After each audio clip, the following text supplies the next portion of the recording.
Greetings, everybody, and welcome once again to Goa on the coast of India, where many of the world's top chess players are currently competing in the FIDE World Cup.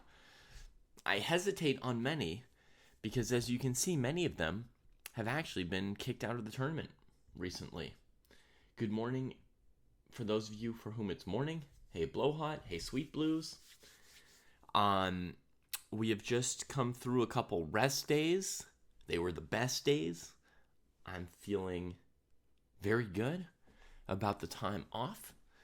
I'm going to update a little list here. Moves are just starting to come in. First moves of the day, but let me update a little list here that I've got.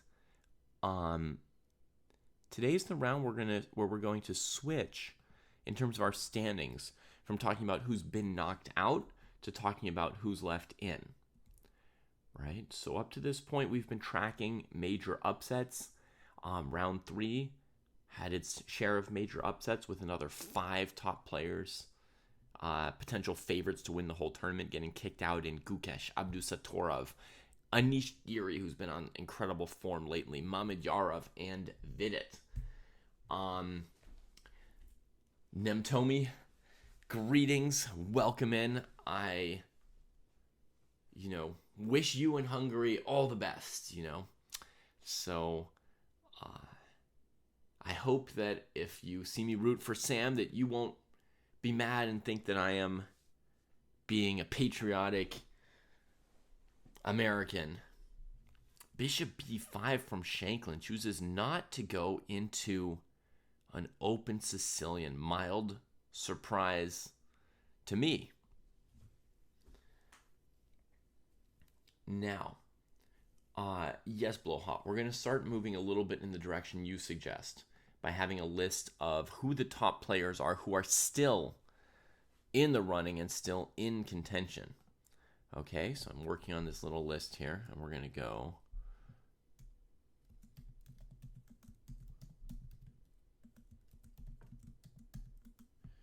Let me work on my list for a moment here.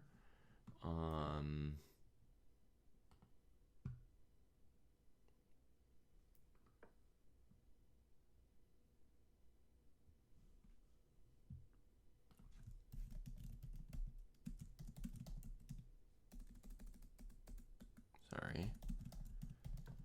Give me a second here. I tried to get up and finish the preparation, but I wasn't able to. The time moved kind of fast. Okay.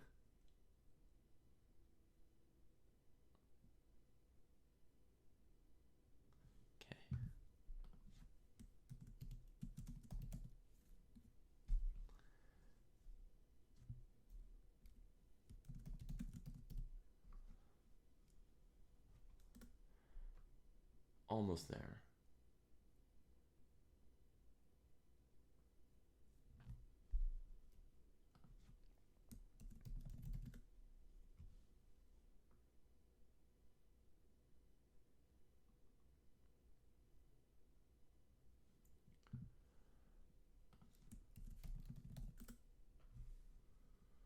No.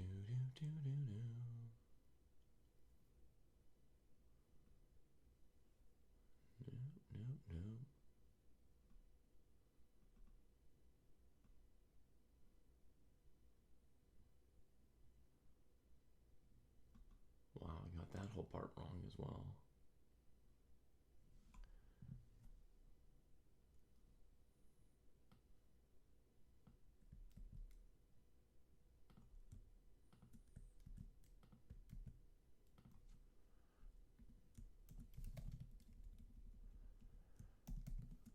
Okay, there's some small danger that I've got this wrong, but let's just see. On the off chance that I've got it right, let me show you the second half of my little list here. These are the top favorites who are still in the tournament. I might have somebody in here incorrectly, but I think all these players might still be in the tournament.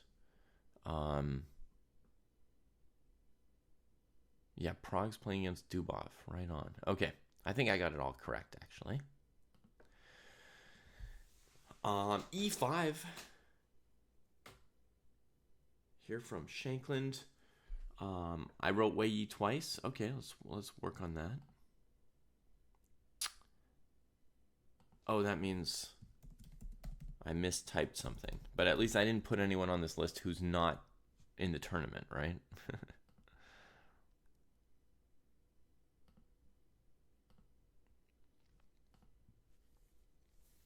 Hopefully the knocked out versus still in are correct, at least here.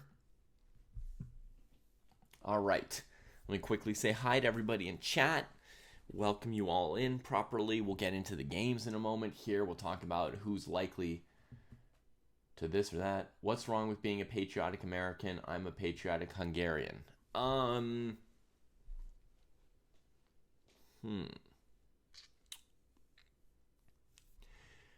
I guess I don't know what's wrong with being a patriotic American necessarily. I am not prepared to prove or disprove the idea that it's good or bad to be patriotic today. I'm just going to say that I'm not. So we'll just leave it at that. Maybe it would be good if I were. Maybe it would be fine one way or the other. But I'm not. All right. We've got Aditya coming from India, hoping Sam wins the whole thing. He is a wonderful teacher. I agree. And him and the candidates would be a dream. I agree with you 100%, Aditya. Is Kostya planning on updating our bracket? I'm not sure if he is, Michael. I was going to pester him today. But this weekend, Kostya was doing something wonderful. He was off the internet for a while with some IRL friends. So go Kostya on that one. We should all spend some time offline with friends, right? The time in California is 1:50 a.m., but that hardly matters. What time it is in Goa is what matters. And in Goa, it is 3:23 p.m., 3:23 in the afternoon. Yeah. Leko is on fire, and he is meeting a very, very, very tough opponent this round, Nemtomi.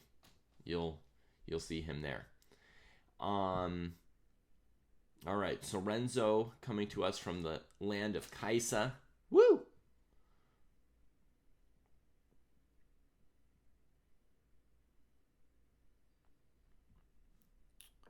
All right. There are very few parts of the bracket where my predicted matchups are happening. I think this is one of the only matchups where I've predicted the two players who would be here at this stage. I think we have maybe 16 matchups left at this point, 16 players. All right, Gam from the UK also rooting for Sam. Hooray. Is there any other matchup that I predicted? No, I thought that in my bracket I predicted Vidit to beat Sam, so I consider that an upset for Shanky. Jose Martinez had a huge upset here, defeating Abdusatorov 2-0 in classical chess. So this is like a huge story and a player I want to follow. Wow, they've played a lot of moves quickly in their opening here. Oh my goodness, this martial attack. Or gambit, right? Very, very rare at the top levels nowadays.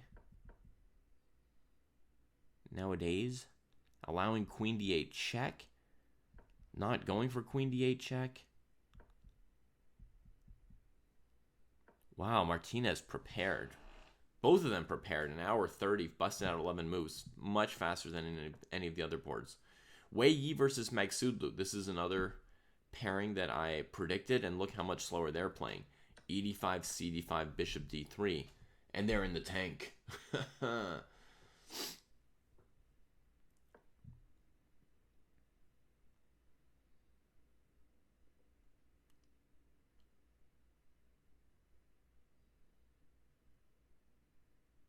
You want to see Ding service report second. Yeah.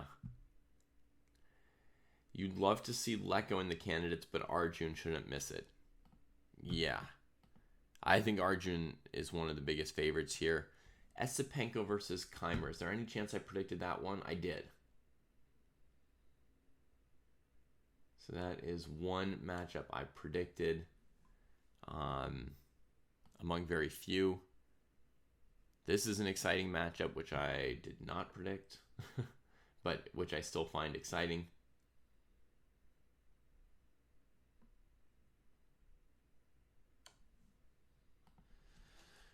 Pranav, the world junior champion. Yakuboyev, the Uzbek number 3, I guess, right now. I mean, he's got about the same rating as Rustam Kazimjanov, but Kazimjanov doesn't... I don't know why Kazimjanov's rating shows up as active. I haven't personally seen him play in 10 years. But I would think it's Abdusatorov, Sindarov, Yakuboyev here. But anyway, they're playing a G3 Najdorf. Not a line that inspires any fear in black players, I will say. And Yakuboyev plays very, very aggressive with a quick B5 here, like I always used to. We'll see what Pranav has in store. Pranav games are kind of like slow burns often. He takes his time, likes to play a lot of moves. We've got a matchup between two Germans here. So the Germans had an incredible round 3. Donchenko beat Giri. This matchup here, of course, I predicted would be Bluebaum against Giri at this point. In fact, I think I had Giri going very far in my bracket. Yeah, Francois, I would love to watch Martinez's game for sure.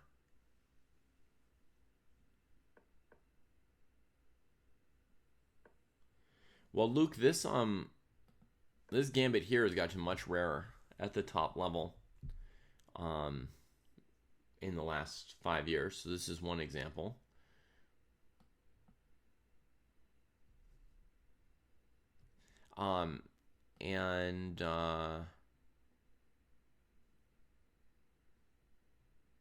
Yeah, maybe one more board I should open up is Hari Krishna's, wherever that is.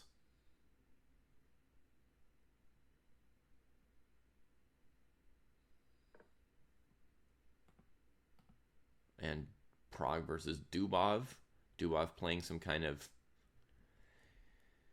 delayed, forced Marshall as well, but from a different color. And here's Niels and Hari.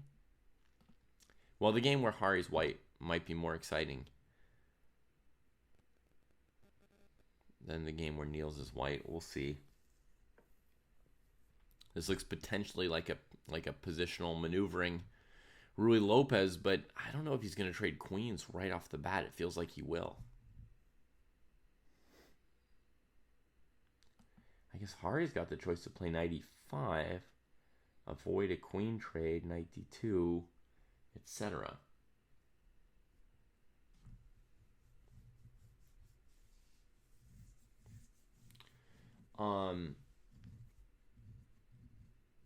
Rustam plays in Bundesliga. Fair enough. I don't always watch every game from Bundesliga. I often do, but, very quickly. It's not always a ton at stake there. Let's talk for a moment about my second column here. Okay, in it to win it. These are top favorites who've made it through the first 4 rounds. First 3 rounds only. After today, we'll be halfway into this tournament. Of these players, I think, the huge favorite in terms of form right now is actually Vincent Keimer, or Keimer. So a lot of folks in chat were predicting him before round 1. This was the wisdom of the masses pick, was Vincent Keimer to win this whole World Cup, and so far he's been in great form. He disposed of a dangerous young Indian grandmaster, Pranesh, last round without any trouble. In fact, it looked clear he was the favorite.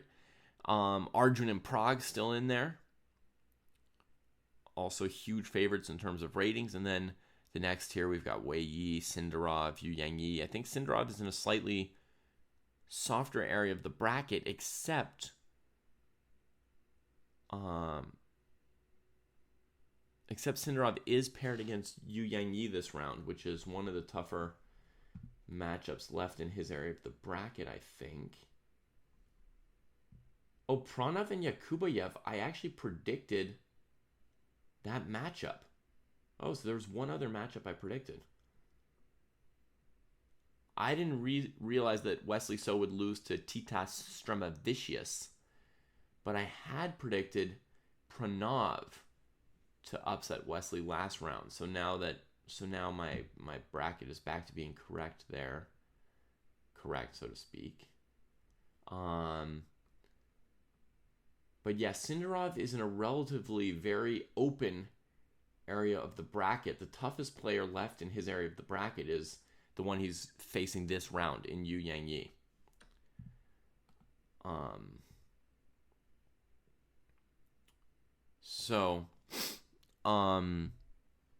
Yeah, as you can see, there's still a lot of favorites, right? It's way too early to say, oh, these are the three remaining favorites or something like that, because I've listed here 10 players over 2,700 who are still in the running in this tournament. But that column there gives you a sense of who some of the top players are, who are still in it. And once we get through this current round 4, we'll be down to 16 players, and we'll start watching just basically every single matchup by matchup. Today I'm going to pick like the most exciting games to me, partly by opening, so to speak. So we'll see. Dubov here is trying to force this marshal attack kind of situation, sacking the e-pawn. The main marshal opening is here, c3, d5. Oh, he did play the marshal. It's just Prague didn't take it. Right here, the normal move would be to take. There are definitely some quote-unquote random GMs left in the fray below hot, yeah? Compared to this. I mean, Peter Leko, Alexei Grebnev, some players like well outside the top 40 or 50 at this point.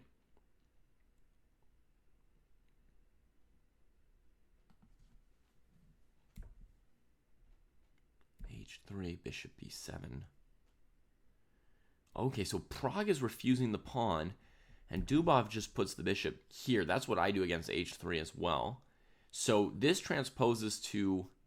I was thinking, folks, that Prague probably played an anti-marshal like h3, avoiding the d5 pawn sack, and that Dubov maybe played bishop b7, and then after c3, then d5.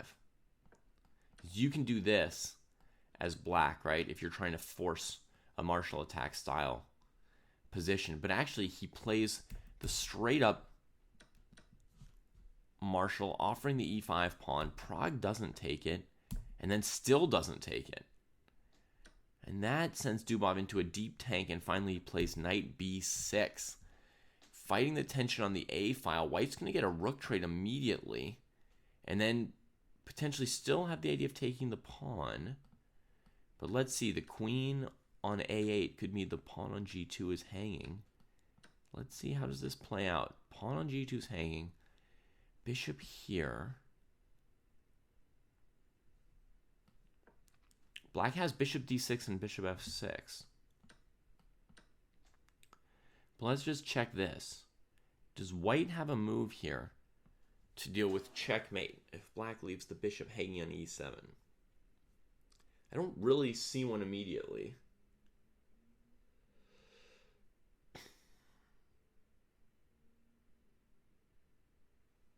I do speak German, Nemtomi. Yeah, my father's German. f3. Thank you, Sorenzo. And then Black's down a piece and busted. So after rook e5, we have to save this piece.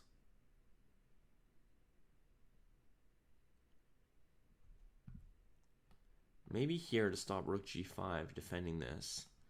I don't know if white wants this pawn, but they could still stay up a pawn like this. Defend the h3 pawn with the queen. And, you know, we get a weird position. White is still up a pawn at the moment. Trying to trap the knight, but it can get away.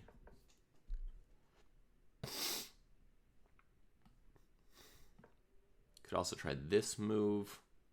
Send the rook over here. Come in here, go here. Yeah, I mean, it's not obvious. Not obvious what should happen. It is a Marshall, Patrick. A Marshall declined. So, one of the Svanas, younger brother Frederick, defeated Gukesh last round, and he's still in the World Cup. And the other Svana, Rasmus, lost to a Wonder Liang, new Super Grandmaster from the United States. So, okay, so Dubov plays knight b6. It looks like potentially Prague could maybe still win the pawn if he has any interest in that pawn. Has he maneuvered Dubov into some kind of trap he envisioned? Clearly, Dubov did not expect these moves and is out of his prep. So the question is, does Prague have any poison? Has he predicted this particular move in his prep, and does he have something poisonous to do right here? But I need to click around a little faster between these boards and sort of decide which position is most exciting to me, or which matchup, you know, which player. Yu Yang and Sindarov, look at that, 27-20 against 27-21. The only people, you know, following the rating rules.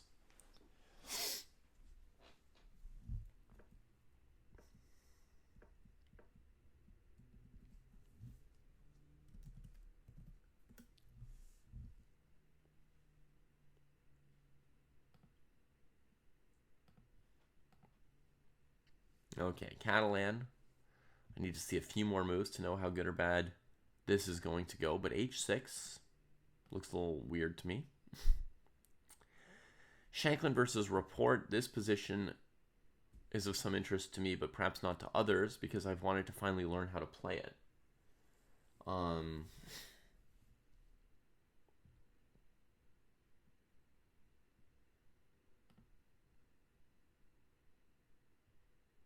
Serrano and Martinez. This is a board I'd like to follow. Okay, so this variation, quick e5 from Param. I think this line is sort of computer recommended, but I've never played it as black. Despite getting this move order many times, I haven't experimented with this isolated pawn from this exact line.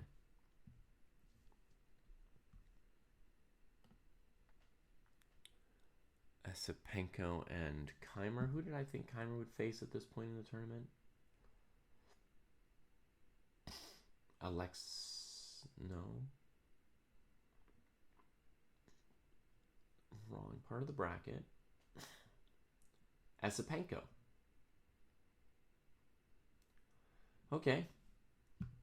I got one part right here.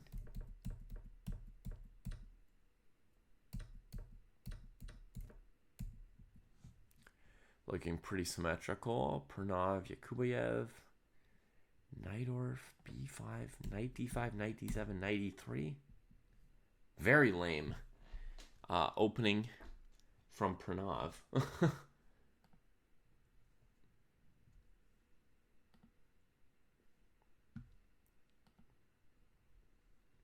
Very lame. Let's see how Blue Bomb's doing here against Dunchenko.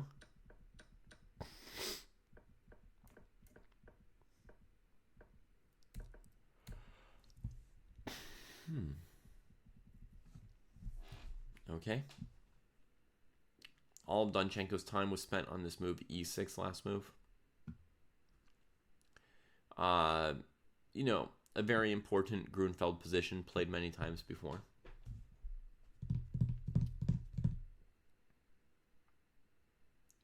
So far from what I'm seeing, I'm thinking Martinez and Shanklin, these are the two games most interesting to me as report goes bishop e6. And I'm going to go look something up. Nope, not that.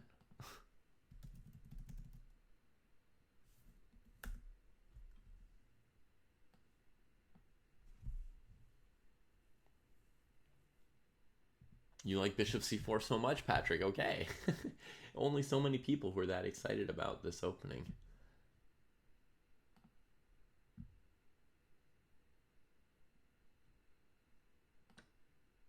Let me look up Shanklin's opening.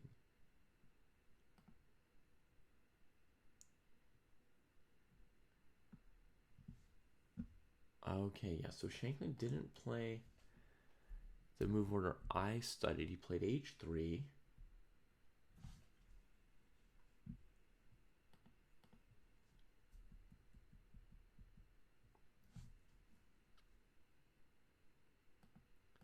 Then he plays rook e1. And then knight c3. Okay, I think he might transpose to my prep just with a different order. Yeah.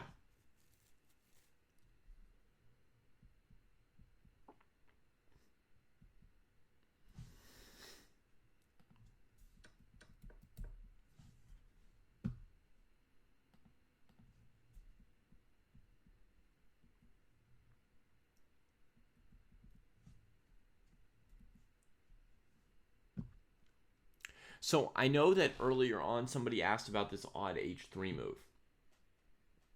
And I had a feeling that that I would be able to explain it, and I can.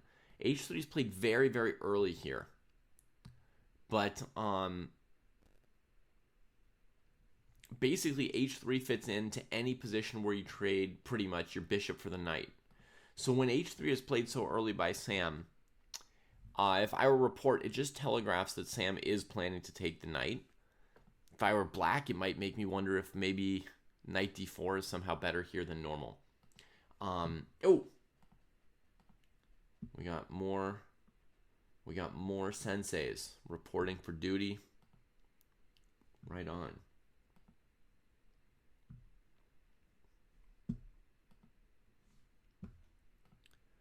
Hey, buddy.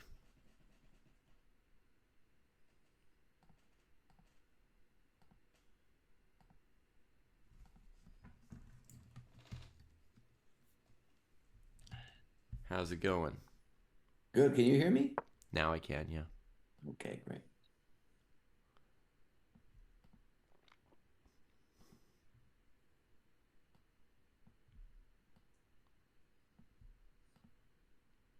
Oh, I feel like I've had this thing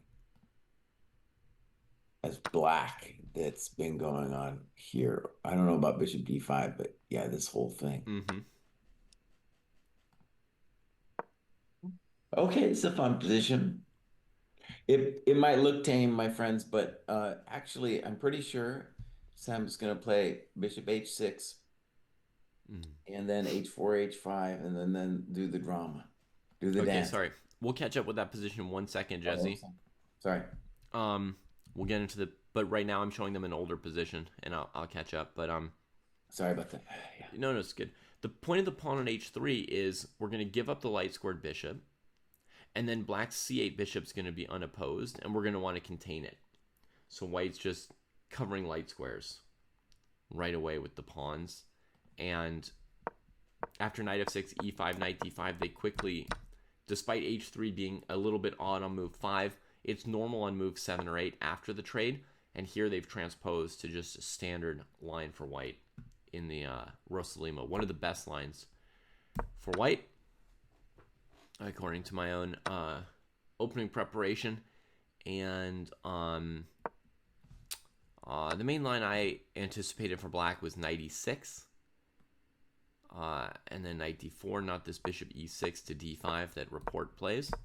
So I I was going to say, we'll see if it's a big surprise for Sam, but it seems not to be because Sam took on d5 pretty quickly.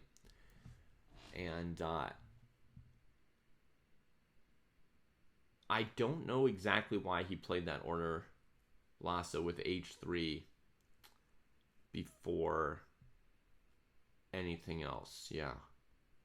It's not the move order I had planned to play as white.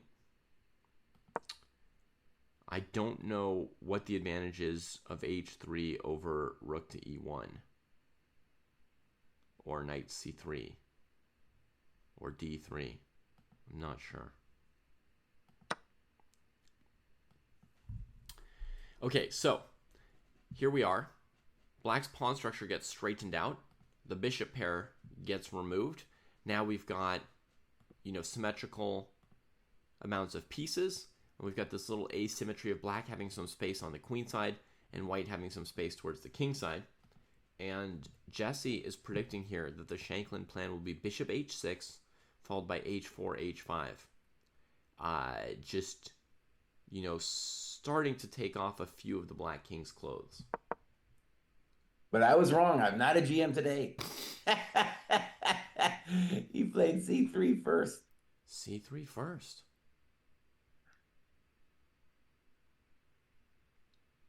So he's saying something about the d4 square, Jesse. Either that he wanted to go there or he was afraid that black would go there to get the d5 square for black pieces. Mm-hmm.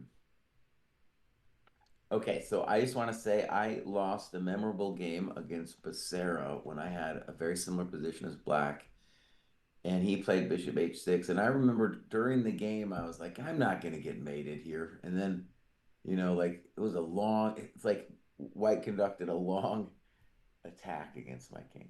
And did you get mated? I mean, I ended up losing an endgame, but it's a vicious, long, drawn out thing.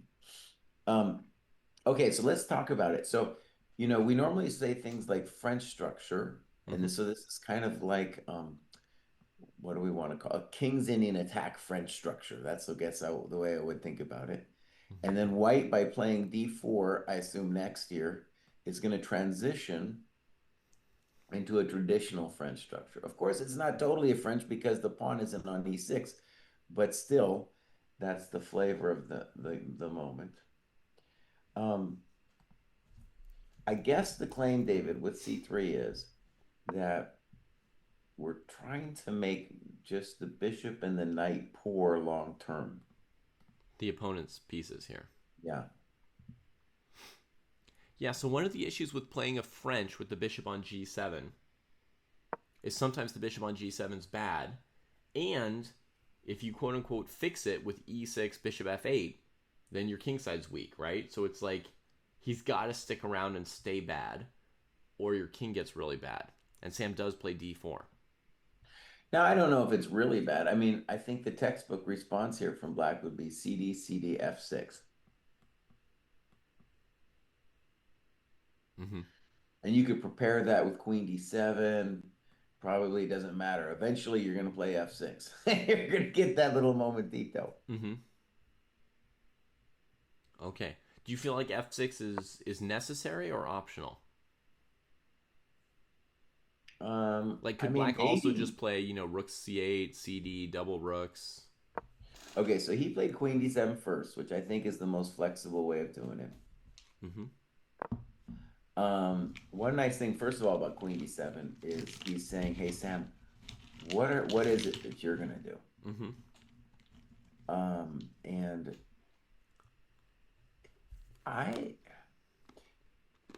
this whole c3 d4 thing, I'm still trying to wrestle with whether I like it or not.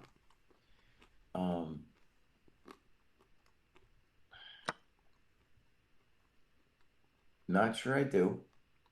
Not sure I do. But I'm trying to give it a chance, and a lot of that chance is like, well, what would I want to do as white here? Oh, if he I guess you were saying CD. Yeah, okay. Yeah.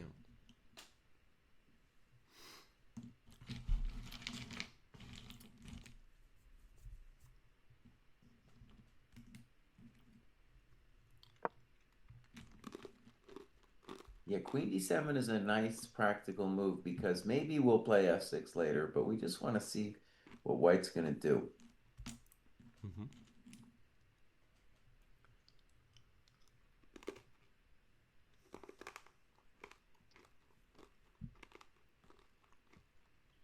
I've been looking at b4, David. I don't know. It gives black a lot of different moves that they could do Mm-hmm. after b4. I'm not even sure it does anything.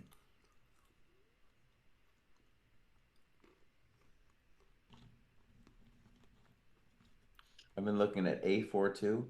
b4 and a4 might also be interchangeable if that's what we want to do. Mm-hmm.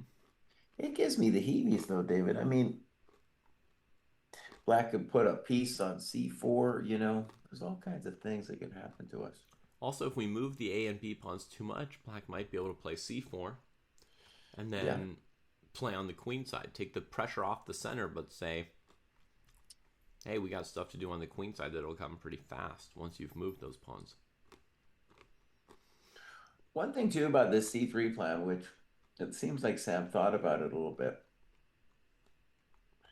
It is the kind of thing that the computer sometimes likes, like a space grabbing thing where the computer can grab the space and not care about what happens next. Whereas me, I'd be like, well, what do I do now, buddy? Mm-hmm. What do I do? What does Chup GM now do? Yeah, I don't know. It's weird. Sam made this transition with the knight trade very quickly, then thought a while on what to do after the trade. Yeah.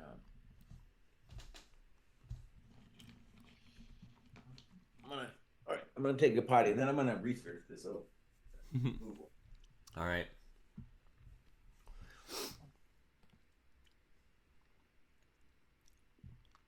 Jump GM running off to the facilities for a moment.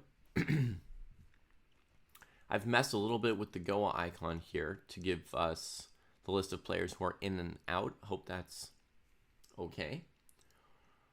To me, it does look pretty safe for Richard, and it feels like he is very comfortable playing these moves pretty quickly here. Knight e6 and queen e7, like very comfortable with the position. I would also feel pretty comfortable with black's position. I'm gonna pop us over here to Jose Martinez Alcantara and see how he's doing. An hour and 31. Oh, he's doing very comfortably, I guess. Let's see if we like his position. White's won back the pawn. Queens have been traded. 2 bishops against 2 knights.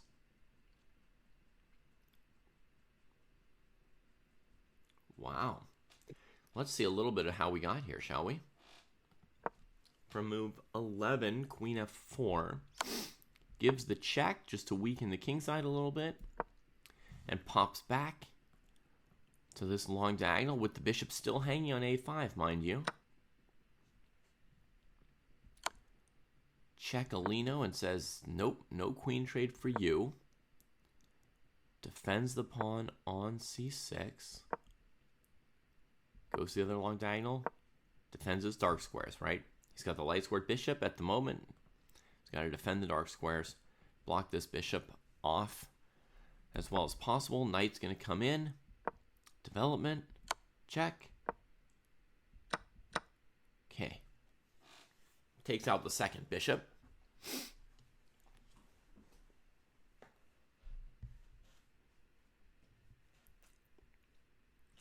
And then, boom, the double attack on the light squares.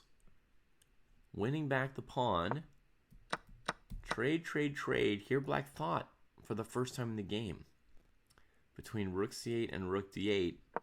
Took the open file. Yeah, rook c8 looks like a false tempo, right? Because you play rook c8, white moves away their bishop, and then, then you wish your rook were on the open file, I think.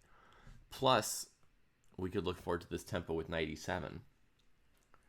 So rook d8. I would think that white's better.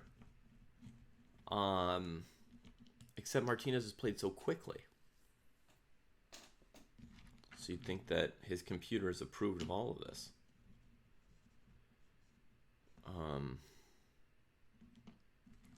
Hey Jesse, I was just super impressed by Martinez's win against Abdusattorov last round, so Oh yeah, I dude. Oh wanted to yeah. keep my eye on him going forward. I do want to try to sell you on the idea that today Yeah. we should really focus on Sam as a pride of the dojo kind of thing. Also, because Rapport's also an amazing player. Hmm. But yeah, there's we're kind of deep into the World Cup, but there's still loads of games going on. Yeah.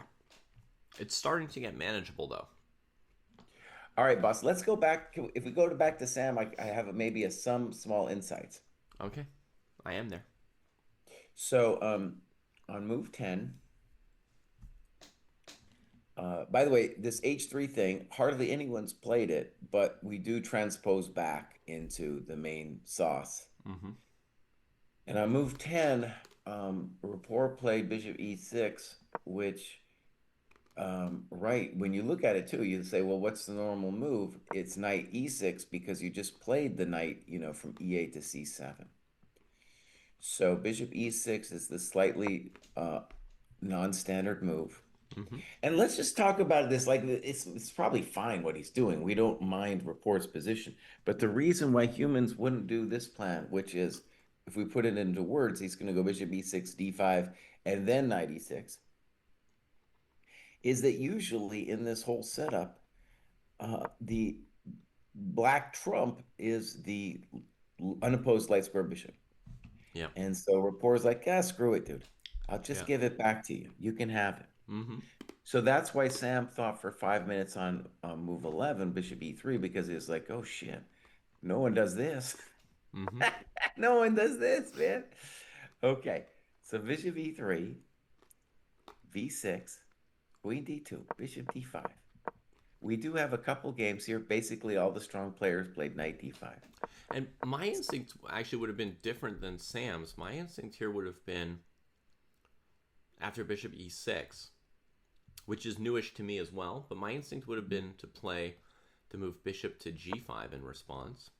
Mm, And yeah, I see. No, no, but that doesn't work either. Huh. right. What would I do?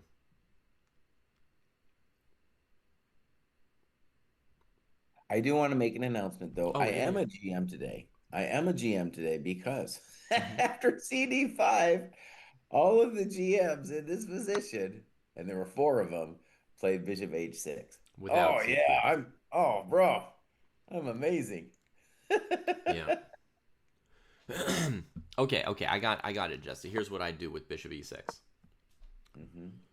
I would play bishop g5 as advertised. No, not bishop g5. I'm going to change my move order slightly. I'll play knight e4 immediately. Okay, let's just play B6 Get to b6 from black, and then I will play bishop g5.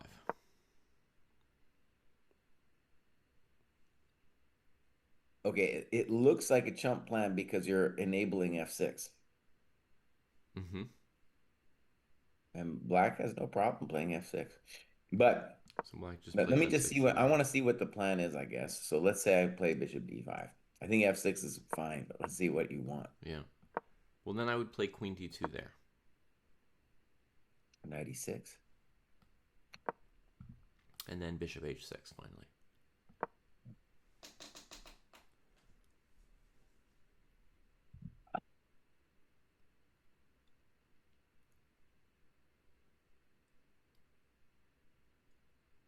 And then I guess I know standard play would be knight d4. Hmm.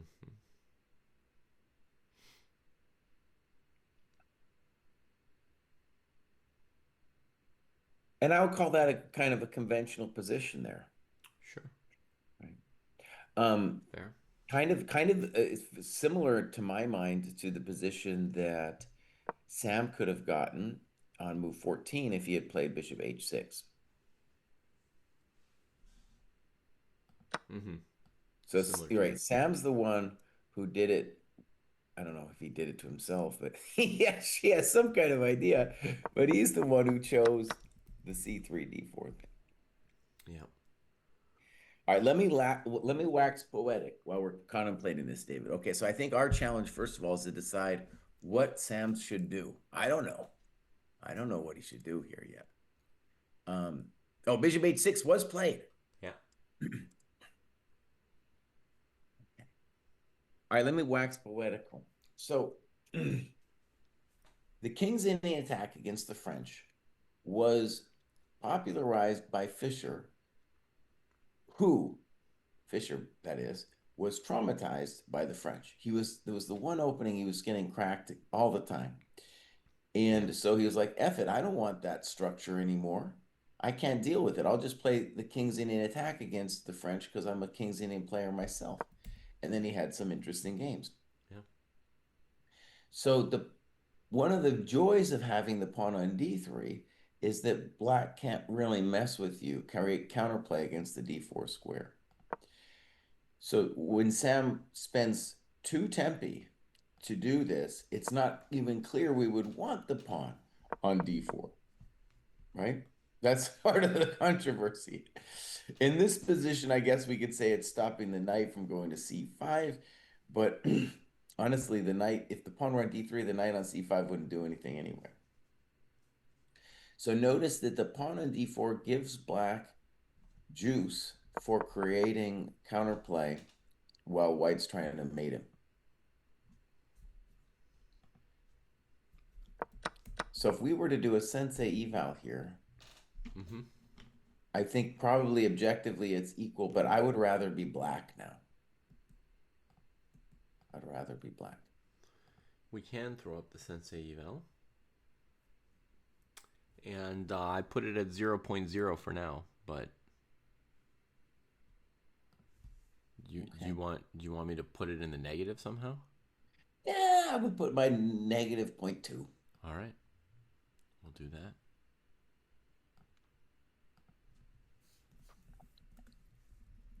A big problem for me for white is it's one of these positions I feel like he's drifting, and I also don't know how to play it for white. Yeah, Whereas I mean, now for in black, this position, the worst thing for black is the bishop on g7, and we're trading it, so we just have an identity crisis for white. right, and because he did it to himself with the c3, d4, we're not really too concerned about the bishop ever moving back. Like, so we can just let it hang out there until he takes us. Whereas if I'm black, like, let's say I'm in this position as black, I'll say, look, I have no idea what the guy's going to do, but I have ideas of rook c4, of a5, a4, of queen b5. I have all these tasty treats available to me. Right. And I don't see how he's coming at me. No, if white plays rook c1 at some point, we don't mind trading all the rooks and playing a pure queen and knight endgame. Just a little pressure on white against the d4 pawn. Knight's already on a great square. I don't think it's equal myself. Like, I also am giving it close to minus 0.2. Okay. But expressing that I actually, yeah, I don't necessarily believe white is equal. I think if you're going to make an argument for white, it would have to be something like, well, none of these things that you're talking about, Kraai, are actually a threat. And long term, my space advantage means that your king is harder to, like, not necessarily won't get mated right away, but your king will have difficulty even coming out in the end game. So, all right, if I'm going to guess for white, I'm going to guess h4 right now. And at least it's a plan, because I'm going to say I want to play h4, h5, and then take your coconut, and then plant that alpha 0 on h6. Okay. All right. At least I have a plan now for white. It took me a moment, but that's a reasonable plan.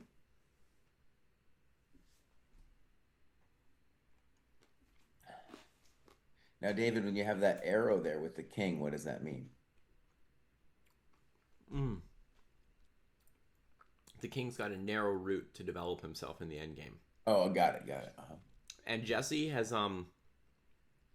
once on Endgame Sensei given a position to Kostya and I in a French where basically everything looked good for black except their king didn't have enough space. Right. And that was like the thing black was suffering about in an endgame, was that the king didn't have enough space to stay out of the way of the rooks maneuvering on the back rank and just to live a peaceful life in the middle of the board. So I'm sensitive to the factor that Jesse's mentioning, but here I'm feeling like if we could get an endgame of queen and knight versus queen and knight, I feel like black would be golden. Mm. I'd see no threats for white. I do still see a route out for the king. The open c file, it feels like, rook c2, rook c4. White's going to have to oppose it and just trade rooks. So if I were white, I would go into a total defensive mindset here. We do have a move on the board, rook ac1. And I think the story with this move, Jesse could still be a GM today, but the intention could still be, what I mean by this, the intention is probably still play h4, h5, but that if we played h4 immediately, then maybe we'd be a little concerned with like, then rook c7, and if rook ac1, then rook ac8, and it's a little bit, we might lose the battle of the c file. Whereas now we're guaranteed to at least, have parity there.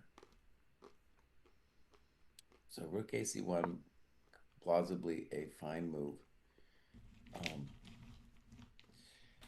And actually, now it's an interesting moment for black because I was saying, well, I would have all these things, and then the question then becomes, well, Kraai, which one is it?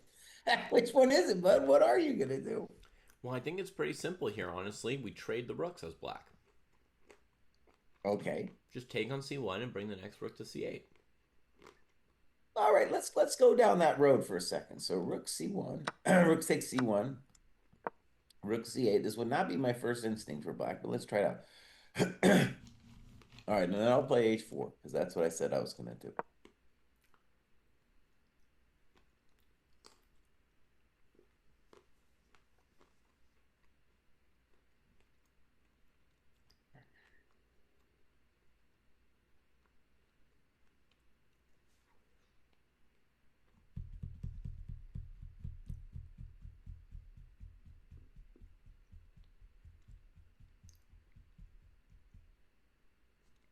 All right, so I'm thinking, should I just trade on c1 or should I play rook c6?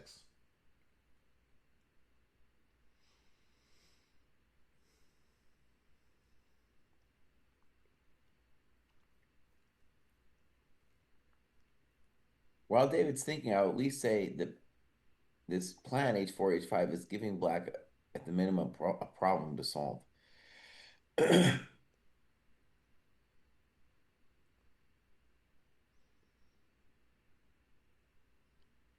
Okay, I will take on h6 just as a first something or other to do.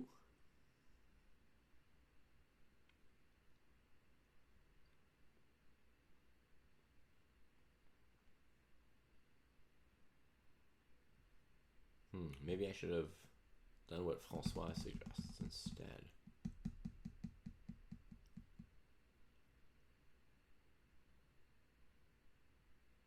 All right, yeah. Jesse, let's ask a more concrete question from Francois. Francois suggests rook c1, queen c1, bishop h6, queen h6, and then queen a4. Just trying to win coconuts right off the bat.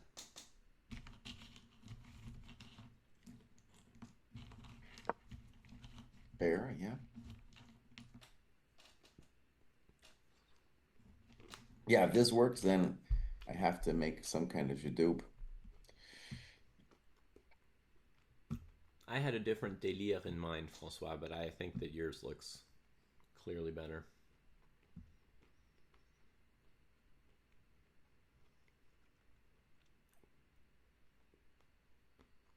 Okay, I'll do a jadoop. So we'll go back and go Yeah. rook c8.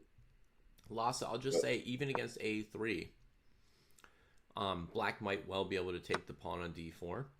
And against knight g5, play queen d1 check, King h2, queen h5. It's not pretty, but I mean, black's up a pawn, so, you know, you can probably live with it. So Jesse's going to do a Jadoob. So let's see it. So how does it go? Rook c1, trades, rook c8. So one of the issues for me is I really want to get h4, h5 in.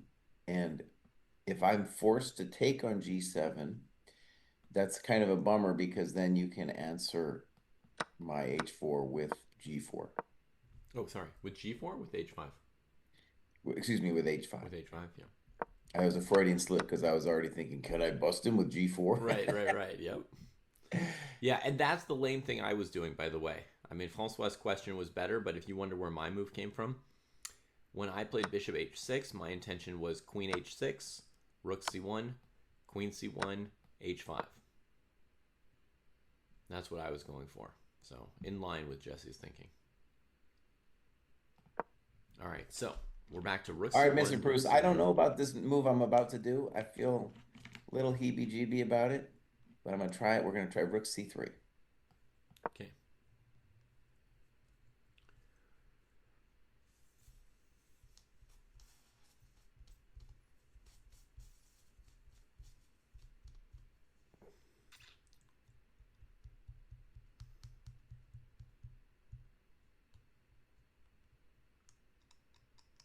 I don't know. It's not convincing to me, Mr. Pruess. Like rook c3, minimum you could play rook c3, bc3, queen a4, and I still have the same problem where my queen is, let's call her overextended over there on h6. Mm-hmm. Yeah. I So mean, what one of the Jesse's things doing with that's rook c3 to Pesky is at least he's keeping the important pawn on d4 defended. But nothing about this seems great for white. no, I was but and the key problem again is I can't uh keep the bishop on h6 long enough to achieve h4, h5. Yeah. And when you first took on c1, I didn't appreciate that my problem is actually it's really hard to keep that on h6 and achieve h4, h5. So this rook takes c1 is totally playable. He actually played my move. So I was interested in what rapport was going to do. That was my first instinct, queen a4. Wow. Now maybe you guys' plan was better, but I that was just my first instinct. Like, let's get in and let's be a French player and let's do our little dance, Mm-hmm. you know? Okay, b3 and a3 are the obvious moves for white. Yeah. Now, yeah.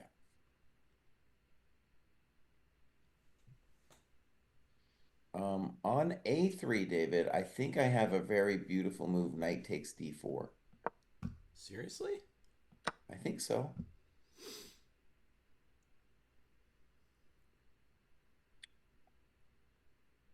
Okay, yeah. Looks pretty simple. I mean, I found that just because I first looked at bishop h6 and knight d4, but I get mated on knight g5. Right. So I just played knight d4 first. Yeah, so he just turns around his move order. Plays here first. White takes on d4. Black will get this piece at the end.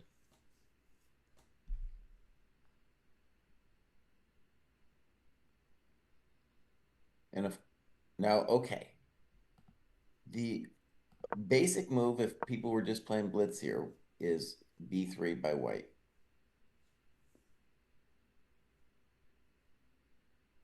A madman move for white would be h4, giving the a pawn. Mm-hmm. And how about b3 bishop takes h6 before we get into mad stuff? Let's just cover our Oh, bases. very good point. Yeah, simple chess. Yeah. Queen's attacked. Pieces down. We recapture. Queen a2. Then it's almost like we might as well have played h4 instead of b3. Yeah. Uh-oh. It's funny. I didn't even realize how strong Queen A4 was because I was looking at your thing, but I was like, that's my first question. What about Queen A4? Hmm. All right, David, I don't feel great about this, but let me try to defend Sam's honor. And so after Queen A4, let me try H4. Hmm. I'm gonna assume you play Queen A2, but you make the call. 1 second. Let me think about something else. Somebody once played a move knight d4 in a position like this.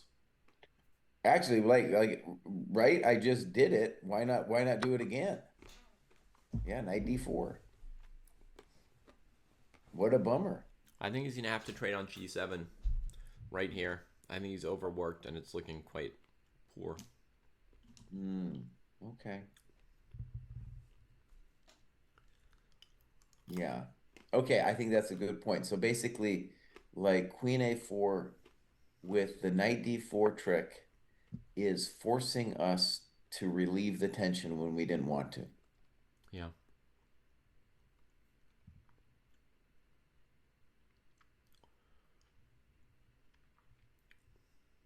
Okay, well, let's give this a try. So bishop G7, king G7. By the way, the argument for white could still be that I have more space over there and I can mess with your king. Meh. So Nobody's worried. he says nobody's worried. Okay, B3. I guess A3 is the other move. B3 feels more natural. Mm-hmm.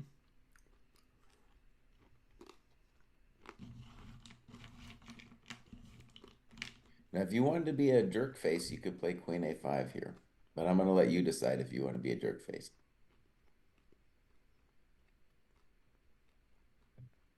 I will content myself with queen a3 for now. H4. h5.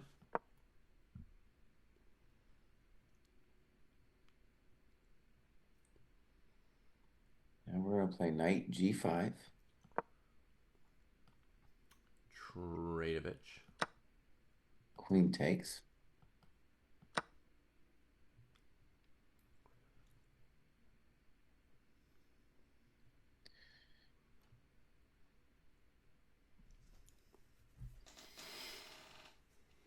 This is the kind of drama, like long term, that white can at least dream about.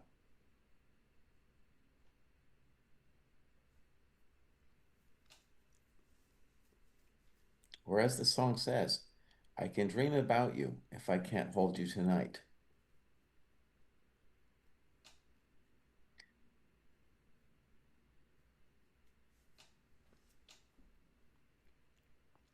Hmm.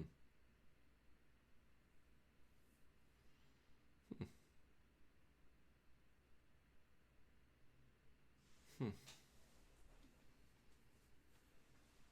Now, David, if I was black, I would, I think for that reason, for this, like Yeah, the yeah. fear of this position, which, I don't think black's lost or anything, it's just a little bit unpleasant. Right. I would play Queen A5 on B3. Fair enough. Yeah. We got to move. Bishop G7. Oh, you're a GM today, Bruce. You were the one who first recognized that the dream's over. or at least we got to dial the dream back. Yeah. Long gone. Um. Yeah. I mean, I don't necessarily think that black is in trouble in this queen g5 position, but I feel like white has equalized. Like I can't move anything forward. There's enough room on the king side to do things. One person in chat, Robin, was wondering about grabbing a2 and what's white really doing with queen e7, queen takes b3. And the answer, Robin, is that probably queen f6 check, king g8, e6 is Oh going to yeah. bust the king apart. Um, enough to say that Oh, I white is think better. white's definitely winning there because the black queen left her man. Yeah, probably I have winning. another idea for Sam. We'll see if he does it here. In Mm-hmm. addition to B3, well, it depends where the queen goes. I think black should really play queen A5, but in addition to that fancy stuff we were talking about with just H4, if white feels he has enough time, he could. I don't like it actually. I'm gonna take it. I'm not. Okay, I'll mention it. I don't like it. But if you really wanted it, you can play G4 before your opponent plays H5. Yeah, I don't like that at all though, because it gives the F4 square permanently to the Black Knight. yeah, You know, that could be a disaster. yeah. Um, Plus, yeah. okay, so Sam's gonna think about this, and let me do this, David, just as a way to understand this position. So, of course, B3 is just a natural thing that, you blitz out if you're playing blitz. But let me just try H4, David, just as a little question. Mm-hmm. And what I want to know is maybe, okay, the silliness of this H4 move is if I don't have anything better than B3 after H5, then I'm just kind of giving you giving you a little option here, Mm-hmm. whether you want to play Queen A2 or H5. Yeah. Shanklin played A3, by the way, which is what I thought you were going to suggest. Well, I can tell you why I didn't like A3, and it's a very simple, well, okay, maybe it's growing on me. I was concerned that Rook C4 was going to be a thing, but maybe Rook C4 is not a thing. Well, if it's not a thing, it's probably because white just trades it immediately. On Queen Mhm. C4 plays Rook C1, and against Pawn C4 plays D5, Rook D8.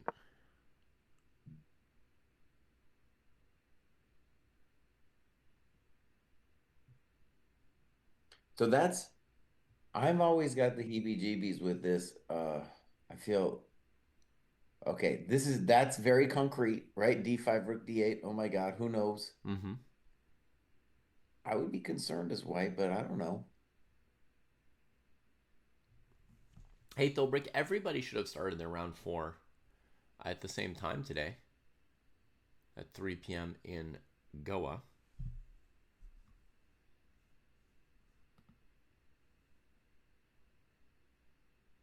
Okay, so that's A3 is a dynamic move there.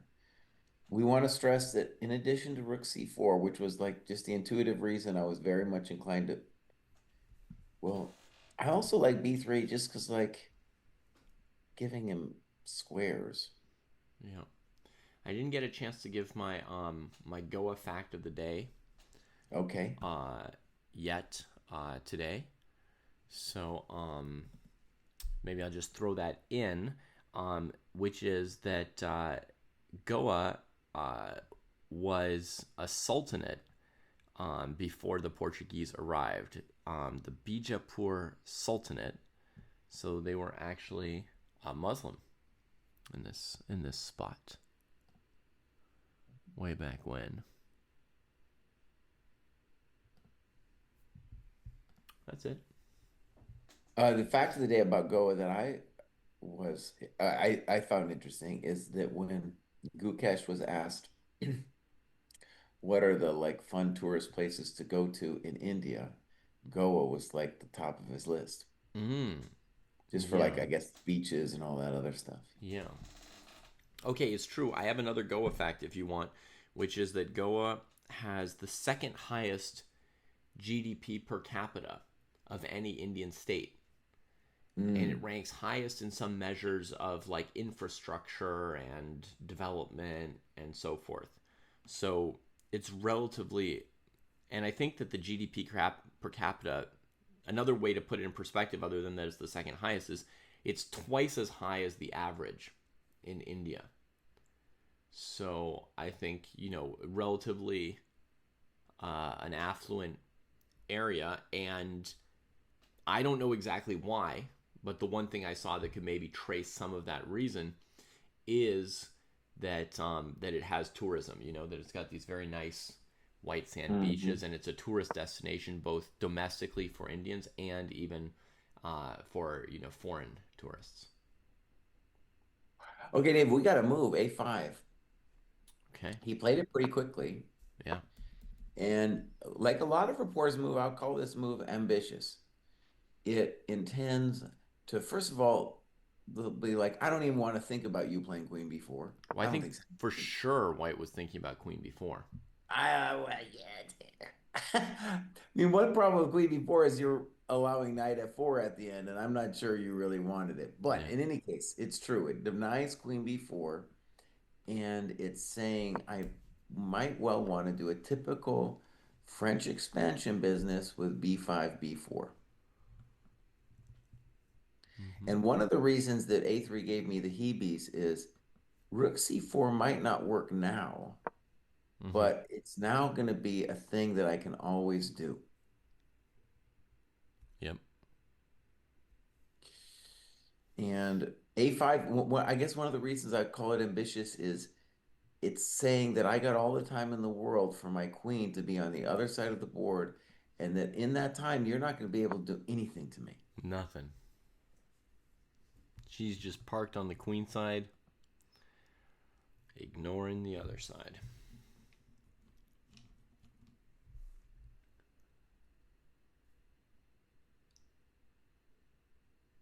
One move for white that's a little interesting then is maybe, all right, David, let me try the white pieces for a second. So let me try h4. Mm-hmm. I'm assuming you're playing h5. I'm going to let you decide. Yep. I'll play h5. And then I'll play rook c3 now. Mm-hmm.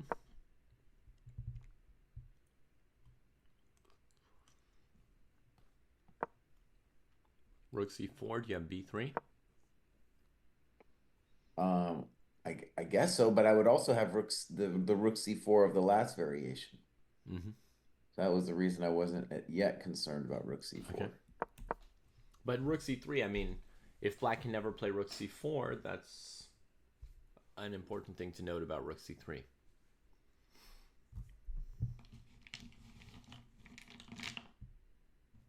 I think black's in, I have actually have an idea for black. I'm Mm-hmm. gonna let you move, but I think b5 anyway might be reasonable. Well, I got to do something.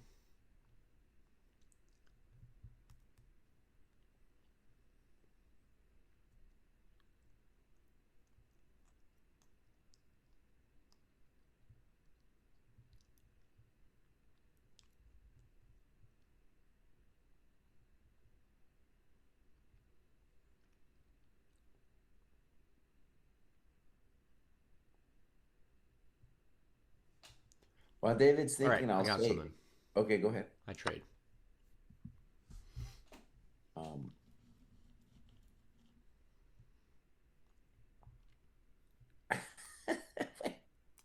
What? oh, you took on c3. Okay, Yeah. sorry. Okay, queen c3. Rook a7.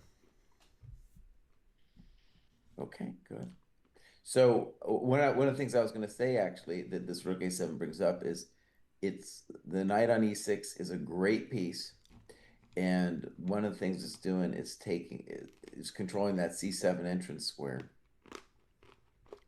And with David's move rook a7 and also with my moves with b5, b4, there was really no entrance for white into the position. Yeah. Sam played h4, so we don't need to change what we're analyzing yet. Yeah.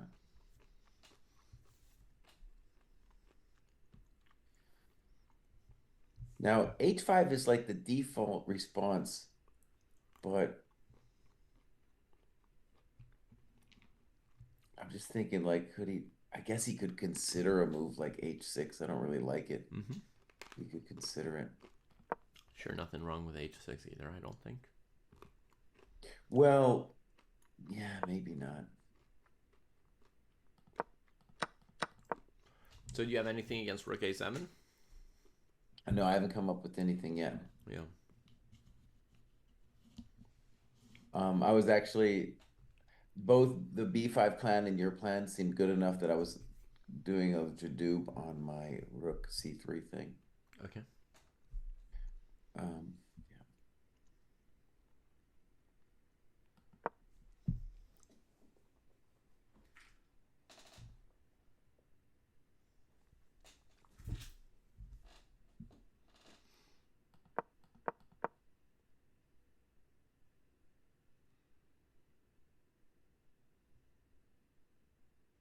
One idea I'll mention is we could consider it doesn't work right now, but I just want to bring it up as an idea because maybe Sam could find a way to make it work. But after h4, h5, maybe knight, just show knight g5 with the idea that if knight d4, we have queen f. We we would like to have queen f4. Now we don't because of knight e2, but if you didn't have knight e2 for black there, then we could imagine this being a way to, try to get some what David calls aji. Get some aji over there going. Mm-hmm. Yeah. Oh. I think what it shows to me too is like that I got to get rid of the knight. I still want to attack, but that knight needs to go. Man, you're very ambitious, Jesse. That knight's a rock. I would just give up on attacking in the face of that knight, and Jesse says we need to trade it off and then attack anyway. Well, boss, where this is the French. We got to go. We got to hurt. If we don't hurt, he's going to hurt us. Yeah. Well, I'm already in the baby don't hurt me phase. I'm just trying to mitigate the hurt. I can't avoid it.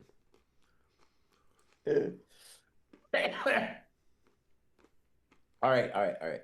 I got an idea. H4, H5, Mm-hmm. and I'm going to play the very ambitious King H2. Good for you. And my intention is the knight G5 thing, but also at some point my king wants to be a hero.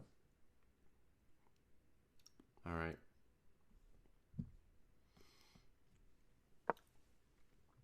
Nice, Jesse. Now you're showing us something. Now you're showing us something.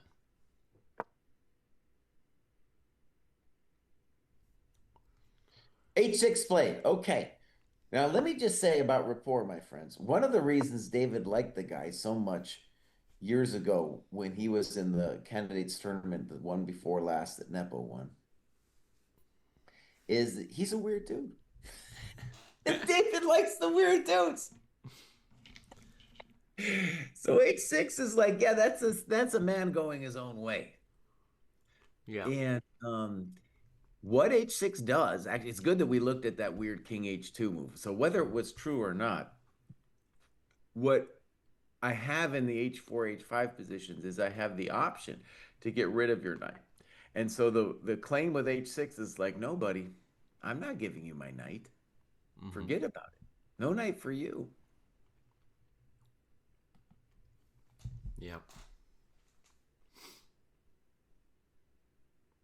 All right. Now, this is a great test for us. How do we play now as white with this provocative H6 move? Mm-hmm.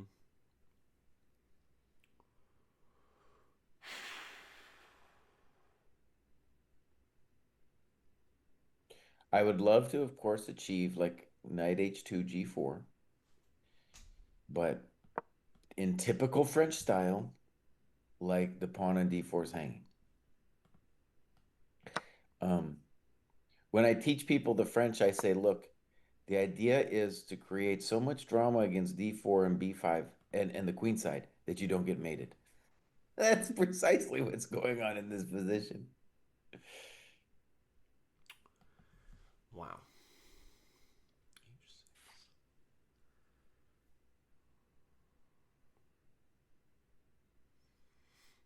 Hmm.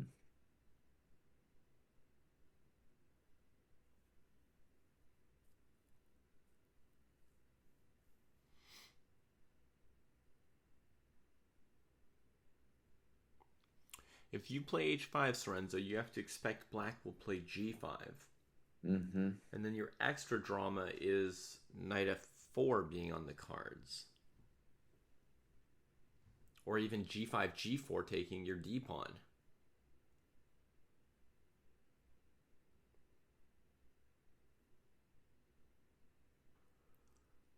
So one thing, David, that I've seen high-level players do in positions like this is just to calmly play G3, King G2. Mm-hmm. Now that freaks me out because that's just giving black time to do his thing. Yeah. But it's a good building move, which first of all takes away F4. gets our king to a more stable position. Hmm. And then maybe after that, we can play the h5 move. It's obviously then it kind of completely throws the ball back into Black's court about what to do, you know, Hmm. Okay, I b5 gotta pressure. move. Sam's just played. I'm a GM today, bro. Damn. Damn. Oh, honey, put me in, boss. Put me in.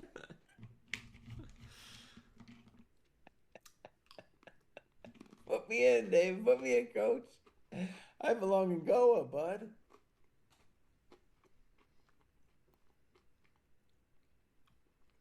Um, Okay. Chess GM. It's a Rosalimo, a Bishop B5 Sicilian.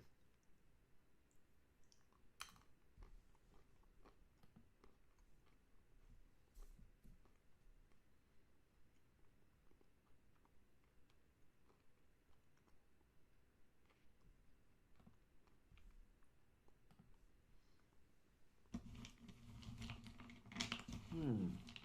All right, G3. It's slow. It's slow. But yeah, we don't need to worry about knight f4 now. So the big question is, what should Black do? I think our White's first claim is that Rook C4, I'll take it. Hmm. And it'll be like the last time we played Rook C4. And honestly, there's one really, really hectic possibility in these positions, which is the rook trade and then d5. And we never figured this out at all. No version of this, with rook d8. We saw it was possible, and we just left it at that. We never figured out if it's good or bad. I think it's good for White. I think it's good for White because unless we can win the pawn on D5 in some concrete way, he's going to play Rook D1 and even at some point D6, you know, and say, buddy, it's like those Grunfeld positions where the pawn is like in your face. So you're saying white, instead of sitting there defending the pawn on d5, white's going to play d6. If I need to, if I need to, Black's not threatening anything though after Queen Hmm. B5, right? No, they're just tying you up. Maybe they could play knight c7 at some point if they wanted to force Yeah, the issue. right. So Master Toaster is in with my intuition, which would be to play B5 now as Black.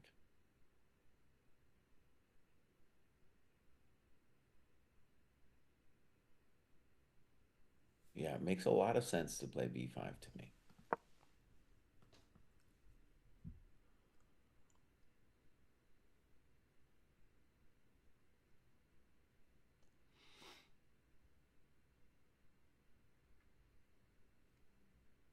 I don't know how it's going to go for White after B5.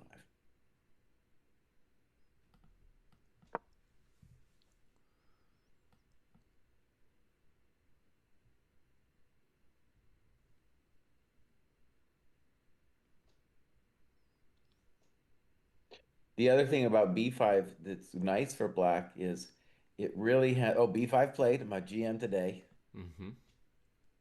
And a nice thing for Black is in our pocket, we have both B4 and Rook C4. Was now with Rooks, we have an additional option with after Rook C4 that we could take back with the B pawn and just, claim that we're really cool. If that goes down, we'll have Rook B8 after that. I don't know about it, but it's just an option for you, for us. Uh-huh. And maybe the super cool way for White to play here is honestly just play King G2. Just play King G2, B4, take the thing, and if Queen takes, we trade, and it's a roughly equal position, and we say at least we didn't lose. Just like that, right? Yeah. Okay, I'm going to suggest a tiny move for white. Rook e3 here.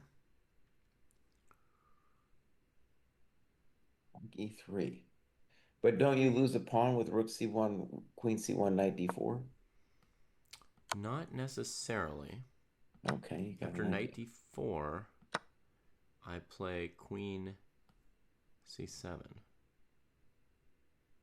Okay, yeah, now you're talking to me. You got an idea. I guess Queen C5 might be another Or way of maybe doing queen the same c5, idea. yeah. Maybe queen c5 slightly.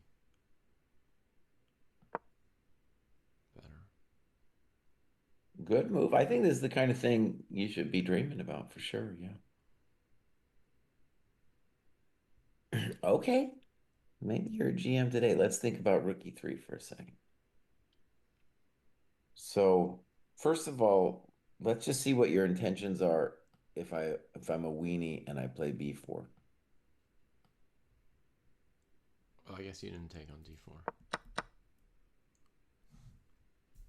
Right, just right away. So after rook e3, I just want to see what the idea is if I just continue Mm-hmm. pushing. I think I would play a takes b. Okay, so black has a choice. Yeah.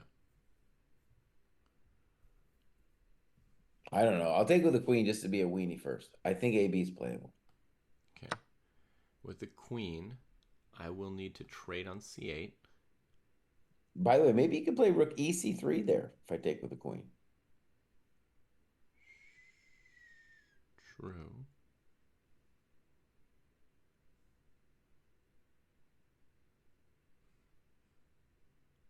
That's rook e3 move is growing on me. At least it's got some ideas. All right, so rook c8. I guess you trade on d2. Knight d2, rook c8.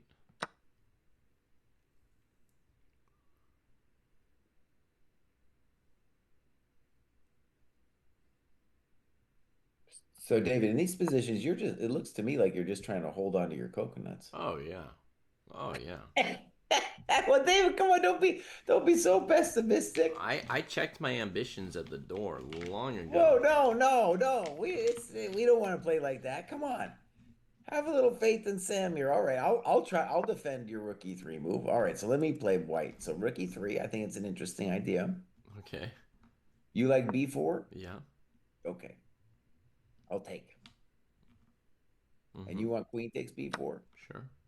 Okay, I'll play rook ec3.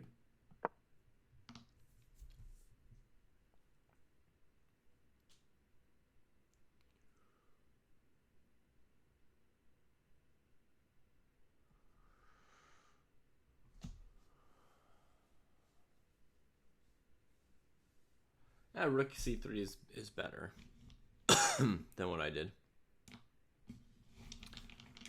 But still, all we're doing is trying to draw.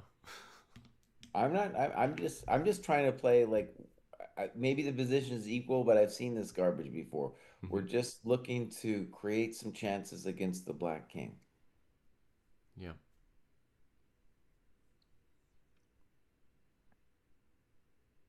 And if you take, I'm going to take with the pawn and say that now my d4 pawn is defended and I still want glory. Mm-hmm. Sure. Let's have a look at that. Rook That's c3. pretty hectic, bud, because now your a pawn is cruising and we have a race, mate Yeah. versus So maybe black would put the queen on b3 after the trade. all right, and I don't I think this is very hot. I'm not going to deny it. I'll play h5. Now you have a choice between all kinds of things after h5, honestly. Mm-hmm. Let's say I push. Wait. I'm taking h5 back. I'm taking Yeah. h5 back. Okay. I'm going to play knight h2. Yeah. h5. g4. g4. Good. hg. Knight g4. Rook h8.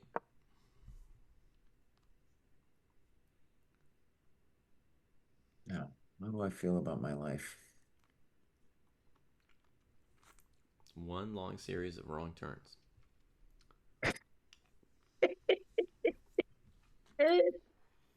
Maybe. Maybe. Okay, instead of g4 move 28, I'll play king g2 first. I was telling everybody I was going to do that anyway. Yeah, king g2. All right, chugga, chugga, chugga. Little a pawn. All right, g4. I don't know about this. Obviously, it's easier for me to do this. A3 might just crush me. I have no idea.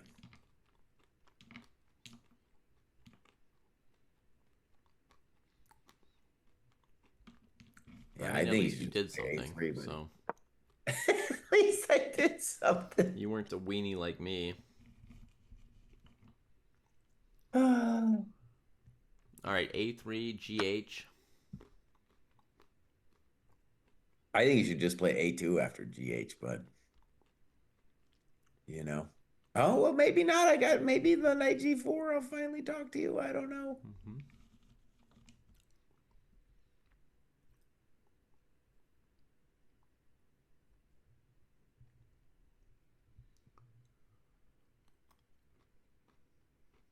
Well, I think at the minimum, what we're doing here is at least exploring some of the ideas that White might have, Mm-hmm. right? It's not completely like just turn off the lights. Yeah. And maybe White could improve on that. So let's go back, David. So David, this we have a move, by the way. King G2, I'm a GM today. Mm-hmm. Okay. One of the things that's interesting that I said earlier, David, is I said, sometimes I know that these strong players just sometimes just play G3, King Yeah. G2 G3, and King see G2. what happens. Yeah. And I think it's a mark of like a really, I don't know what you want to call it, calms. I mean, you got to have, I think when chess players think about balls, they think about like some big attack. But G3, King G2 is suggestive of balls because you're just like, you know what, dude, I'm just gonna do this and I'm gonna prove my position. Mm-hmm. And you throw your kitchen sink. You throw it, buddy.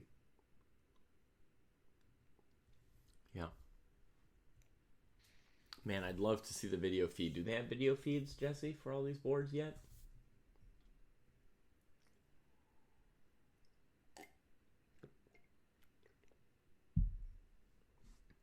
I actually I assume so. Let's get that up.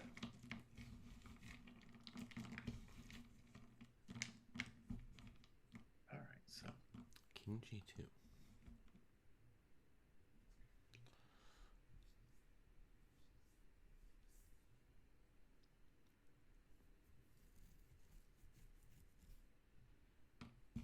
Hmm.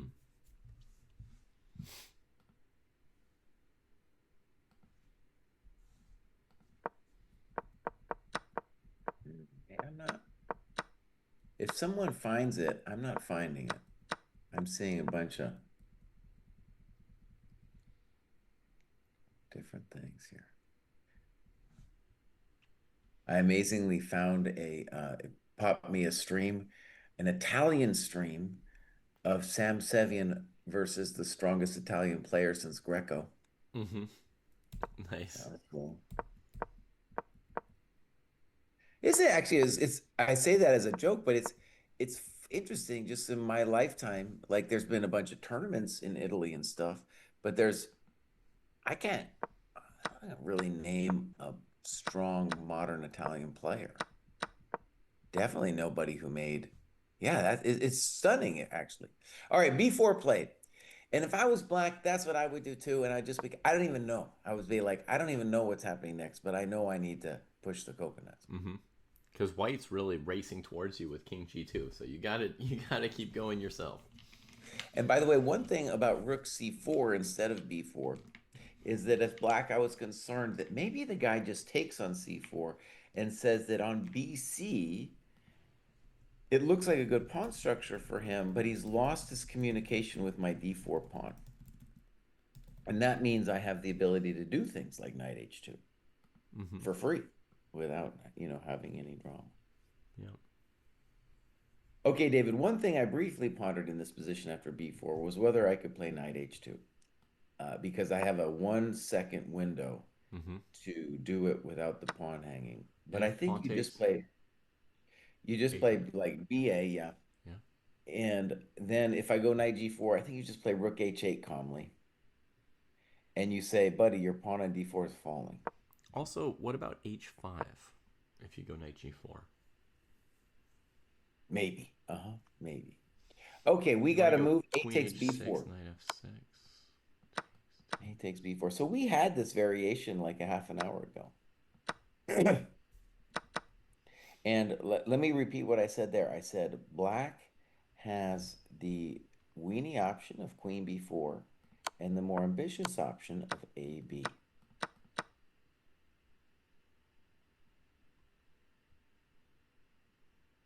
And we'll just say black is doing very standard stuff, French style, where it's just trying to gain some squares over there to get at you, to get a little counterplay, a little bit of aji.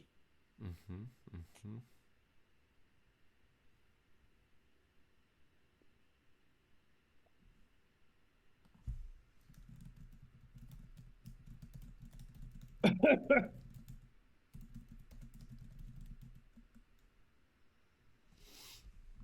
Mm-hmm.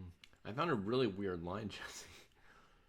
Okay. Um, which was b4, knight h2, ba3, knight g4, h5, queen h6, king g8, knight f6, check, Oh, you've gone deep, dude. You've gone ef6, ef6, and if rook c1, rook e6. And honestly, I didn't really see what to do about rook takes e6 here. Shit. Doesn't really make Before you sense. were playing like a weenie, Bruce, and now you're playing knight h2 instead of a b4. Ah, never But mind. I found it. Queen d7. so, anyways, Mr. Shanklin played a b4, giving Rapport this beautiful choice. Of course, of course. A lot of chumps would just be like queen b4. That's what we do.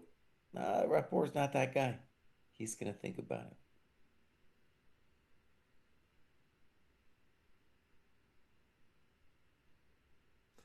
Is not Nepo out of the World Cup? Yes, Nepo is out of the World Cup. Did I not list him? I did. He was the first to go. See, he tops the knocked out list. The first to go.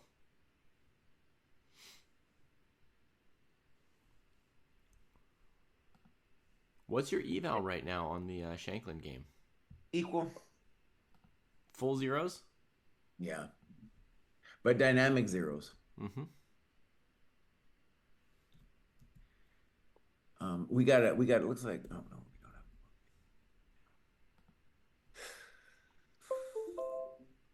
So let me just say the reason why the chump GMs would play queen b4 without thinking too much is just on principle, white, if white's doing anything here, he's mating us. If we're doing stuff, it's attacking some weak pawns on the queen side. Mm-hmm. So we don't necessarily need a queen to do that. Shanklin needs a queen to mate us though, and that's why queen b4 Yep. is like the default. Now, AB though, if you're a rapport, you could do it. Be say like, what do you got, buddy? You don't got nothing. You don't got nothing. And if you play AB, you're gonna have to really start calculating. Obviously, knight h2 is the first thing I guess you really got to think about. And it's a little questions. Mm-hmm. Well, why don't we go down that road, Mr. Pruess? Because that's what Rapport's thinking about. So Queen b4 AB, or ab? so AB, yeah. Okay. I think queen b4 is just the natural thing, and AB is the one you have to be a champion of the world to play. So yeah, I'll go knight h2. I think that's would be my main fear anyway if I was black. Mm-hmm. Let's say black plays h5, Okay. fearing knight to g4.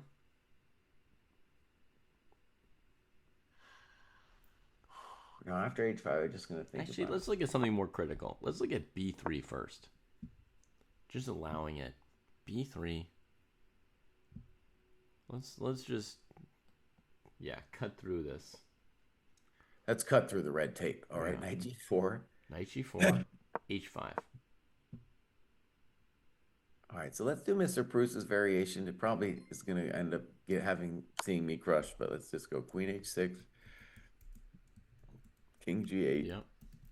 knight f6. And then I'm just lost. Maybe not. Let's see. EF, EF. Threatening rook e6. Queen d7. Queen d7. Pruess says, I don't care about nothing. No, not I don't care, but I calculated this same move last time around, so just seeing if it holds. So if I play rook e6, am I just drawing this thing? Rook Maybe I'm e6, losing. Let's see. FE, fe, queen g6. king I think f8. king h8, I'm just losing. Actually, king h8, I might be winning after f7. Holy moly. So king f8. Yeah, I'll just show that, folks. King h8. F7, just threatening mate on H6. So I went to F8. So Queen H6. I think you have to go to G8. Mm-hmm. If I go to E8, the variation goes Queen H8, King F7, Queen G7, King E8, Queen G8 mate. So that means White has at least a perpetual here, Jesse. Yeah. Always good news. King G8.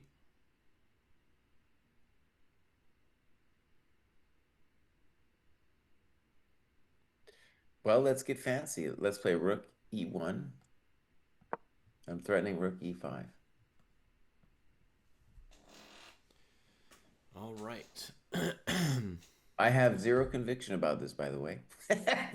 But I Right. just it's plausible. As I start winning a bunch of pawns there, it could turn into a long-term Aji.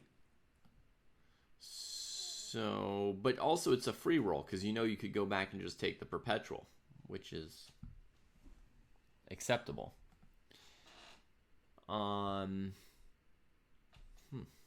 It's a little might be heartache there after Rook E1.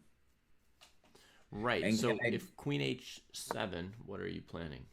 I was intending Queen G5. I thought you might be intending F7, Queen F7, Rook E5. That might be a thing too. My intention was Queen G5, King H. Ooh, maybe you could go King F7. That might be a problem for me, honestly. Mm-hmm. You just wanted the pawn on E6 and just keep playing. Yeah, but I might do a take back. All right, I'll try your F7. Queen F7 looks forced, Rook E5. I'm gonna get your queen, I guess. That's a hell of a plan, huh? F7, Rook E5.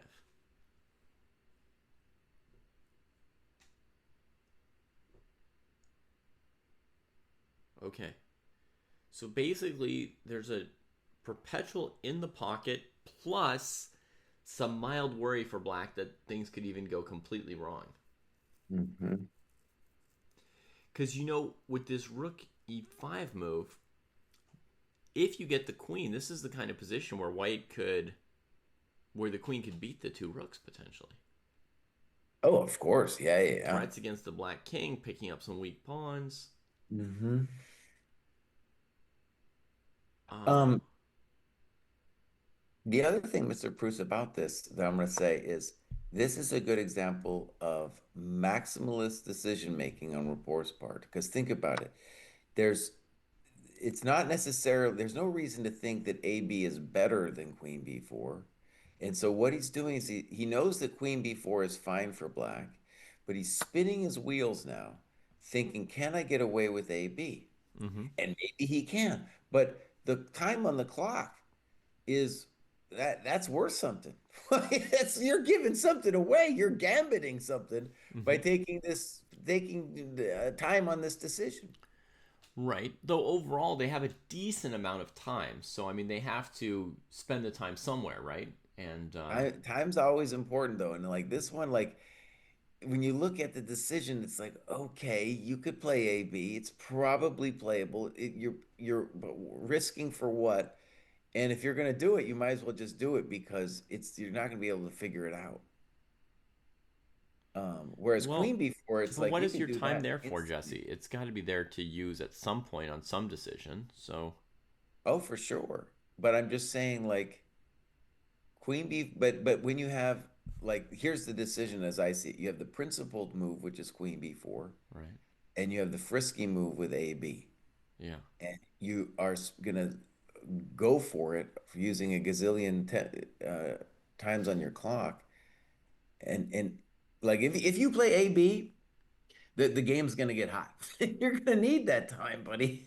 You're gonna need that time if you're gonna play AB. Yeah.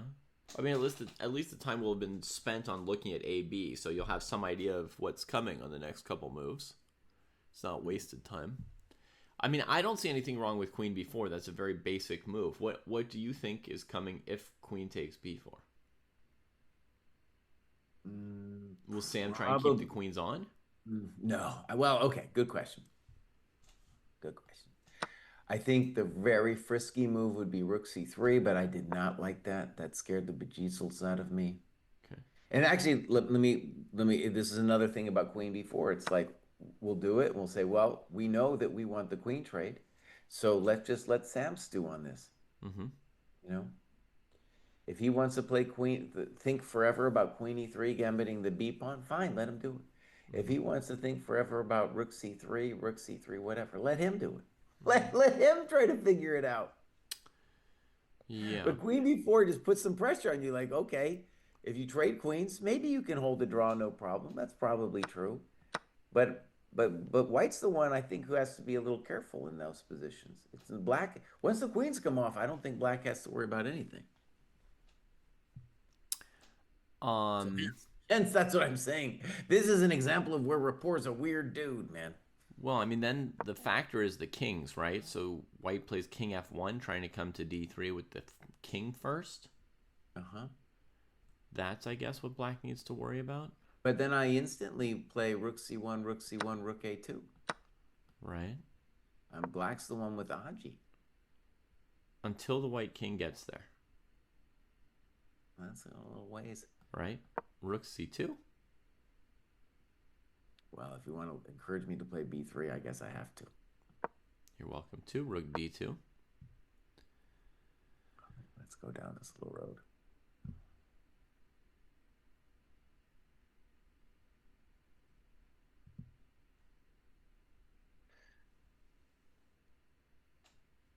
Yeah, this is getting a little dangerous.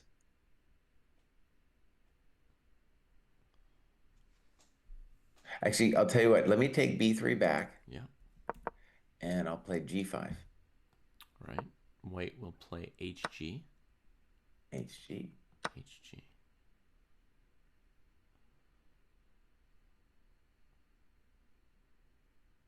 Oh, I Ugh. like this for black. You were talking Yeah. about your king. My king's having some dreams too, my friend. Mm-hmm.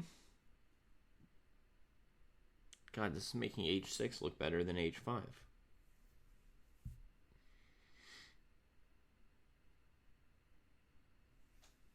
A knight on e6 is a powerhouse, bro. He's controlling c5, d4, c7.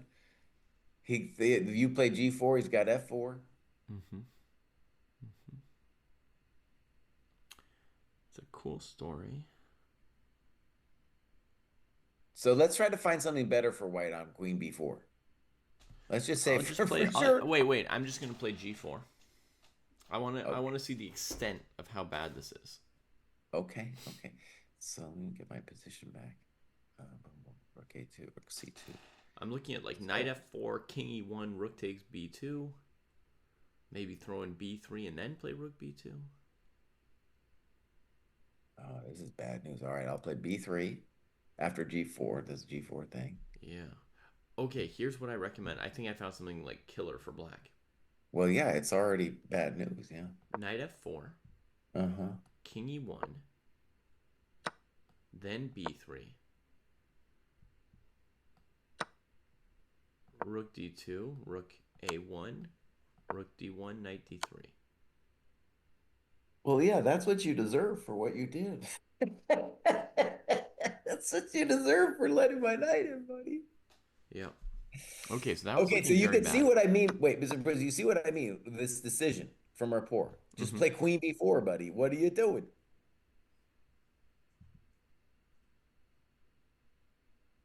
All right, but let's improve white's play after queen b4 and Yeah. try to just imagine like what would white do on queen b4. I mean, I guess I'd want to play rook c3 after what I just saw. Okay. And so the basic question is, okay, like after queen b4, do we feel black is better or do we feel it's just still equal?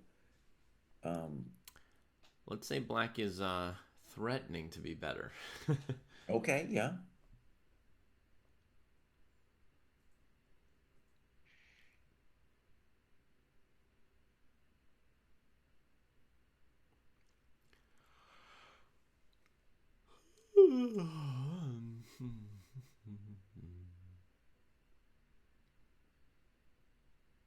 Hmm.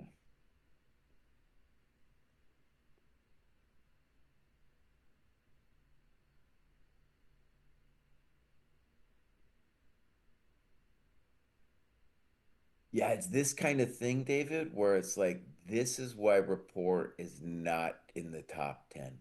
What? Yeah, this is it. Because he does there's something about the dude. He loves to do weird shit. Now, a lot of times the weird shit is amazing, Hmm. but it's a problem when you think forever on queen takes b4. But And he he's has the dreaming about like, time because he played other moves quickly. Like yeah, this is what I want to get from you is like where and when is he supposed to use his time? Because when there's a decision that he's actually should be calculating. here, Because this AB thing, you're just inviting unnecessary drama. Queen b4, you're on top of the game. Like this is what black wants. This is the principle. Yeah, black's the one putting pressure after queen b4. After AB, maybe it's playable and maybe you can think forever about all the crazy variations that are going to happen. hmm, But the queens want to come off for black. okay. Trust me, there's going to be time to think. There's going to be some crazy shit that goes down no matter what. Okay. Okay. I'm just saying, I feel like We got to every move. game you point He out played rook like five or c1. six times where somebody's thinking and shouldn't have been thinking. So you should also point out for us once or twice where somebody should be thinking. Well, he did a definite report decision here with rook takes c1. We weren't even looking at that. So Yeah. let's try to first imagine what the man was thinking about. He has some idea here. He's and I'll just say he thought some deep stuff. Sam took immediately. I don't know what it is yet. See, Sam's very practical about his time. Yeah, he's like, he's he's not like, gonna think forever. he's like, it's not like I'm gonna, put my queen in the way of my rook. I'm gonna play rook c1. Okay, so here is his rapport's conception. He's saying, I want to do this queen b4 thing with with a rook trade, and I'm going to admit I just don't understand it yet. Still looks fine for black, but I don't know what the significance of this was.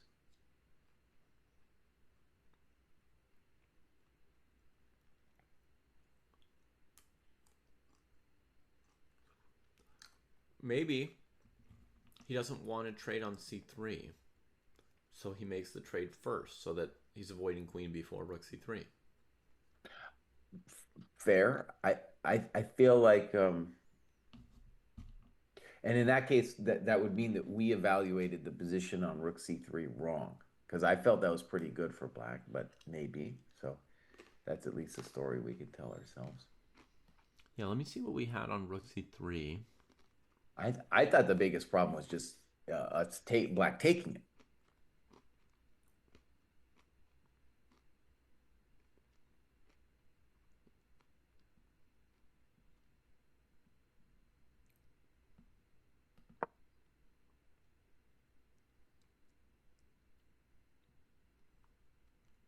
We've never looked at this version, actually, of rook c3. We never added any moves. We only looked at a version with rook e3, rook c3, which was a different tempo instead of king g2. King g2 is almost an extra tempo for white compared to the lines we looked at Mm-hmm. when we played them out a little bit. So if he had played queen b4 and Shanky had played rook c3 and we trade on c3, b c3, queen b3, what did we do here? Knight h2? It's practically the only idea that we can come up with, right? Yeah. And then after knight h2, there I liked a4. So all the concrete lines we had looked at here, All right, do I like white a4? was basically down a full tempo before. Okay, white took on b4, Mm-hmm. and maybe this is the point you get to make fun of me, David, because now black after queen b4, if queen b4 was white's best move, then this thing that he did was maybe a superior move order because after AB, it's a very similar position to what we looked at before, and black is definitely on top. That doesn't necessarily mean there's more than equality here or anything, but black is the one who's got the aji.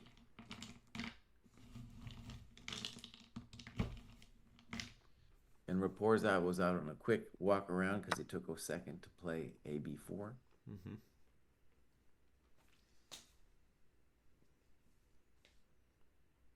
Okay, so I think we need a way, King F1 played, we need a way to find, we need to find a way to equality for white, I think.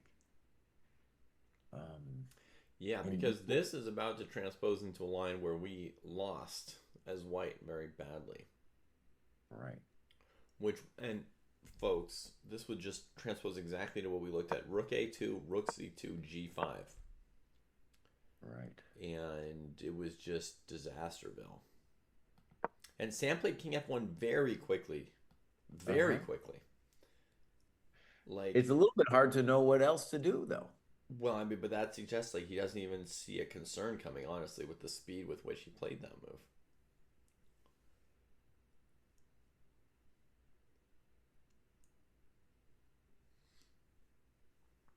It's not like Well, there let me was try to no other let me move. try to defend White's honor because Okay, I think he's just trying to build a fortress and hold it. so let's go So Rook A2. you play black, and I'll try to just hold it for White.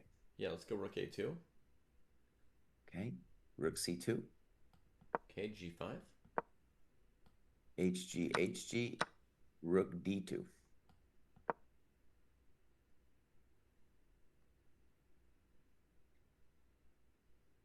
Mm-hmm.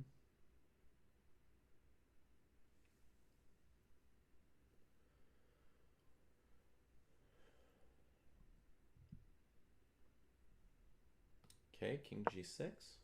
By the way, another option for you there would be to play B3 and Rook A4, but let's go King G6, King E2.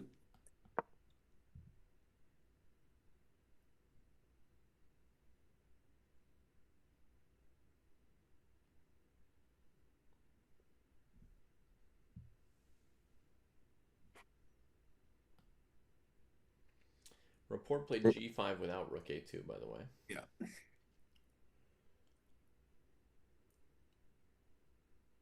And my intuition here. Okay, maybe a cool thing about doing it this move order is if we're gonna play like a B3 Rook A4 thing, we might want to do it this way. Mm-hmm. But okay, my uh hope or whatever you want to call it for white is just to get the king to E2. Mm-hmm. Well, you're close.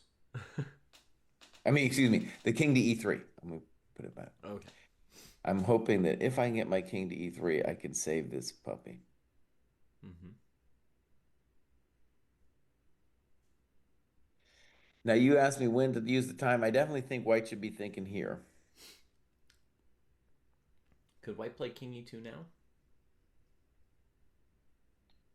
Right, and let's just say that the question is going to be about do I need to play HG? Do I want to play HG? Let's try King E2. So first question we have to answer is, does G4 hurt me? Yep. Knight H2.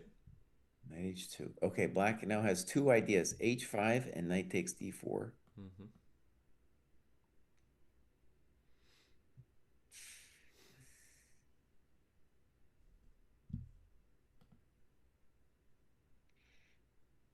Doesn't Rook A2, isn't that just a pain in the butt?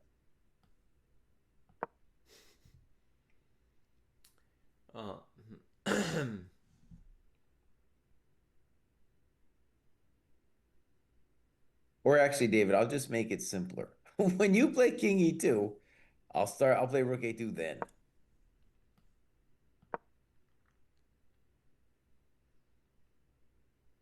Mm-hmm.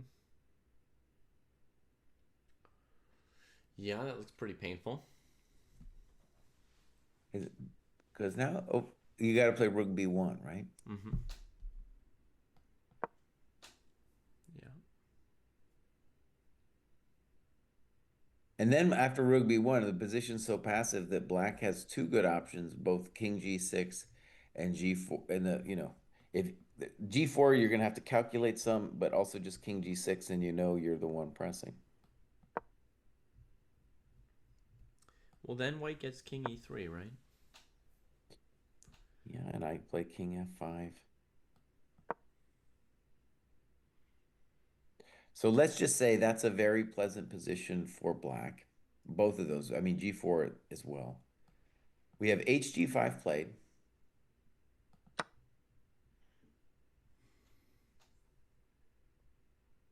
We're gonna see HG here.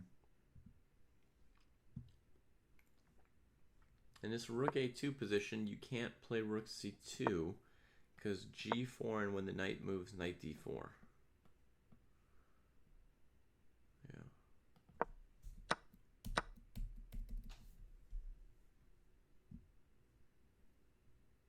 Can dream about you. HG5 played.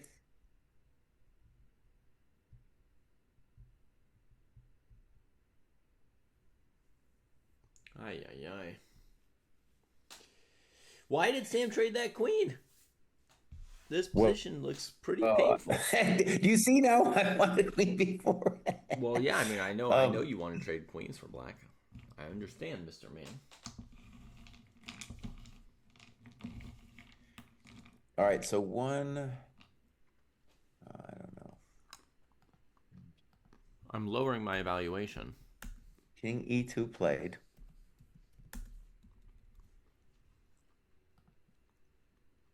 Wow, Sam's still playing very quickly. So this would be where you would play rook a2, right? Well, as a first thought, I mean, black has, you know, um, you asked me, well, where to use your time? This is where I'd use my time because now I'm like, I got to find a way to make sure I knock this guy out. Or I got to try, to, if not knock out, create a position of the most unpleasantness.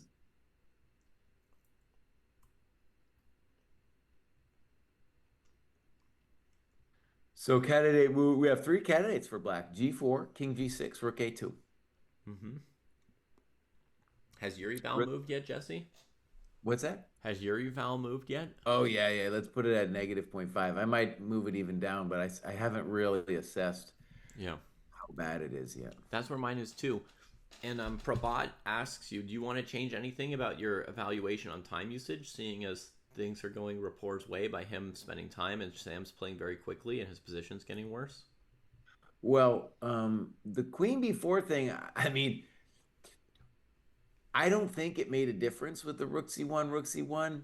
Okay, but you know, so the problem in general was this B4 B5 B4 plan put enough pressure that he got his queen to B4, typical French style, and now the attack is over. And worse yet, that black in these end games, the hope could be for white that the black king would be poor.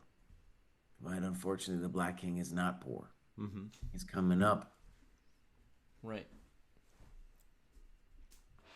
One I thing, mean, Rapport maybe thought there was some difference. Maybe he looked deeply into that Rook C3 resource and he avoided it. obviously he did. Yeah, he could have said, you know what? After this Rook C1 thing, it's just simpler for me. Mm-hmm. He could have also maybe been surprised that Sam played Queen B4 so fast. Sam played the Queen B4 with, because let me just say, if your opponent played Rook C1, maybe you're seeing it coming, but honestly, you probably were thinking about AB versus Queen B4 mostly like we were. Sam instantly played Queen B4. All right, we got a move. We got King E. So he's still King E2. What am I saying? Look, Yeah. anyways. One hope for white is that maybe if we could say if black ever plays King G6, maybe then we play G4. So maybe a way of talking about it is to say to take away King G6 as a candidate move right now. And the claim would be if King G6, G4, then maybe white holds. Yeah, but I mean, the critical move from White's perspective is still Rook A2 right here. Um, I'm just doing that process of yeah. elimination thing. Okay, so let's look at Rook A2. It looks very good. By the way, he could have done it instead of G5, and the chump GM would have wanted to do this first as well, just because it looks so amazing. I really like his G5 though. I mean, it was the move that he was 100% going to play, right? Gaining space, Okay. room for his king, threats of G4. And then, remember, you had your B3 Rook A4 plan. He's leaving open the option of going Rook A2 or Rook A4 or seeing what Sam does.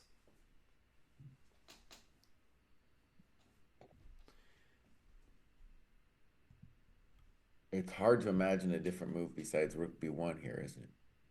Mm-hmm.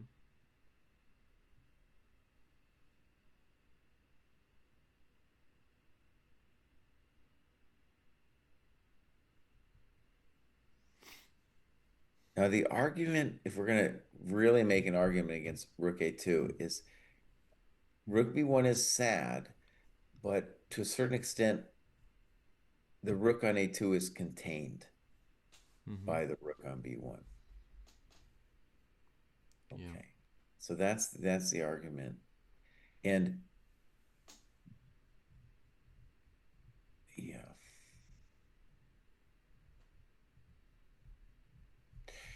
There might even be ways that the Rook comes to the H file.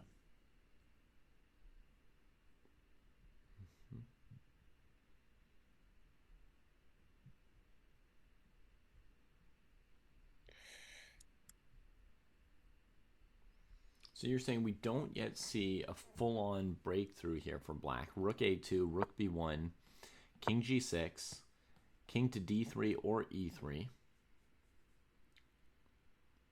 and then King F5. That's what we looked at previously.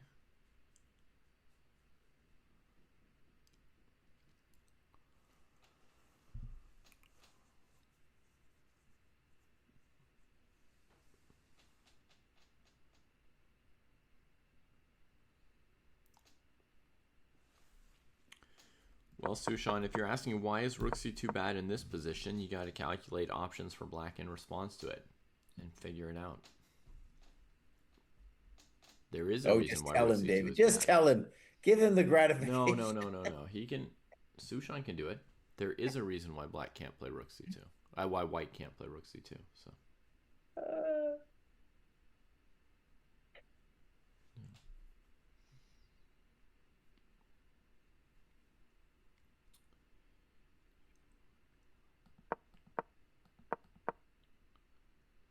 Man, Sam's really played this part pretty quickly.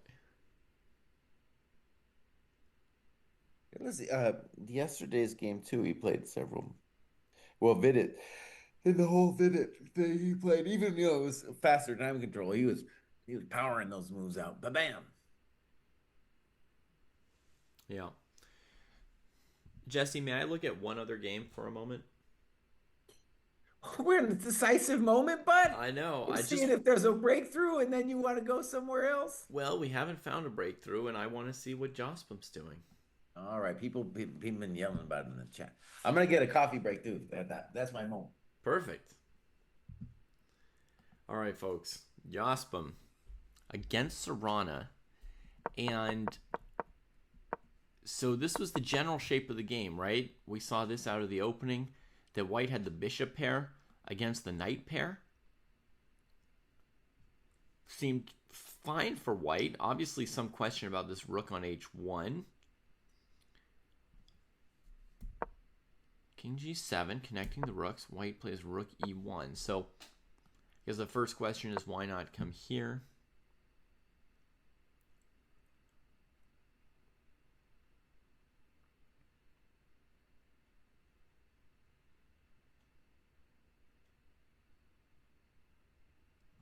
I don't see exactly why not. He played rook e1. I'm sure he wanted to play king e2 and couldn't for some reason. Here. So here Black could break White's pawn structure a little bit, but it gives the king a little more room to get off the first rank. So Black just holds the tension. Now again, what's happening over here?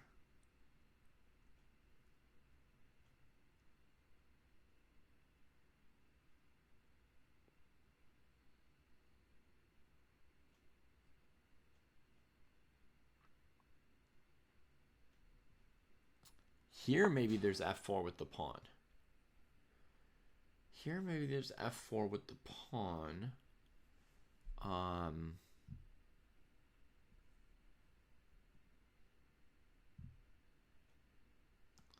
If rook takes, reattacking this piece. But this move doesn't lose because there's this saving white. And white's just fine. Huh.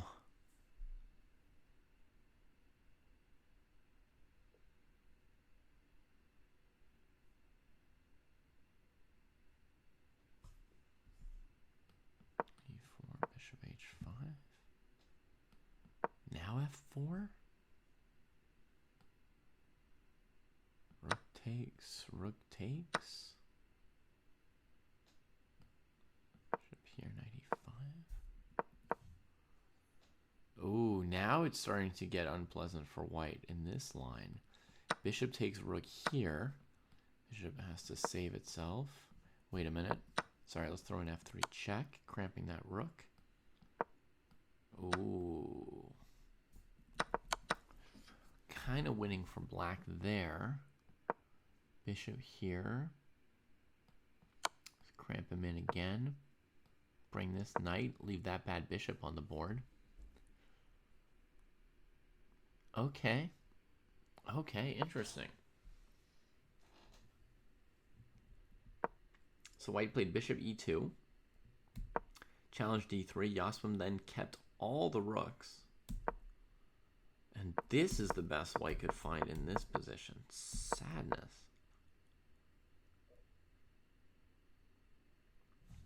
So probably black's threatening f4 here. Like against a move like king g2. Probably this move is good. If we're to interpret from white's kind of choked up defensive move of rook g1, seems aimed against f4. But it's a sad, sad sight, this move. But Yaspam thought for 15 minutes here, so it was not clear to him how the progress goes. He goes knight e4.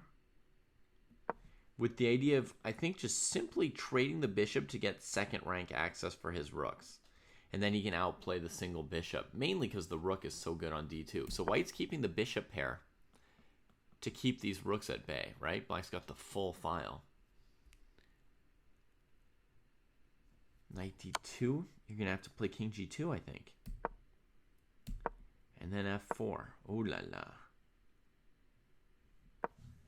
So he doesn't take. He could have done this. Counter check. Doesn't look lost for white. At least the rook's technically in the game. White avoids it like this.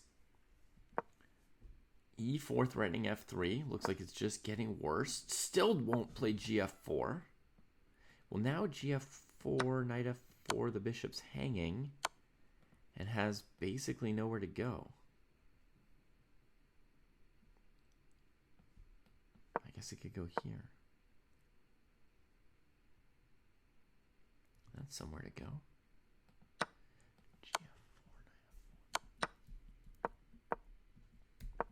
Plays bishop g4, rook d3. Black could throw an f3 check there, but they're not in a rush about it. Just the knight will be good on f4, I guess. I don't think any of this is like 100% short variation decisive. Part of it's just you know, the positional play of these pieces.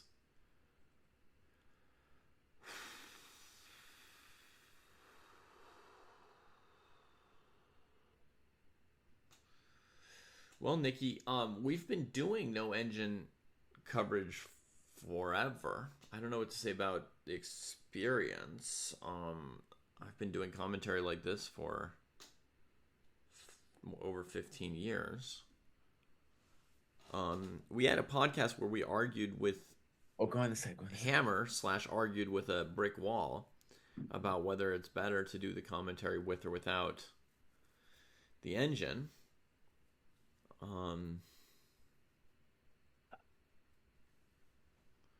We do have two Marshall Gambits this round, one from the Semi-Slav and one from the Rui. Overall, it feels like Jose Martinez has got a great game going here as Black against Serrana. Definitely Black pressing and pressing and pressing. Boss, we got moves in the Shanklin game. Alrighty. All right. Sam's still moving super fast. By the way, we got Liam here, who is Fire Snap in the dojo. He's Fire Snap. He's making some progress. Nice. It has become incredibly concrete. David asked me earlier, when do you think? And Black needed to think about this because the question is, do we got something or do we not got something as Black in this position? I was going to say Sam's finally thinking, but I mean, what's he going to do other than knight g4? And then he played it. Yeah. To me, I mean, just optically, I think white is okay now because we can play f4, we can play knight e3, and it's true that the black king, or at least I don't see how the black king does a little dance. Mm-hmm. Yeah, the Black King is not immediately into the game here. If like King G6, Knight E3, it seems like he's been kept at bay for the moment. Yeah. And once we get knight e3, and then Black has to start worrying about knight, obviously knight d5, but also knight c2 takes b4. So report should have thought more about this sequence here. Well, maybe we're the boneheads. Okay, maybe we're the boneheads. Maybe he's got some idea here that we don't see. He spent 8 minutes on Rook A2, so he definitely spent some time on this moment there. Presumably, he planned the whole G4 sequence at that point. Rook A2, Sam wasn't surprised by any of this. He played all his moves quickly. Sam has used 1 minute in the last, 5-6 moves. So he does not. He still just seems completely unthreatened by everything that's happening.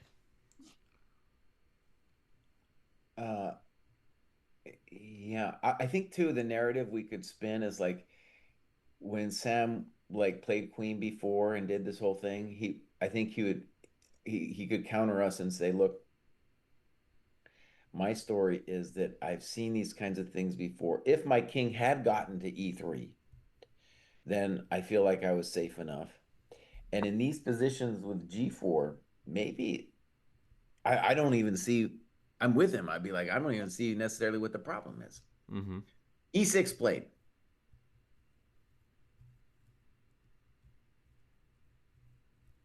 E6 played. I still think knight e3 would be the default move. Mm-hmm. And the drama is I'm threatening knight c2. So if we were to ask ourselves what is report up to, maybe he wants to play knight c5, knight e4. Good. I think that's true. Mm-hmm. So you could play knight e3 or you could play f4. Either way you want to consider if knight c5 to e4 bothers you. Right. Let me try knight e3 first. If it really bothers you, you could play knight f6 now. Mm-hmm. But then Wait, King G6, David, you can't contain him so easily. I want to do my assessment. I'm going to put this at equal. If I was allowed to say unclear, I would say unclear. Yeah.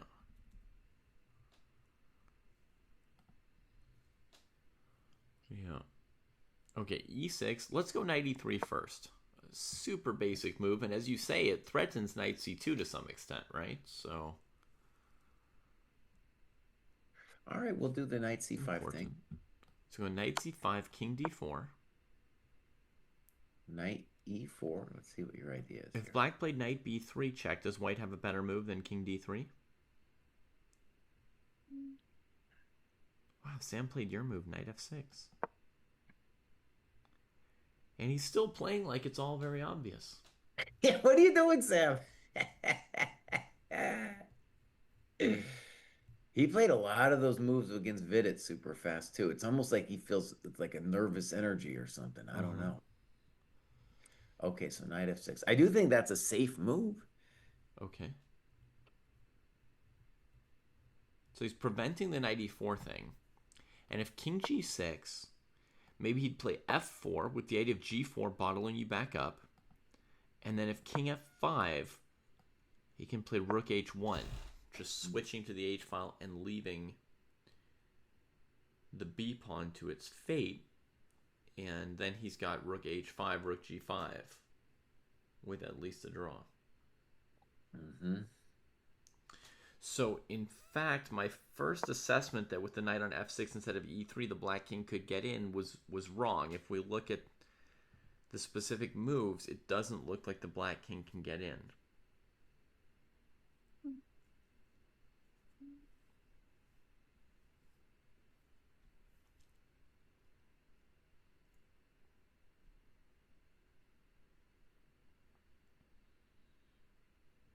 If Sam wanted to make a case that Vidit has to watch out, it would be that he's going to play f4, g4, f5 with this nice knight on f6. And eventually he's threatening rook h1. Yeah, I mean, this rook h1 is eventually a thing, dude.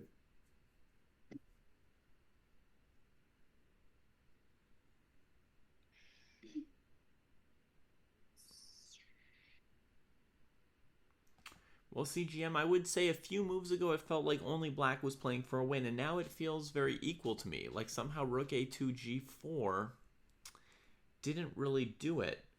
An interesting thing about the HG decision, right? So right here, this decision for Sam to take on g4, it's honestly the move Sam's thought about the most in the Mm-hmm. last 10 moves here, Jesse. Yeah. Was whether or not to trade the pawn on g5.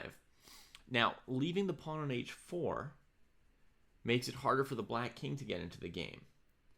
But trading the pawns took away black's option of playing g4, knight h2, h5, holding the g pawn and trying to box away that knight, right? So in the game, when rook a2, rook b1 got played, Rapport trades the d pawn for the g pawn, but he doesn't. If he's playing g4, he doesn't have a way to defend it. He has to trade it once he goes for it. Well, I think we can say the obvious, David, is that Rapport has got to be pissed because it's definitely he was the one on top a couple moves ago, and then with this decision with G4, he missed something because now his position is no bueno. It's definitely like White is the one, if anybody, who's got chances now. Yeah. And I don't know how worrisome it is for black yet, Jesse, just because I feel like knight c5, I mean, looks fine for black. So maybe if maybe a good first thing for Black to do would be like Knight C5, and if King D4, we go Knight B3 check. Yeah. Yeah. Knight c5. At minimum, that seems fine. And there is also the question of knight a4. There you go. Actually, Mr. Bruce, you're on to the idea. That is gotta be the one big hope for Black is some kind of Knight C5, Knight A4. Yes. Yeah, on the time usage thing, Zoom just asking, could it be that Sam is seeing all these moves of Rapport's before Rapport plays them, and that's why he's not thinking on his own clock? And I think that's pretty plausible, Jesse, that everything Rapport has done in the last few moves was a move that Sam could have been thinking about while Rapport was thinking. Mm-hmm. Nothing too surprising.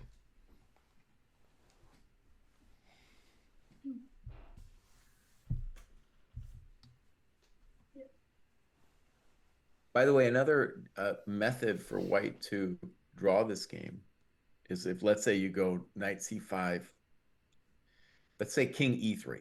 We can look at King C2 later, but I just wanted to show Knight A4, Yeah. rook h1. Mm-hmm. Let's say rook b2 for kicks.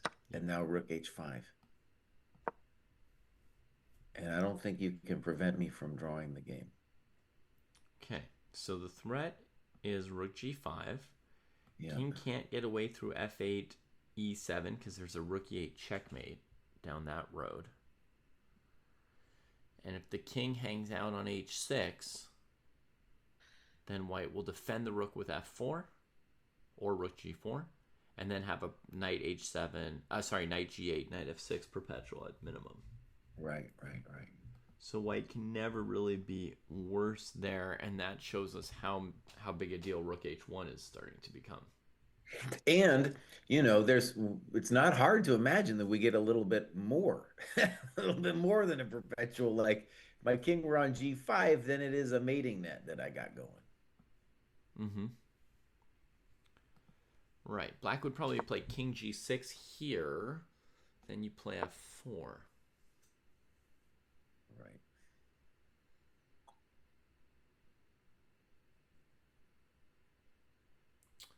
Yeah, I don't see how that can be broken up by black.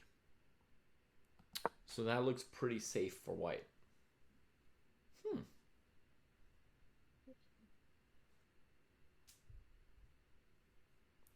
Jesse, do you ever like to do that? Try and really think about things on your opponent's turn and then crank up the pressure on their clock?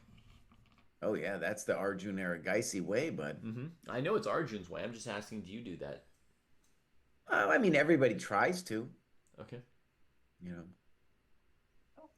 My Liam here says that Sam is going to crank him. We got to move. Knight a5. Okay, maybe a good move. We were not pondering this. Simple idea. Let's play knight c4 and talk to e5 and b2. Yeah. And rook a3. Yeah. And b3, rook f2 doesn't look healthy yet.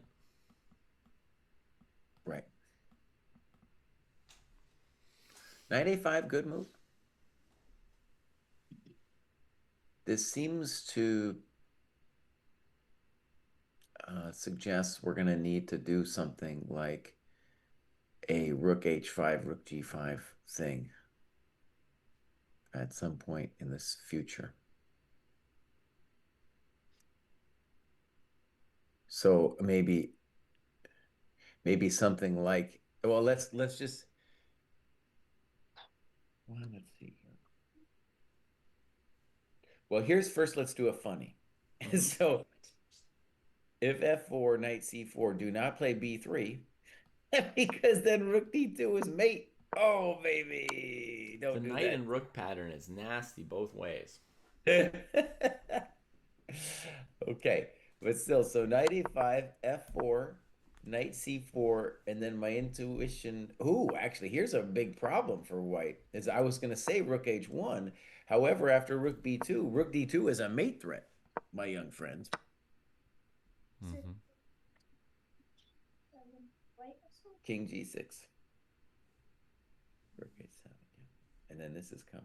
Okay, well, that was a hassle in the castle. Mm-hmm. How about the most basic move, king c2, defending ourselves?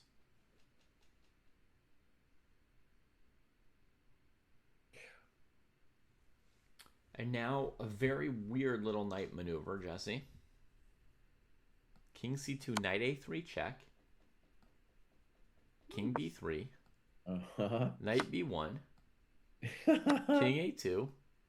Knight d2. Holy moly. And the king is in a little box. Still very unclear after, say, g4. Yeah.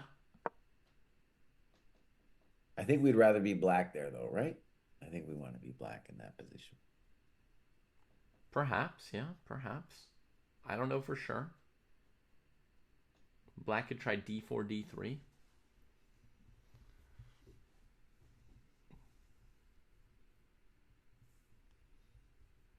Yeah, I guess I'd rather be black. Maybe white just plays b3 and saunters out instead of g4. b3. King b2, king c2. Yeah, it's worrisome. It's a little worrisome. Maybe knight e4.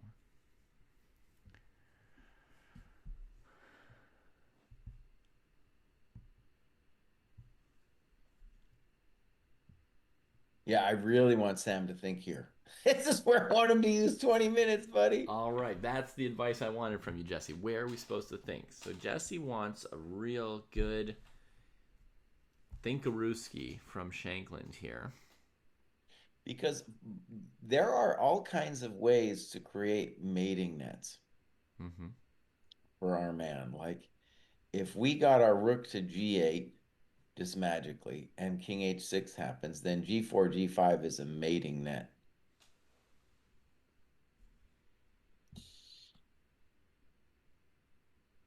So also our king can be involved in some kind of action in a variety of ways as well. Mm-hmm. Okay, we're getting an update on results here in the first round real quick. So let me refresh this page and see some of the games have ended fairly quickly today. Lecco and Aragaisi was the first that I know of to finish. 17 moves, draw. Bunch of games still going. Wei Yi and Meg Sudlu played all the way to an opposite colored bishop ending, draw. Grandelius Hari Krishna, draw. Vaishela Grav Grebnev, draw.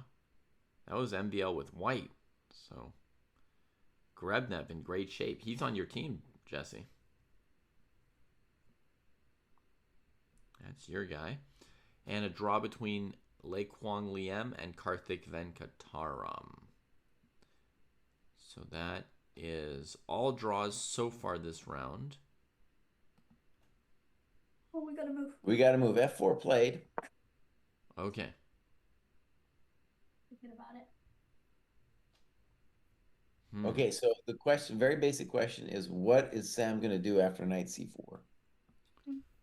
Yeah. There was your, okay, so there's king c2. That was the only move that didn't lose it instantly. It's the only one we've tried yet, yeah. Because rook h1, rook b2 looks like we're getting mated. I mean, there are ways to get out of mate, but yeah, I mean, you sack a pawn, you don't want to then be scrambling to avoid mate.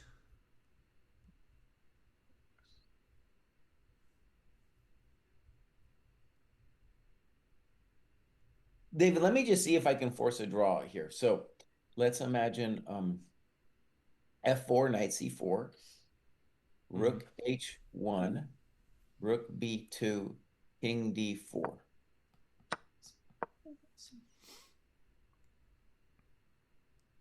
Okay. So my hope is that I'm forcing a draw with rook h5. I don't know yet. Okay, so I guess I go rook g2. Good.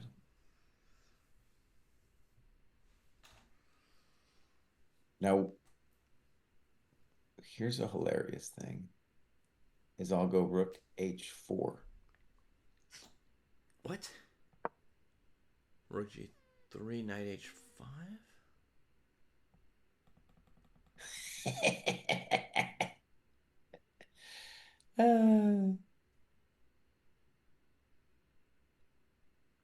Oops. I didn't see that coming. What is Rick 87 talking about? What is who talking about? Rick and Renga? It's saying it's the obvious.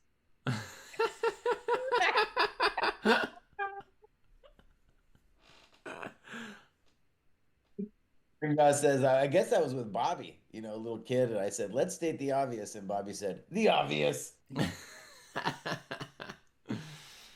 Nice.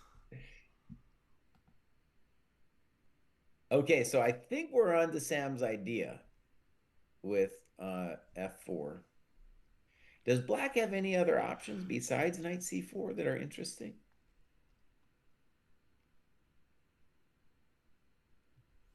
All right, let me try something else. I'll try rook d2 check. King c5, b3. Okay. So h1, b2. Check to the miserable king. b3. And if I play rook h5? Rook h5.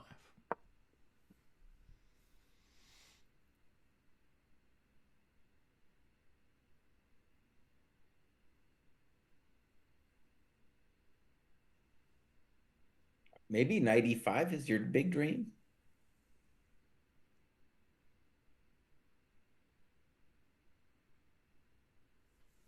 That would be kind of amazing if you could do that. All right, so you're threatening immediate annihilation. How about knight e5 here, Mr. Pruess, after rook h5? I'm considering it. I'm just trying to make a thorough list of my options here.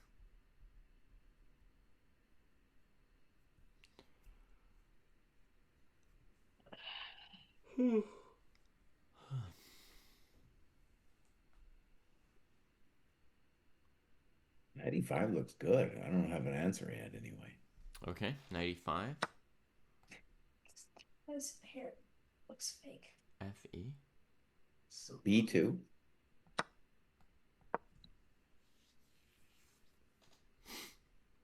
Okay, and rook h1, rook c2. Ooh la la. Yeah. I think we have stuff going on. Knight c4 played, by the way.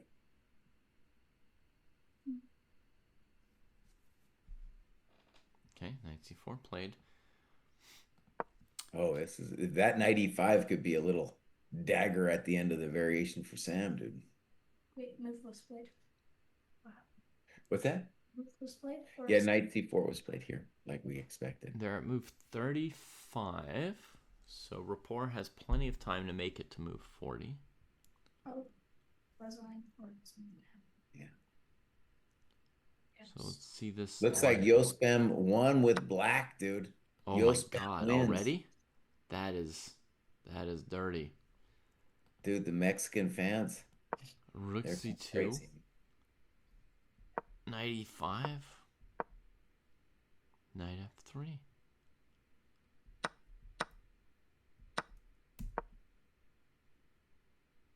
Dang, Yospem don't play, bud. Wow, there went a piece straight up.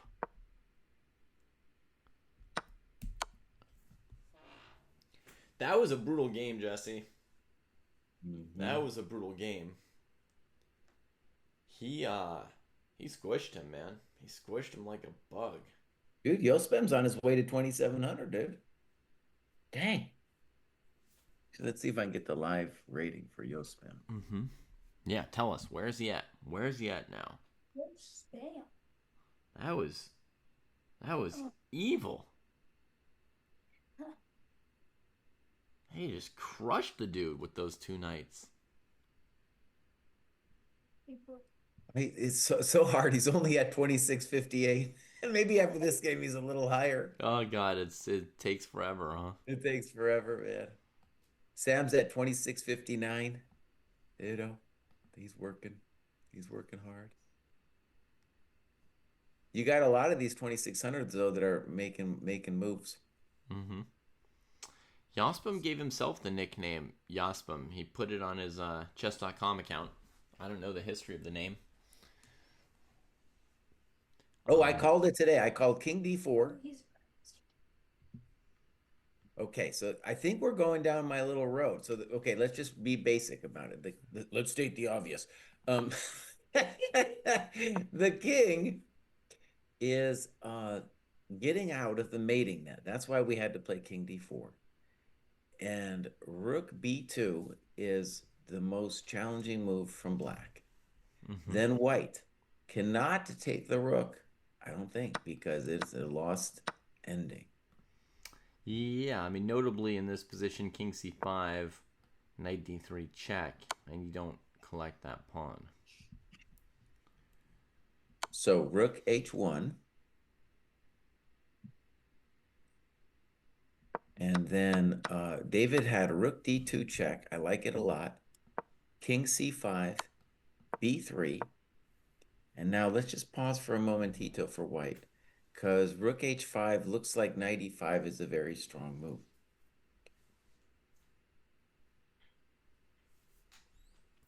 So let me just see, David, if rook h4 makes a difference. Okay, rook h4. I'm still interested in knight e5. Okay, let's So play knight FE, takes, defending our knight. fe b2. B2, Let's see if rook we have b4. anything amazing. Wait, anything amazing? I mean, there's just a million things here. There's rook g4 and rook b4.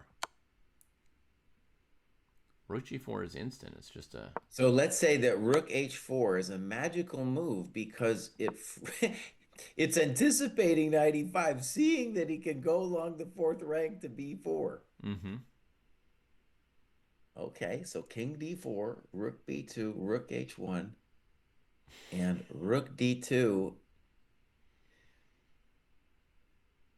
I guess we'll demand rook h4 at the end of all that.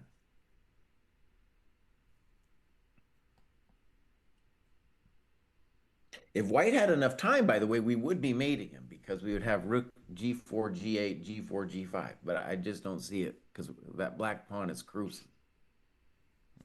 Okay, let me just show this, folks, that white's threatening an immediate repetition and probably has to take it because of b3, b2. If we dilly-dally with black or, think that we can do something here, then there is a plan for white to put the rook on g8 and advance this g-pawn eventually. Okay, that's never going to happen. Dude would have to hold still for like 3 moves. But the rook and knight can do that. I think that's an obvious, to state the obvious, I think that's a case where we can sing, if I can't have you tonight, I can dream about you. Okay. Like white sitting there imagining checkmate pictures with the rook, knight, and pawns. That's right. Yeah, Francois, does your d4 move stop the repetitions here? The knight g8, knight f6 mechanism on the side of the board? Well, it's also rook g4, h4.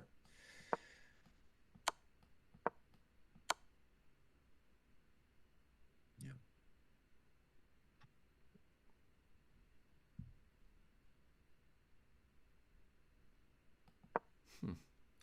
Okay, well, we've not looked at knight b2 at all, Jesse. Should we look at knight b2 since we've kind of looked at rook b2?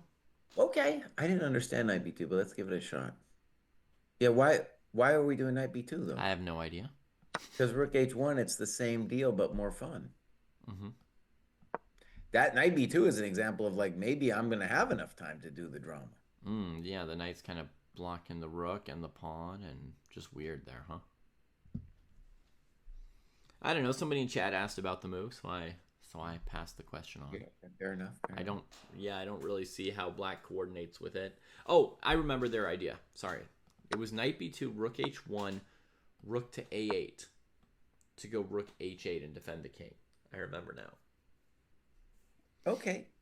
Now the default for white at that point would be rook b1 to win the b pawn, but there might be something else.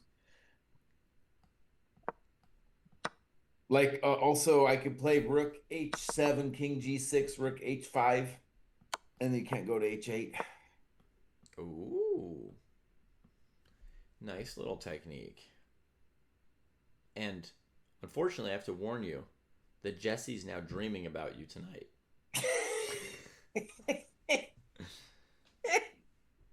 Rapport took with the knight, Jesse.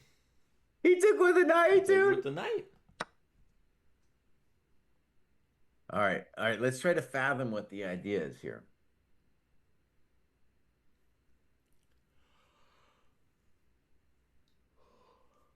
What is the idea? I can dream about you if I can't hold you tonight. Mm-hmm. So here's another variation, a chat-assisted variation, rook h1, rook a3 instead of rook a8, and now rook h4.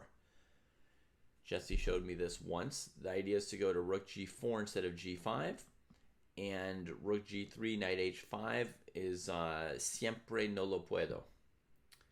Wait, you guys. What is the idea of knight b2? I still don't get it. Like the knight is strong on c4. The rook wants to have the lateral movement. What is the trick of playing knight c4, knight b2?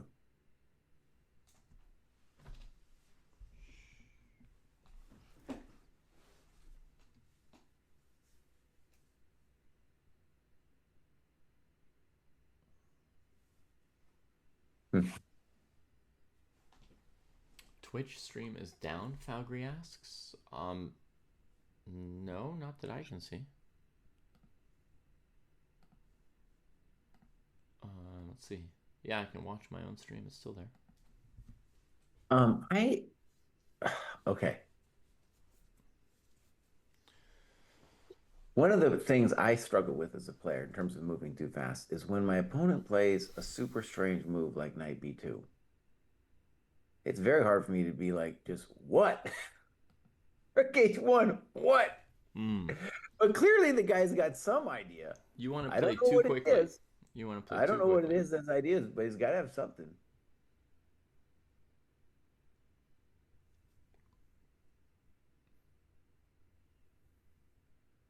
Well, Patrick, it looks like they're not going for a rook trade, but yeah, I'm pretty sure white could not collect the b pawn in that rook trade position. That looked very bad for white. Like earlier, you know, black wanted to trade queens to defend their king, and white wanted to keep queens on the board. Here, white wants to keep rooks on the board to play against black's king. Looks pretty safely equal here for Shankland. Sensei bar showing a pure 0.0. By the way, I'm registering my complaint here. You're showing other players, buddy. How come you're not showing this game? It's not that hard, bud. You know? Come on, just put a camera on them. It's not that hard.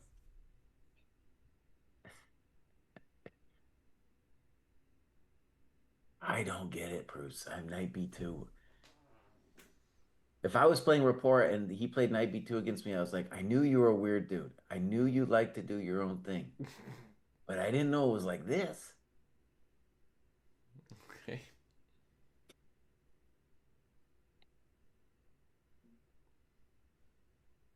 Yep.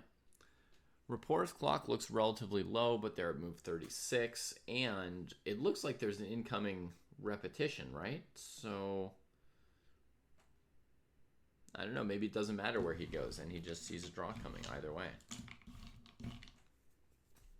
At this point. But it's so weird, dude. There's got to be an idea, Mr. Bruce. Don't give up yet. There's some idea with knight b2.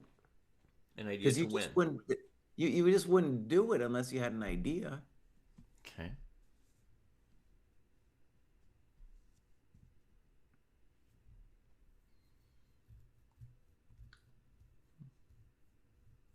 Sam is stopping and thinking, as you suggest. The only thing I can come up with so far is that he has the thought of rook h1, rook h8, and he blundered rook h7. I don't know. Mm-hmm. I mean, what is the only advantage of having the rook there is you can go back, but it ain't working. Yeah. Now, if we're right, by the way, that knight b2 is just completely pointless, then white can start dreaming. All right, let's see. We got to move rook h1. Rook a8 instantly. Was played. Oh, wait a second. Now, David, hold on. We might be able to dream about him here. I know what you want, Jesse. Okay, now before we start dreaming, I just want to say that in addition to rook h7 dreams, there's also just the basic rook b1 and take the b pawn. Right. Or, of course, rook b1, we might see rook a2. But this is looking a little like he's okay. A little bit reporting. Let me ask you something, Jesse. Let's imagine rook h7 gets played. It does. Yep. Rapport plays king g6 instantly. He was not surprised by it. He didn't blunder it. Let's say rook h4 and then knight c4 for black. Okay, so definitely we have a draw if we want with rook g4. Do you now? King h6? Okay, rook h4. Rook h4. King g7. Rook g4 check. G4 check. No, I have a draw, but I King have a H8. draw. I might have more, but I definitely have a draw. Okay, yeah, you still have a draw. Okay. I might have more. I don't know. Okay. I was thinking, I was just trying to figure out what rapport was up to, right? Exactly. And I mean, like so I Rook was A8 thinking yeah. maybe he was wanting Knight G8, Rook G8, right? If you went for that setup. Okay, so let's just sing the song. If I can't have you tonight, I'm gonna dream about you. Okay. Is there any way for us to create magic in this position for white? Because black's counterplay is now slow. It is now officially slow. He's going to take 1,000 moves to queen the pawn, and we have him in a bind.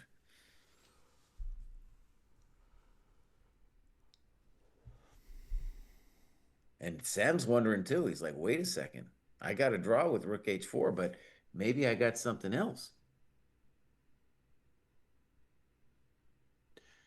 Rook H5 is also the same as Rook H4, by the way.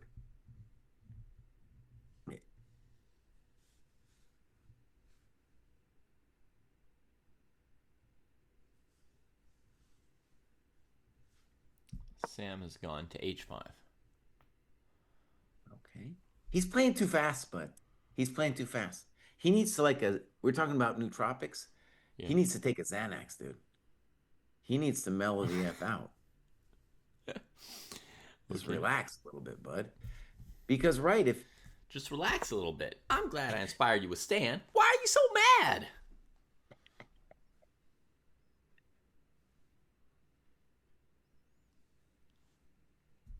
They're both playing pretty quickly here. Okay, Voss, let's just talk basics here. In addition to the draw, by the way, if you're Sam here, you got to be so happy to have gotten this position. Not only do we have a draw, but we might have something else. So Rook G5 check. Let me try that. King H6. And Mr. Pruess, just humor me for a second. What are you going to do on G4? Let's say I play B3 without even looking at your move. All right. I'll say Rook H5 check. King G7. King G6. F5, and I'll ask for your resignation. What? I played King G7, not King G7. G6. Excuse me. Sorry. I can change my move if I'm messing up. No. You're right. King G7 is a forced move, unfortunately for us.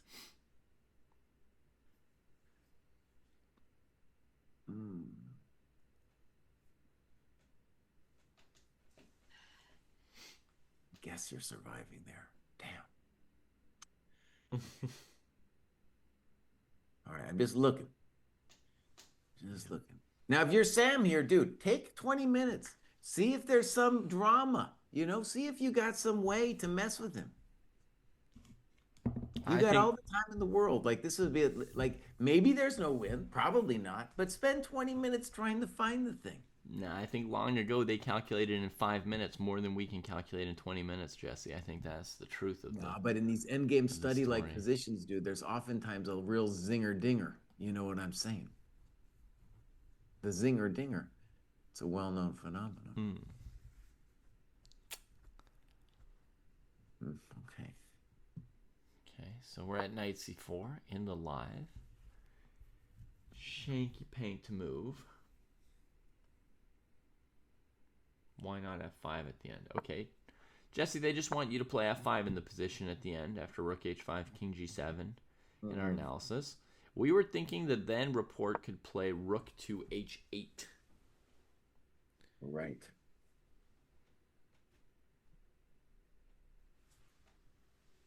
Yeah, I didn't understand what we were doing after Rook H8. I thought about it. I didn't see anything though.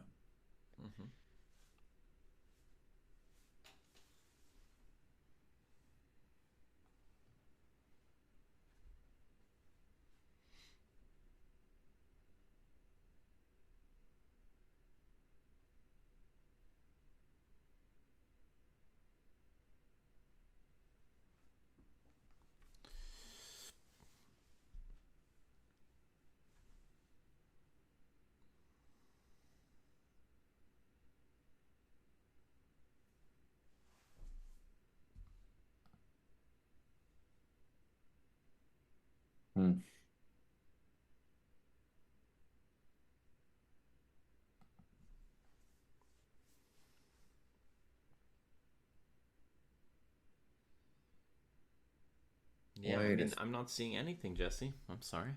Wait. The next move we need to consider, though, boss, is in the game position. How about G4 then? Okay, G4 there. So this threatens F5 with check. Right? Looks like a threat. Like if I go B3, F5. I don't know why I didn't consider that first. King here, here, here, here. Maybe King G7 is forced after G4. Yeah, I don't know if it's forced, but it's question number 1.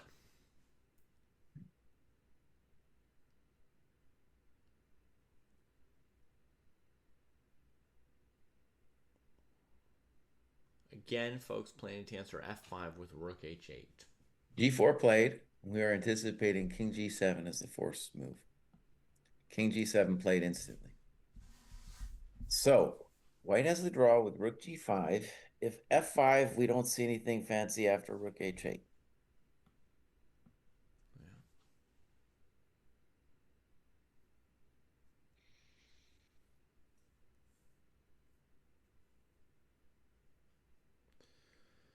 They have made time control, by the way. That was move 40. Sam playing the whole game relatively quickly. I think most of the other games won't be at time control yet.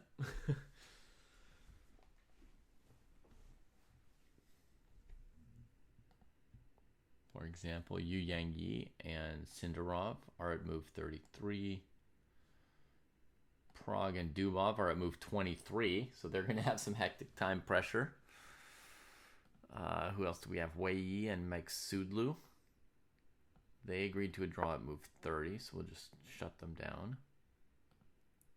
Esipenko and Kaima are at move 26, so that's going to be some time pressure there too.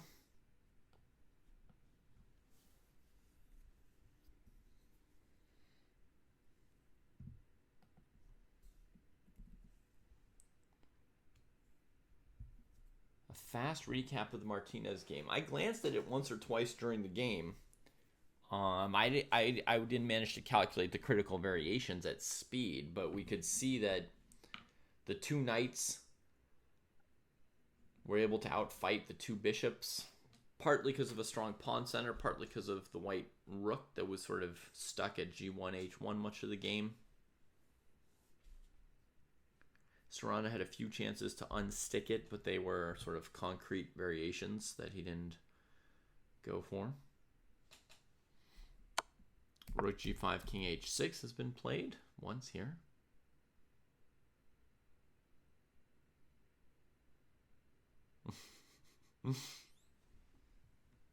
Jospin did have a lot of prep. Draw agreed and report, Sam. So, good game, dude. Good game. Yeah. Fair enough. Learned a few tricks there. Learned a few things. I think, too, if you want to think of it from a big picture scenario, it's like white ended up getting the typical French pressure and black had enough. Knight B2 was a strange move at the end, but I think, like you said, it's probably going to be a draw anyway. Right. I mean, Rook B2, Rook H1 would have been similar. And I guess the question is, did black have something better than this thing that he pulled out of his hat? Like a move 29. That was his big call. Right. To me, it feels like black has to be better. Yeah. There could be ways without Rook A2. There could be ways without G4, right? Like Rook A2, Rook B1 didn't look so bad. Maybe then King G6, King F5. Play it slower. Okay. But to me, very notable, Jesse, was how quickly Sam played moves like Queen takes B4, King F1, King E2. He must have done a few basic calculations of G4 and so forth. And he must have felt very, very unthreatened by any of that. I mean, he played through that whole phase very quickly. So that was notable because I would have been instinctively quite worried with white and thus playing slowly. So, as is typical, I allowed myself to look at the engine after. Okay. And let's go back to move 14 for white, because Oh, that was that's the a big long question shot. I had. I was like, how do we evaluate that position and what should black do? White do. Mm-hmm. Now, if you recall on that move, that was where all the GMs played my chump GM move, bishop h6, Yeah. right? But the engine actually finds a great move here instead of c3, and that's just d4 directly. And I have a feeling that just didn't cross people's minds. But what a great move with the Even chump intention. GMs never thought of it. Yeah, no chump GM ever thought of d4. It's very simple and strong because if d4, c takes d4, knight takes d4, you can't play bishop to e5 due to knight c6. Very Yeah. nice tactic. And then if you can't do that, then I'm going to play f4 next, and I'm going to be a little bit better. How about that? Mm-hmm. That's cool. So c3, d4 was kind of weird. And then, yeah, I don't know. I guess we thought that it was like roughly equal, and that's what the machines is saying after that too. Okay. Well, let's go check out some other game then. All right. Yeah.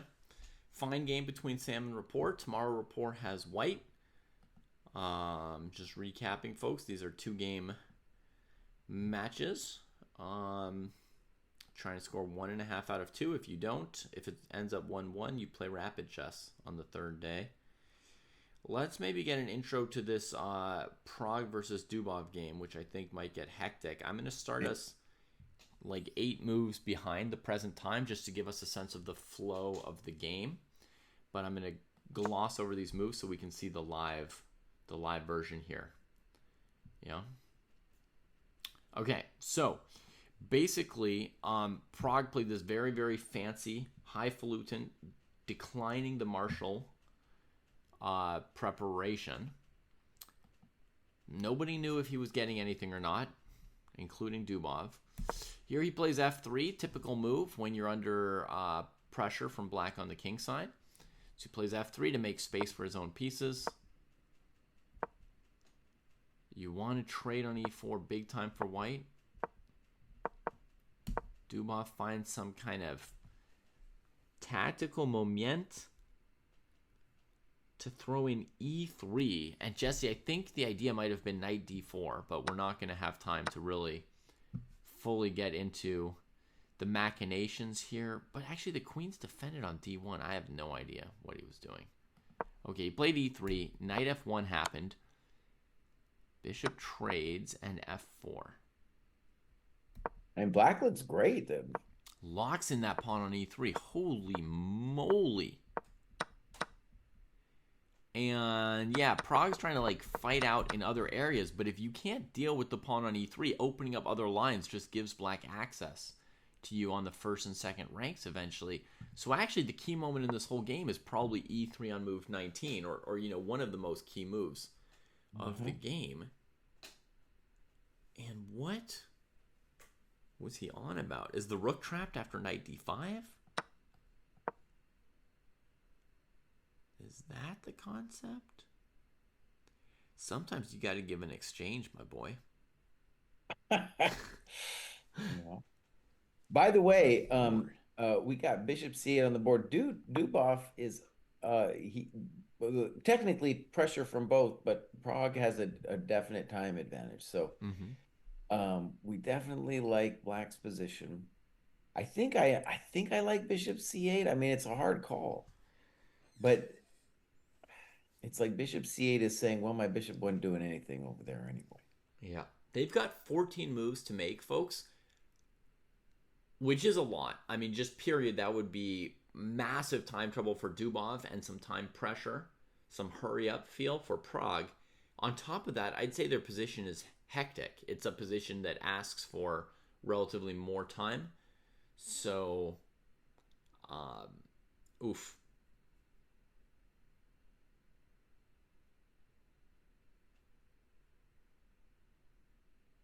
Very hard to know what white's supposed to do. D5 would be let's call it the natural move, just trying to put the pawns on the. square the unopposed bishop, but then you got to wonder if you're giving black the e5 square in any meaningful way. Mm-hmm. What is Queen white ever supposed to c3. do though, Jesse? Like what? Like d5, c5, bishop b2, whatever. What does anything matter in the face of this pawn on e3? Like what is the long-term hope of salvation? I think eventually we're going to play. I think Queen c3 wouldn't be a dumb first move. And then we could think about knight g4 at some point. Mm-hmm. Trade off some coconuts. Okay. Claim that the e3 pawn isn't so nasty. Claim that our unopposed bishop is amazing. And what we'll say really is, all right, Black, you got a nice position, but you still have to nail me. Okay. And My I'm gonna general try to thought make is you black's winning something. in the middle game and the end game with the pawn on e3. I just don't know what I'm even playing for as white. Yeah. Okay. I'm totally with you. Let me defend his honor. I'll play Queen C3. So you're basically let me just understand if I've got this right. There's no big narrative for why white's okay. You're just trying to hang around and not lose. Well, the narrative is that I got an unopposed bishop that is very strong, and you got to be a little careful with the position opening. I'm going to play D5 soonish. Okay. I'm claiming that the knight H2 comes to G4 and does something Mm-hmm. that you ain't gonna mate me. These are all just claims. I don't Yeah. know. All right. So maybe you start with queen c3. Yeah. And I just put my rook on the open file because I don't know what to do just yet. I've got a lot of work to do. None of my guys are perfect other than the pawn on e3. Everybody else could be improved. I think, by the way, that the critical move might be knight H5 in hoping for queen H4 and wiggling and tiggling. I don't know if that's true, Mm-hmm. but I think that's Black's intention when he plays bishop C8. I don't think the B file Okay. does anything, Okay. but we can continue with rook B8 if you Yeah, want to. I played it anyway. All right, I'll play D5. d5. Okay, now I'll play your move, knight h5. Okay. I'll go knight G4. Knight g4. Oh, wait a second. I better calculate that. Ye- You might be able, like, if I play knight G4, you could maybe take, and then I have to take back with the F pawn. mm-hmm. Otherwise, I'm matey-tatey. All right, I don't want to be matey-tatey. Right. No one wants to be matey-tatey. No one wants to be matey-tatey. All right, then we'll play knight g3.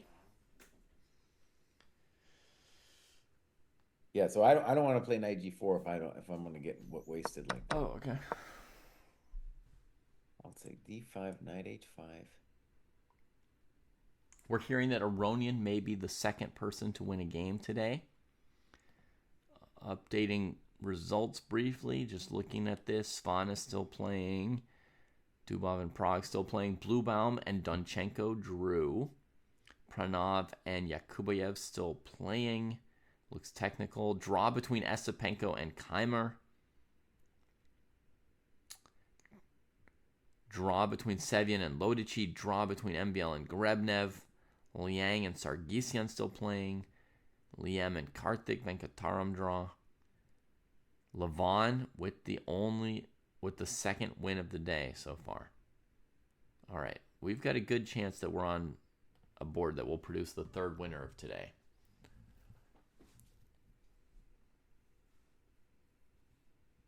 So, what are we on, Jesse, after knight h5?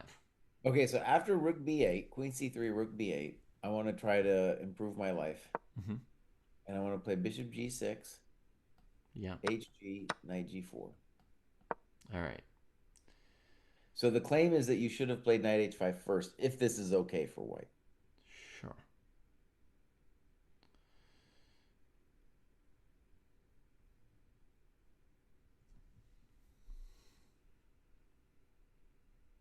Prague on a deep think after bishop C8.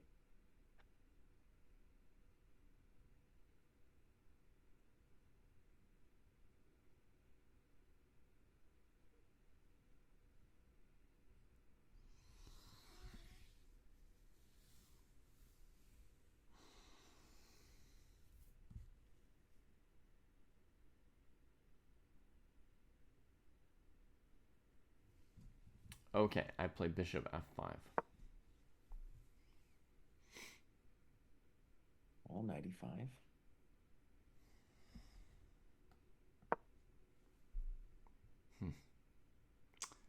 was a shocker. Was it really a shock, buddy? Yeah, I didn't notice that square coming. Okay, wait, but let's do as you do on your part. After Queen C3, Yeah. let's bring the coconut in right away. Knight H5. Okay. Queen c3, knight h5. That doesn't avoid you taking on g6, does it?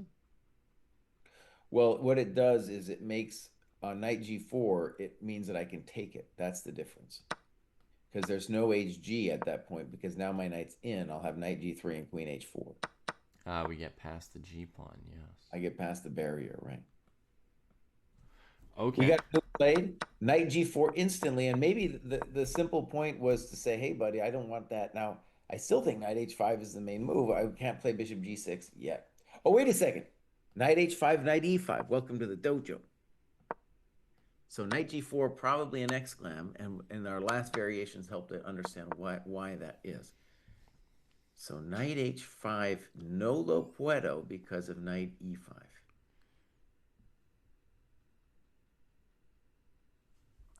Let's just double check that, folks. Knight e5, it hits the rook, threatens g6. There any other move for black right there?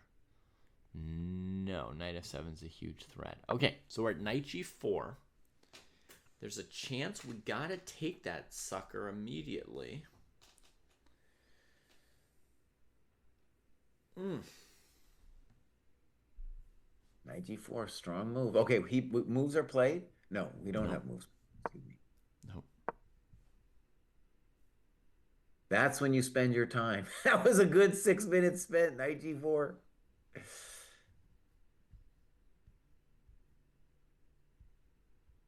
I don't want to take that knight.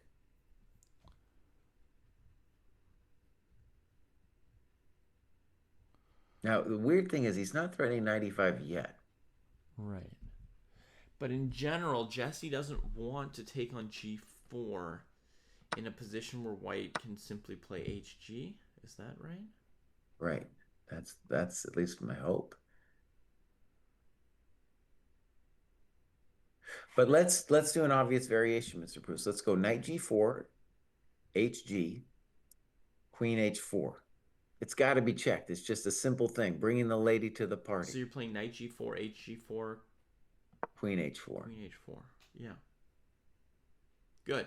This is what I was calculating in my head as well. So let's see. I was thinking maybe Queen c3 next there. And then I had calculated bishop takes g4. Oh my gosh.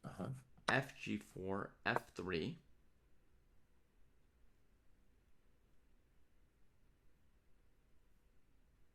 Right? G takes f3, rook takes f3. It's spicy, all right, yeah.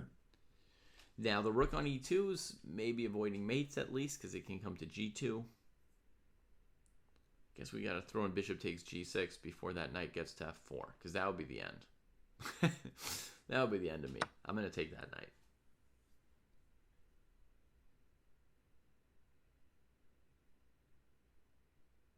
Now, when you play bishop g6, black has a lot of things to think about here. Rook f2 amongst them there. Aye. We got to move. Knight h5 played. Okay, knight h5 played. So, Dubov has some kind of idea on knight e5. We don't know what it is yet. Let's try to figure it out. Oh, yeah. We asked if there was any move after knight e5, right? I mean, okay, for example, I thought about rook f6, but just in general, the unsatisfyingness of rook f6 is at the minimum, you're blocking your queen. It might also be true that I might have, no, I don't. So maybe we can do it this way, but I didn't want to block that queen. All right, we got moves here. No moves yet. Prague's like, wait a second. I thought that was impossible due to knight e5. Intense. Knight e5, rook f6. Just finding a square. Almost like Dubov had some other crazy idea besides rook f6. I don't know what it could be. Rook f5. Maybe that's his crazy thought. No, rook f5, we have queen f5. Welcome to the dojo.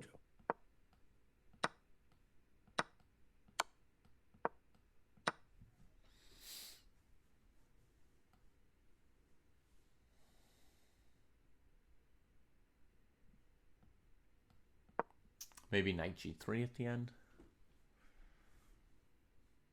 I'm not believing any of it. No.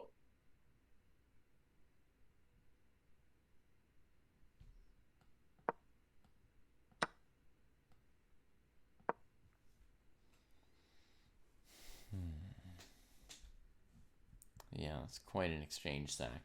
As in, not very convincing.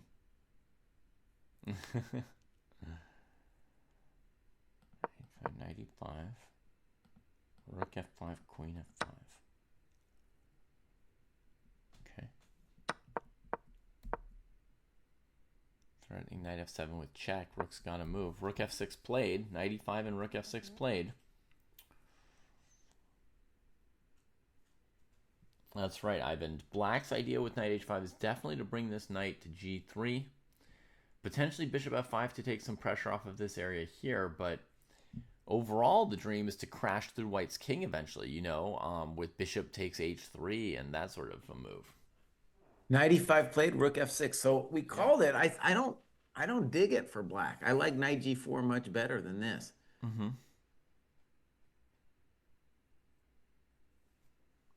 Yeah. Prague almost equalizing the clocks here with Daniil. So the narrative, I guess, could be to say, look, I'm going to play bishop f5. I'm going to relieve this h7 garbage. Then I'm going to deal with e5, and then I'm going to play rook g6. Yeah. Okay, so there's at least a question. Yeah. Okay. Yeah, I mean, and the next move could be knight g3, right? So white's going to have to be ready for some questions, and clock's ticking down for Prague. So he's basically in the same boat as Dubov now. 12 moves to make in 5-ish minutes. They've got the 30-second increment already, folks. But personally, I'm comfortable playing endgames on the 30-second increment now, but not some hectic middle game like this. Mm-hmm. Oh, it's a problem for Prague because there's all kinds of okay, so I'm gonna give Dubov credit. So like rook f6 is anti-intuitive, but the claim is that our attack is unstoppable, and that the rook dreams of going to g6, and then the lady comes. Oh, this looks bad, dude.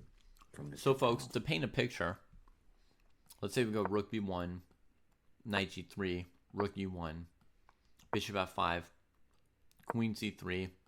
Oh, look at this extra problemito, Jesse. Queen d4. All right. Let me not fall for that for white. I'm going to play a horrible looking move. Rook d1, knight g3, rook e1, bishop f5, queen c3, and the rook on d1 is preventing rook g6 as well. Look at that. Hard to get rid of the knight on e5 now. It could be a thought, yeah. It's definitely the case that white isn't doing anything, though, is he? He's just waiting for death. Yeah. Which, I mean, to some extent is what everybody's doing. Also, David, instead of bishop c2, you could play like knight h4. There's a lot of different ideas there for black. Yeah. All right, Prague's down to 3 minutes, my friend. Ay, ay, ay. We're all just waiting to for death, according to Mr. Pruess here. I mean, it's one interpretation. I think your rook d1 may be a good prophylactic move. It definitely feels sad at first, but maybe that's what we gotta do.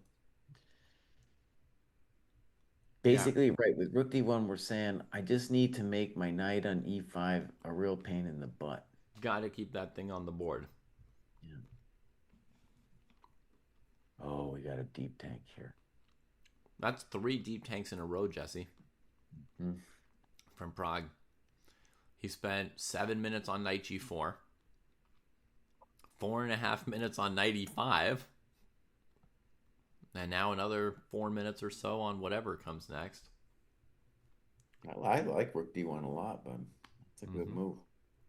Well, I mean, it's necessity, right? Black's threatening bishop f5, bishop c2, and taking the d pawn. Well, but also like I have to prevent the untangling of the black pieces. Mm-hmm. And rook d1, I don't know, it's the only way I see to even try to do it. Yeah. I'm a whole new man now, Jesse. I don't know if you've noticed or felt it, but I'm just always assuming the position now. Immediately. I used to look at a position, I'd be like, how can I sack my rook on e6? Now I'm looking at him like, Dude, let's you're at assume the TF today. position. He just played rook d1. Yeah. Should have played Okay, it 4 minutes and 45 seconds faster, I would say, but yeah. so I want to say for black, I think a cool idea now is to transfer our dreams. So to say, instead of the queen dreaming of going to h4, she should now start dreaming of going to g6. So either bishop f, so some queen e8. We could do it with knight g3 first, bishop f5 first, or queen e8 directly. Mm-hmm. Very simple business. Yeah. Um, yeah, queen e8 at some point very soon Yeah. looks like our move. For whatever reason, if I was just black, probably I'd play queen e8 direct to Mundo and just say like, what? Yeah. I like throwing in knight g3, rook e1. Bishop f5 can't hurt either. He played knight g3, it looks like. Yeah, he did. And now, suddenly, it used to be Prague had 3 times as much time as Dubov. Now Dubov's got twice as much time Yeah. as Prague. And honestly, he's just got problems. Big old problems. So bishop f5, good. Mm-hmm. Boom. Queen steps aside, and then the black queen's going to be heading that way to the light squares. Yeah, I like the queen e8 idea. Maybe there's something else. There's also queen c8 here. It's another way to go to the light squares. Oh, good call. Yeah. Basically, you claim your threatening bishop takes h3. It's a big claim. And then if they take, you say, like, thank you for the transfer, right? Queen just heads over there. If white trades the fatty off of e5, then the rook comes to g6. If they don't, at some point you play knight h4 and, you play some kind of a sack. Okay, he played bishop c2. Mm-hmm. I like it less, but he's clearly got some idea. Let's see what's going on. Okay, so that's the simple move that would probably be associated with queen e8. Yeah.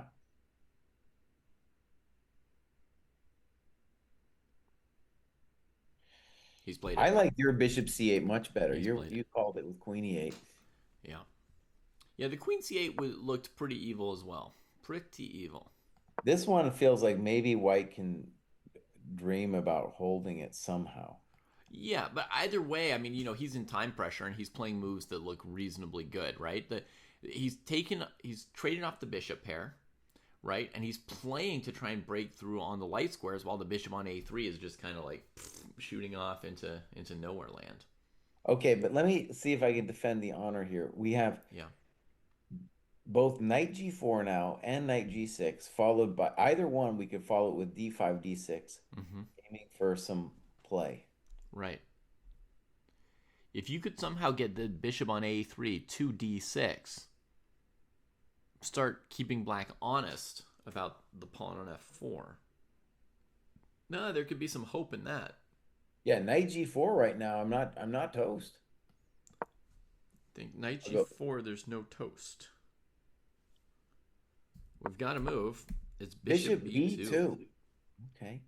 Just supporting that e5 for now.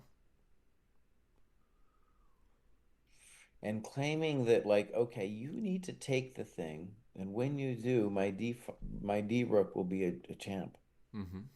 I like bishop B2. That's a good move. Yeah. This could turn bad for Dubov because he didn't find your queen C8. It could go any which way.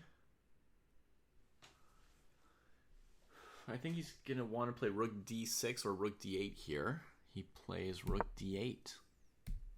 Okay. Mm-hmm. Basically, the thing is, like, if there's a trade coming on e5 at some point, he doesn't want the wandering rook on the third rank, right? Because then the center's open and you're trying to play for a checkmate that's not happening fast enough.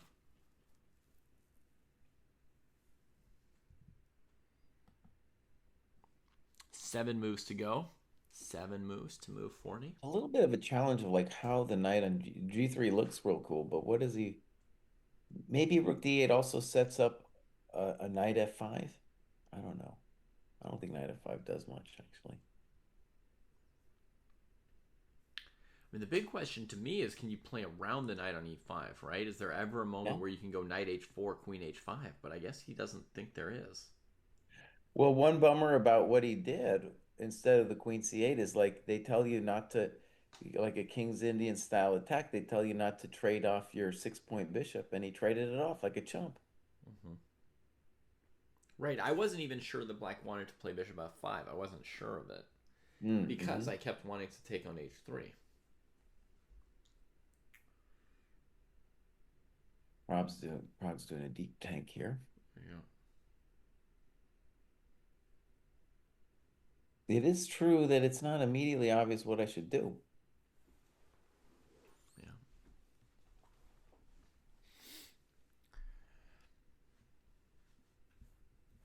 Jesse, do you have any thoughts about like who the favorites are at this stage in the tournament? Oh yeah, dude, it's Aragaisi and Keimer. Aragaisi and Keimer after what you've seen? Yeah. So far.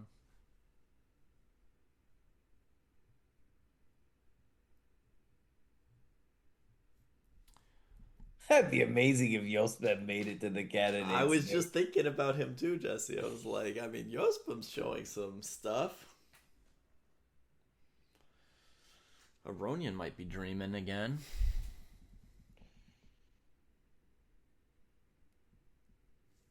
Oh, White's really tanking. It's true. It's a little hard to know exactamundo what to do because the only way to really improve your position is to play D5. Mm-hmm. And then you no longer have the DE thing. Yeah.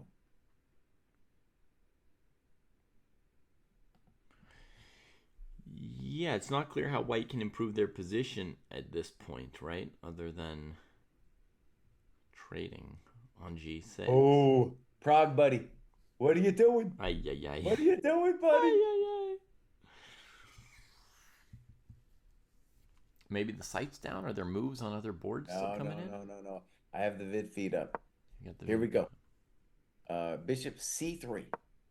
Yeah. Feels like a waiting move. I did think of that move as a potential waiting move. Covers E1, which might be important. Covers A5, avoids some kind of rook takes B2 thing somewhere down the line. Gets off the B file, right? Which is an open file, no place for a bishop.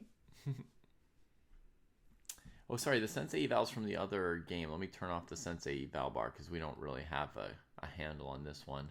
I would say this is, I don't know, -1. -1 or -0.5, something like that. All right, I'll turn it and on I'm then sure if we're going both to update it. I'm sure both sides are making, if you looked at the end, they'd be making Right, mistakes, probably bouncing all around. And, yeah, like a heart rate monitor or something.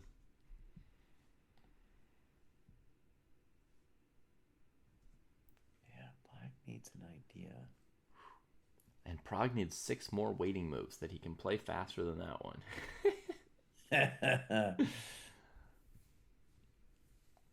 But yeah, Patrick, you think Black's been winning for like 15 moves? I feel like Black was borderline winning since they got the pawn to e3, but not so easy to prove it. Rook f to d6 would make sense, but Black goes for h5. Yeah, h5, nice move. Just to prevent the knight g4 stuff. Okay, just so prevent it. And throw the question back to White. What do you want, buddy? Mm-hmm. What do you want? Yeah.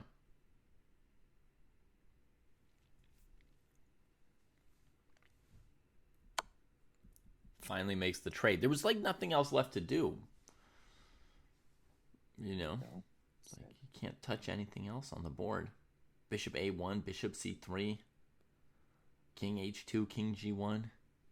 So now after Rook G6, I guess I want D5 from white. I've been wanting D5 for a long time.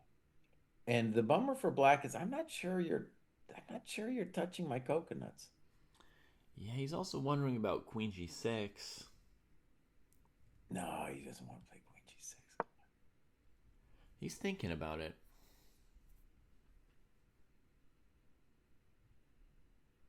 Okay, so the advantage of Queen G6 would be it's easier for me to arrange Knight F5 to H4.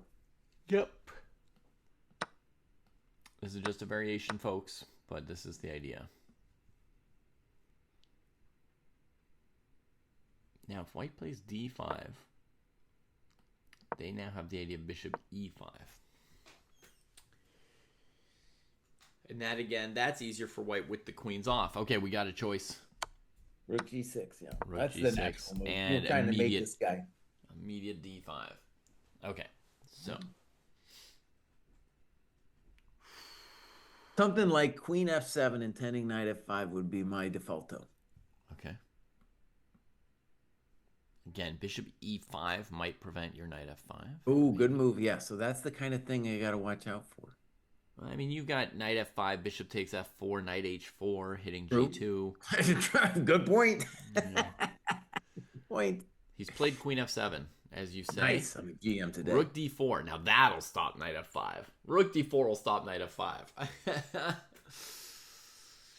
Yeah, but it blocks the bishop. So that's maybe an annoying move. How do I deal with that?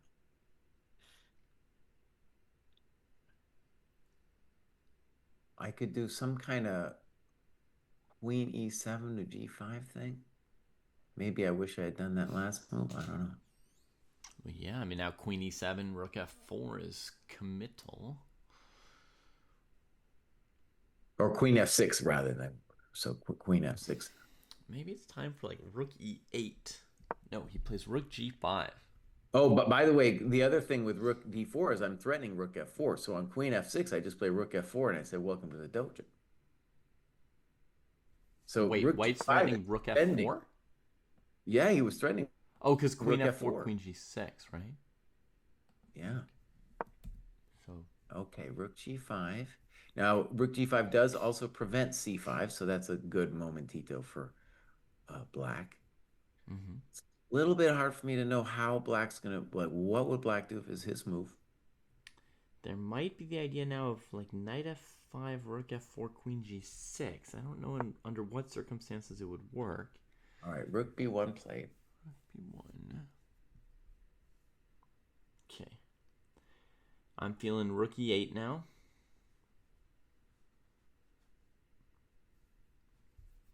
Rooks be long behind past pawns, they say.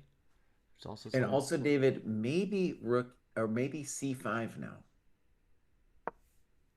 C5. I don't know about it. But the intention would be DC, Rook D4, Bishop D4, Knight F5.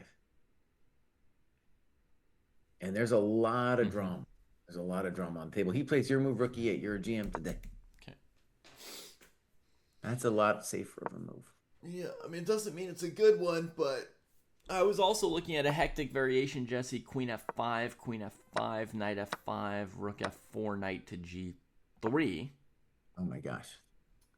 And then the only move was Rook B2. There's no way to unsort the pieces other than that fast enough. And there, then I was looking at things like C6, right? With the idea of Rook D1 and Matovich. So, okay, Rook E8 got played. Ooh, he's got little time, my friend. He's got little time. Very little. He makes a move at the end. Queen D3.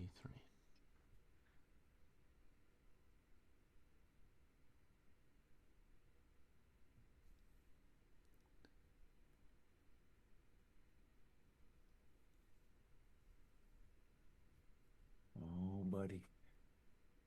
Queen D3 is maybe a nice move, and I might play D6 someday.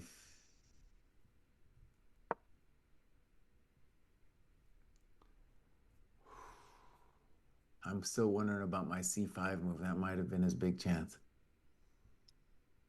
It's hard to know what to do for black. Oh, shit. Yeah, hard to know.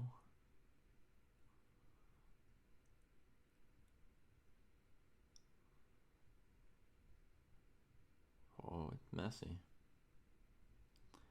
I don't see a way to crank up the pressure to the next level here. Well, I mean, we're playing rook E8. You might just think, at least think about E2, you know? Mm-hmm. On E2. Right. Yeah, let's look at E2. E2. Bishop D2. Or bishop E1. There's a lot of things that are happening, Well, actually, bishop right? E1, we play rook E3. A rook E3, rook B8. Welcome to the dojo. Oh, my God. Uh-oh. That's not as good as we hoped. This could turn around for Mr. Dubov, dude. This could turn around. Because he didn't play my C5 move.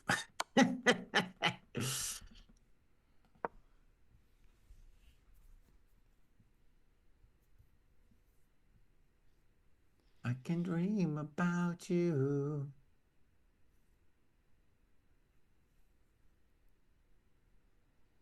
Oh, my C5 move was not it, by the way. Same problem that you had was the back rank mate. There's no tricks because there's always rook B8 in those positions. Okay. Okay, Daniil gets down to a minute as well.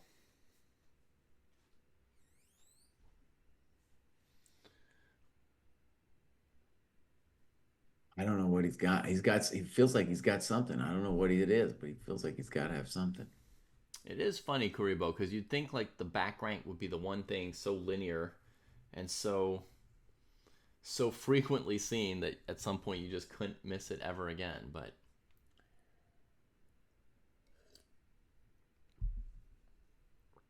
it's always new implementations, new restrictions. Queen F5 played. Huge. I don't like that move.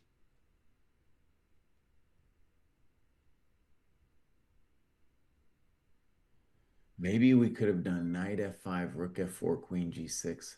I mean, maybe he's just gonna take with the rook, you know, because I don't see the knight F5, rook F4 tactics working yet. But this is now, yeah, this ain't it, dude. And now they get 1,000 more minutes. Mm-hmm. Move 40 for Prague. He heaves a sigh of relief. Oh, Thanks honestly, for the raid, Joel. I think Dubov let it slip here, man. Mm-hmm. Gosh, he's still using his final seconds to calculate knight F5 desperately. Knight F5 ain't it. Okay. So after rook F5, let's say rook B2, isn't white the one who's better?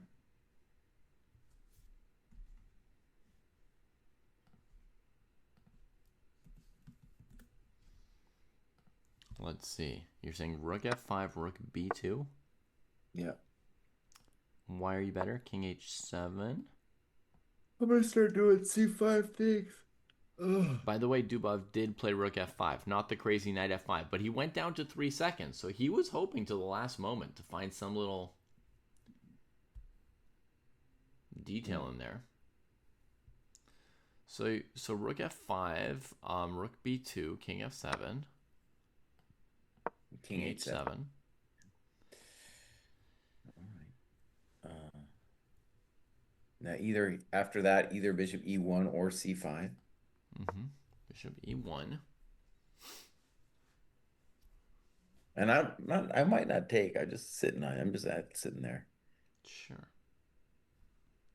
Well, I might have to play H4 just in case. So now you can really, well, I guess you could play G5 at some point. Dream about me.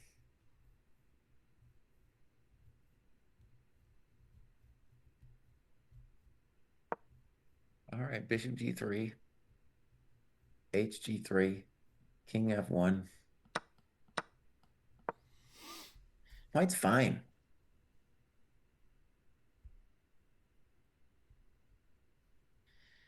Yeah, I might be better. I don't know. I'm not worried. Mm-hmm. Yeah. I hear you. Let me just look at one other thing. After bishop e1, I'm going to try rook b8 here. Rook what? B8? Like Rook a b8. madman? Just a trade. Just a calm little trade. All right, rook takes. Imagine you take, I right? do You too. don't want to give me the file. I'll go take on d4. Bishop C3. Mm-hmm. I don't know, bud. I don't know. You're playing with the fires. Yeah, the knight's kind of stuck.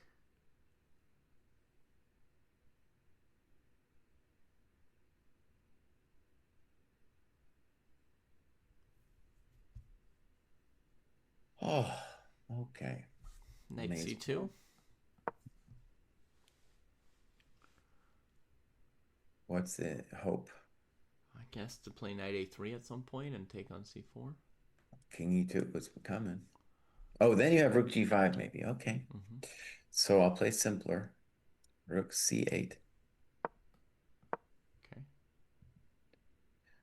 That's nice. That's very nice for you.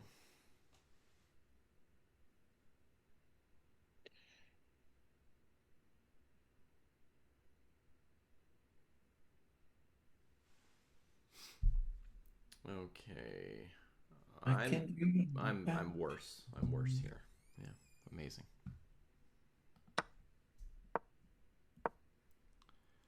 Okay. So that's time control. Let's go look at a wonder just for a second. All right. They have just made time control. Incredible mess of a position. It looks like a wonder's just okay, just first glance, it looks like he's winning. All right. He's got white against Sargsyan.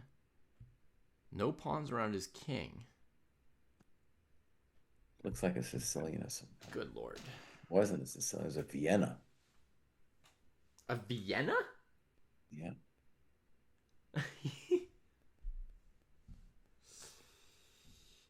Wonders experimented with a lot of, interesting sidelines against E5. He's gone deep with some interesting ideas. This position looks pretty fun to play around move 14. Yeah. Although he didn't find it fun. He spent 21 minutes on knight g3, a typical blitz move in 1 second.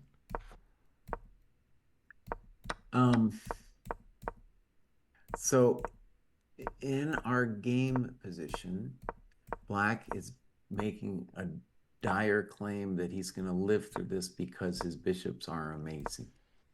But Smart Money says White's crashing through somehow here. His bishops are strong. His bishops are strong. Yeah. He was up a pawn traditionally this game, prior to the exchange stack. Okay, and the last move they played was move 40, and then he just went into the tank once he could.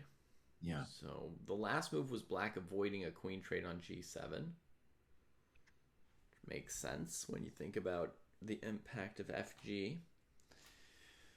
So, He's calculating queen f8, which does look like a hell of a drug. Queen f8, looking at e7. If d5, queen f7. Yeah.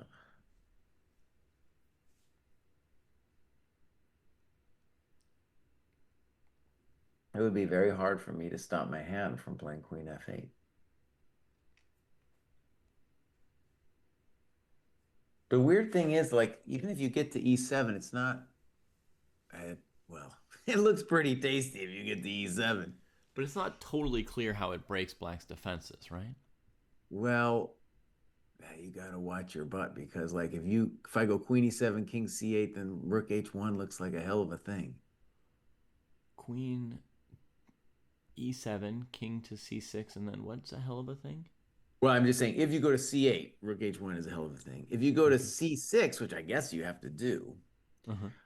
I can still think about rook h1, rook h7, and I really want to break the f7 square.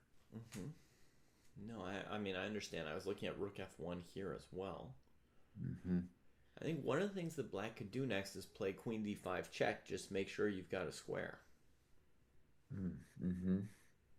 Yeah, I think, but that's a good variation because that shows probably at least what black's hopes are, right? That the king is going to flee to like b5 or a6 or something, and that he can hold. That's the critical thing that's so hard to believe that he can hold the blockade on the f7 square.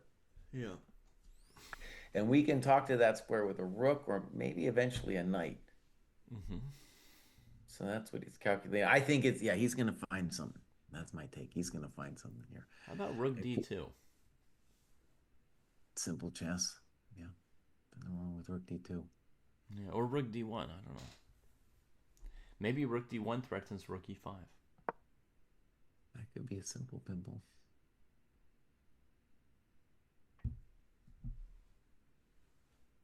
I mean, I assume black on rook d almost any move, unless there's a direct threat, I'm probably going to play king c6. Mm-hmm.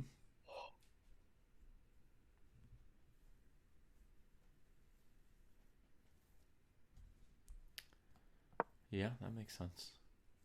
Maybe run the king to a6, coordinate the pieces a little bit better. The position looks messy to me. I can't tell that a wonder's winning. I can't tell, actually. His king is just totally open.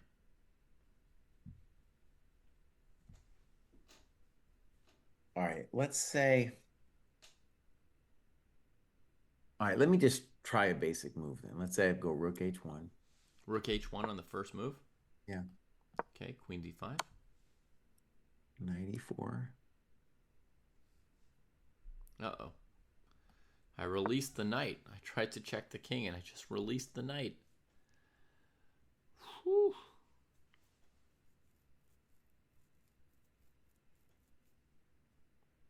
Okay, let me think twice about my check now. Rook h1. Sweet Blues reporting that Levon also played the Vienna. That's Well, maybe they've been working together. I wonder quite a only. confluence. When you're playing in the same tournament like this, you sort of want your own second, I think. But One thing, actually, if you remember, the game that made me think about Wonder's experimentations with E4 was he had that bizarre sideline against Levon in a mm-hmm. U.S. championship. It was like Yeah, where a Wonder qualified, and you were like, does a Wonder belong in that field? There was yeah, that moment just a couple years ago. We're like, really? A Wonder's going to compete at that level, yeah, right? And then he beats Levon in that game. yeah. And that tournament, that U.S. Championship, I think was the one where like, oh shit, he's for real. Maybe he was the one who he found out then too. He didn't know. He Right, didn't know he was for real. That tournament let him right. know that he was for real. And then he played the symmetrical variation of the Petrov against Fabi and drew Yeah, with yeah, yeah. 95, 94, Queen e2, Queen e7. You know, the Hmm. trap for beginners. I was like, Yeah, wow. so he loves experimenting with that kind of stuff, and yeah, here he got a nice position against this dude. Now it's got to be said, where he's dealing with an Armenian, and they love to sacrifice the exchange. They don't care. Yeah, But Rook H1 looks like, I mean, that's the thing. There's a lot of tempting moves for white. Rook H1, very simple ideas like I'm going to crack your E6, your F7 square, son.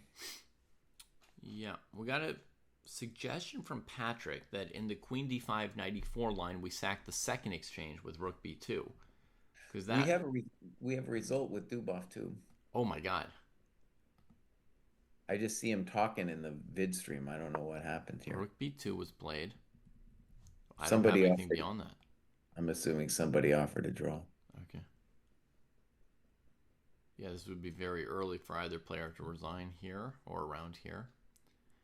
Yeah, they're putting the kings in the drawn momentito. Oh, I got an itch. I Okay. got an itch. Scratch it. Scratch it. No, I don't want to scratch the itch, No? dude. Okay, never mind. Hold back. Hold back. So that's the kind of draw for that Mr. Pruess generally has a big problem with, because When basically Prague was like, and I know exactly the way it goes down psychologically. Like you have survived, and maybe you should be thinking about playing for the win at that point, but you're just so relieved that you say, all right, I know he's not happy with himself, so let's just use this as a momentito to offer the draw in a position where obviously there's all kinds of play left. Mhm. So that's the way it happens. But I'm gonna guess, Mr. Bruce, you hate it, despise it. Yeah. Yeah. No, the itch is on my arm. It's a real itch. Oof. Good luck, Jesse. Good luck. All right, so that game's done. Liang, we've got this rook b2 move. Let's hope that can distract you. So, queen d5 check, knight e4, rook b2. Rook takes b2. Queen takes e4 check. Oh my gosh. And the queen seems to give a perpetual mostly. I'm a GM today. He just played Rook H1 after 7 minutes. Wow, he did. All right, I have to go put something on my arm and get a drink, buddy. 7 minutes seems wrong. I mean, he must have made time control with 30 minutes, and that's his first move. Seems like he must have spent at least 12 minutes on it. I don't know. We'll just bop around. When Jesse bops around his house, we'll just bop around the boards real quick. So we got Yu Yang Yi up a pawn against Sindarov. Weak pawn on h6 he wants to go for. Maybe with the king. Still some concern for Sindarov. He played the crazy pawn sack in the opening. I did not see it coming. Right here. Play b5 takes. I don't know why. And then just gave that pawn. White went home and defended. And they're up a pawn. And now 30 moves later, still up a pawn. So we'll see how that plays out. Shanklin we saw, Serrano we saw, Estepenko and Vincent.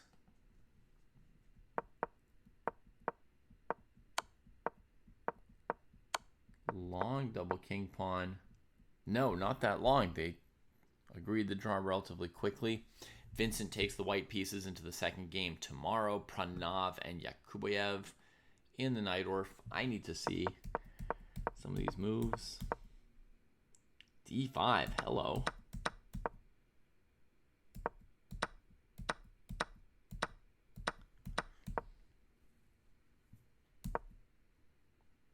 Aha, bishop f4, clever. Rook gets out, gets the pawn back. Here comes the pawn, technical position. Powerful passed pawn, slightly vulnerable king. H5, H4 is black's best friend in these positions. Instead, the rooks all get a little shuffle. G5, huh? Yeah, I guess that makes sense. If white trades, then this move's pretty good. The rook gets active. We go after this pawn. Yeah, fair enough. So white retreated. And here come the counterplay.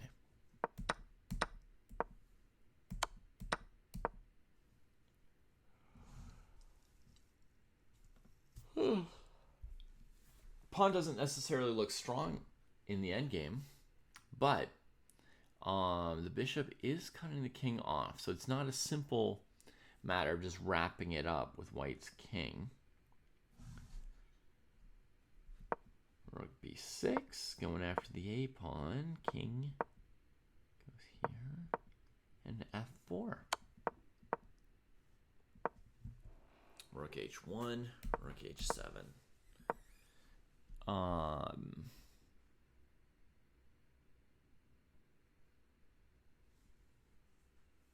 Yeah, if the king comes over, it doesn't really threaten to take this pawn, because even if black let you take the pawn, for argument's sake, they could take, king takes, and play rook e3, bishop f4 check.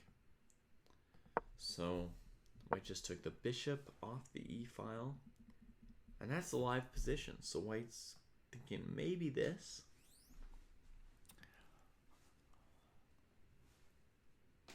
Black's still looking for full counterplay. Could be rook h3, king g4, rook b3, ab3, rook b8. That looks okay to me.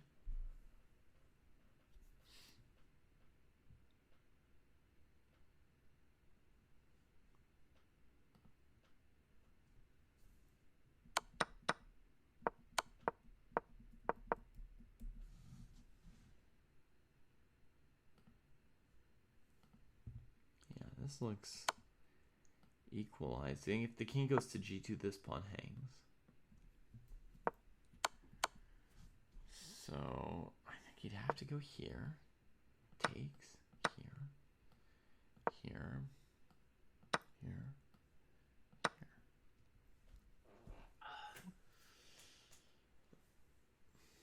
Does white have a little something? One can argue about it, but basically it should be okay-ish.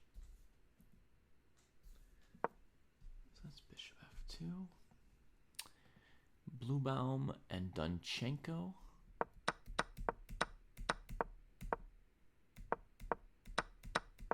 So, boss, on rook h1, queen d5, he played king h2.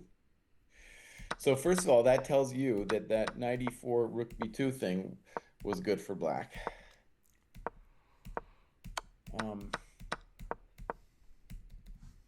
King h2 doesn't feel great, because I just played rook h1 to play rook h7, and now. Yeah. However, with the queen on d5, and that does release my knight for like a knight f5 kind of thing. Yeah. He could also play knight e4 next move, because now it's not all checked for black, right? So you can go knight e4, rook b2, queen e4, queen f7. Exactamundo.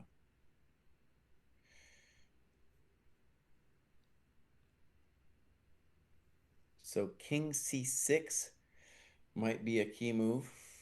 And then maybe our intention there for white is knight e4.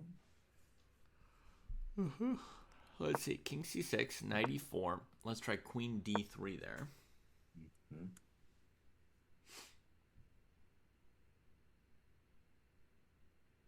It's definitely annoying. But wait a second. Okay, then I play rook he1.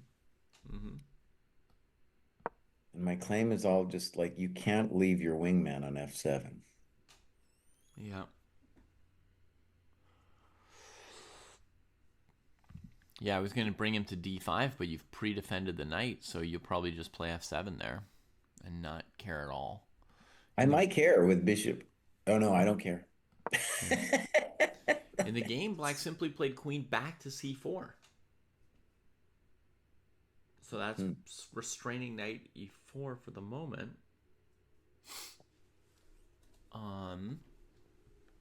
So rook he1 makes some sense. Yeah, rook he1, rook h d1, king c6 doesn't do so much, huh? Rook he1, just freeing the knight.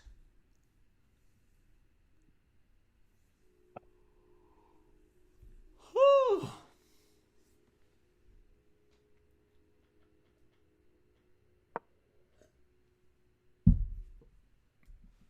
We got to move somewhere. I heard it click, but it was not on this board. Pranav and Noterbeck, perhaps. Rook d8 played. Just some room for that rook to get in somewhere a little further away from the king. Are there any other games still going? Let's see. Just check. Quick picture of the results here. Leko Aragaisi drew.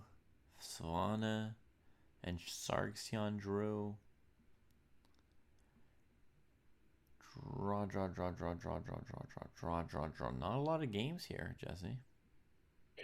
I want to say something here. So one thing that's interesting to me is I got a wonder wrong. So what I mean by that is like when I first met the kid, 2019, I guess the main reason was just like he didn't seem serious about the game himself. Mm-hmm. He was like, I'm going to school. I'm gonna do this typical thing where I abandon chess. And so it didn't feel like he had this kind of thing in him. I was also wrong about Shankland. I never thought Shankland would make 2,700, dude. Mm-hmm. No, I'll admit that. Um, so it's interesting to be wrong about people. Like, Yeah. and if I like I look back in the past, there's all kinds of people that I thought were gonna make it and didn't make it. Yeah. Yeah, I mean, if you predict a lot of things, you'll be wrong about some of them. Then it's always interesting to look at the things that you predicted wrong. Especially, I mean, if it's some area where you have some expertise or some reason for your thoughts, and you can kind of analyze Mhm. through it a bit. I may have been wrong about a wonder last week, right? Because on our State of U.S. Chess podcast, I suggested that he would never make 2750. That 2700 was the last big milestone. Mm. And he's chugging Oh along. yeah, this at this rate, it looks like he could make it. Yeah, that's really interesting. Yeah. Um, I said reflecting, I guess you could say I was wrong about Naroditsky too. I felt Naroditsky was gonna definitely be in the 2,700 club. And that's an interesting question. Like, why didn't he make it? Mm-hmm. In a sense, he was 2,700 club, right, with Blitz, but he never made it with the classical. And I don't know why. Right. I feel like he probably. I feel like he could have made 2700 in classical if he really devoted himself to it, right? But first, he went to school, right? He hesitated about whether to go full on chess professional or not. And then when he did go full on chess professional, it was like commentary streaming kind of route, right? So it wasn't Yeah. into full classical. So he hasn't focused strongly on his classical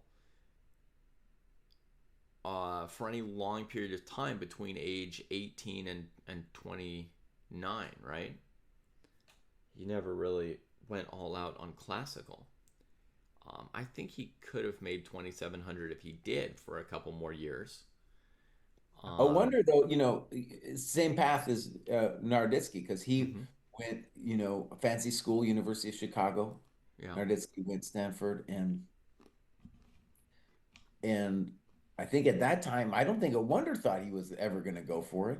Maybe when he beat Levon in that game, he was like, "Oh, maybe I got a chance." Yeah, I think maybe he surprised himself a little bit. Yeah, yeah. I get the sense, I don't know him personally. I get the sense that a wonder doesn't take much too seriously. Mm. That he likes to keep things a little relaxed, not like do something like Hans and be like, I really want this and I'll let everybody know how much I want it. Right, right. Definitely not the personality to be a streamer, you know. By the way, you know the connection, the dojo connection to a Wonder Liang, right?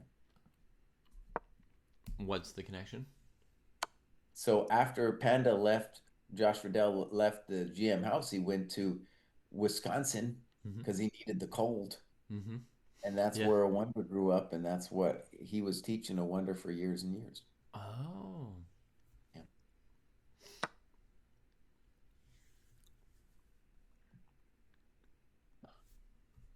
All right, we got Rook D1 on the board.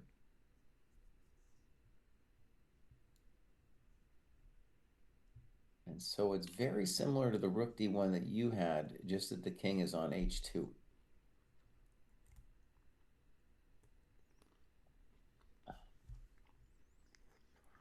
Right. So And it's not, maybe the intention actually is a very simple rook d1 to d2. That's a nice and simple plan, I think.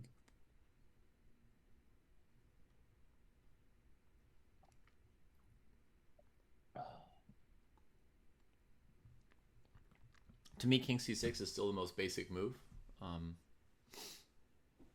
Okay, let's try it. Rook d1 to d2. Okay. Now,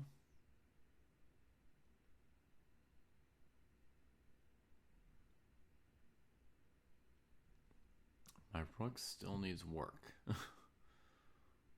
Whew, it needs work. Yeah, that's our basic claim. If your rook were active, we'd probably just be lost. Yeah, imagine that rook on g8 or something. Whew. Mm.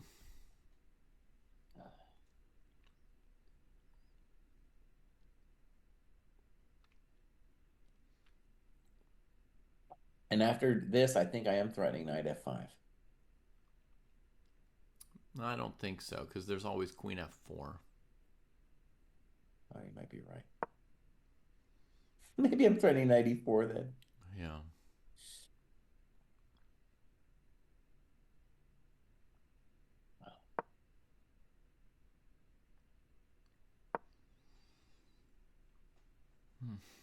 But knight e4 seems like a decent threat. Mm-hmm. No, I think white's under control here.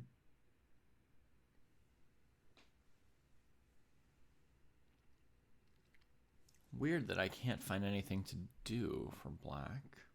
Well, it's because your rook's all jammed up. Yeah, I'm weirdly down a rook. And not the one I sacked. The one I didn't sack. Okay, I'm not liking it for Sargsyan. Don't see what I'm doing with myself.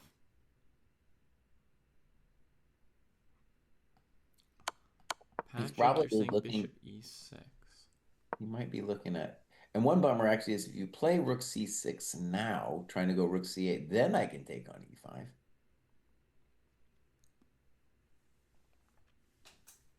Queen, bishop e6. Just fully playing without that rook. I've got a suggestion from Patrick, Jesse, of playing this move bishop e6 for black. Okay, so king c6, rook d1, d2, bishop e6. Well, we give check on h4 first. Okay. And then bishop e6. I mean, I'm also not sure what I'm threatening here. Like, what if white plays rook e4, Patrick? Yeah, there's rook e4, maybe f7. You know what you might have something magical. I don't know what it is yet though. I've got checks on h3. King comes to f3 and doesn't seem to care.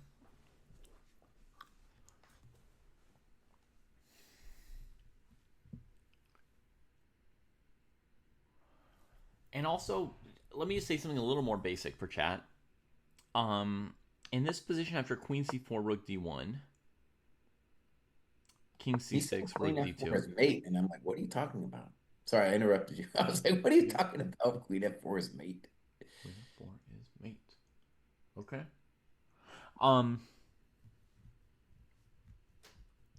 In this position here, black can play queen h4, king g2, bishop d5 check, right? And some folks might be wondering, why not, right? It looks like a murder. But essentially, white can just trade the rook for that bishop. Mm-hmm. And then push f7 and f8. And it turns out that no black piece was as good as that light squared bishop. Like once it's gone, there's Yeah, we'd love to say and you know, we did Chess and Philosophy, the podcast, and the one of the books that came out that, it's hard to talk about chess and philosophy, but there was this book called Attacking the Strong Point by Zaitsev. And I don't know if it's always helpful, the idea of attacking the strong point, but here the strong point is definitely the F7 square. If we crack that F7 square, we'll give a lot. We'll give a lot for that baby.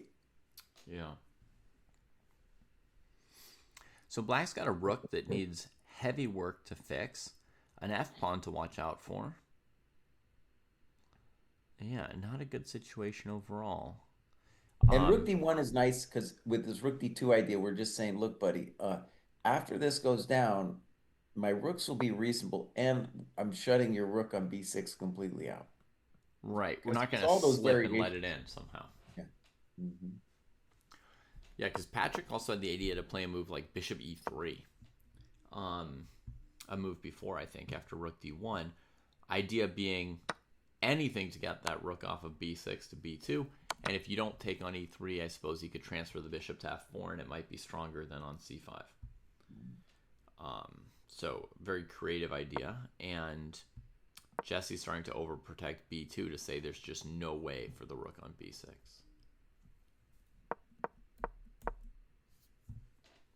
So that's the live position. And there's only 3 games still going, Jesse. Total 3 games. Let me catch up on Yakubayev and Pranav. Who did I predict to win that matchup? There's a thing called FIDE Live, FIDE Chess Live.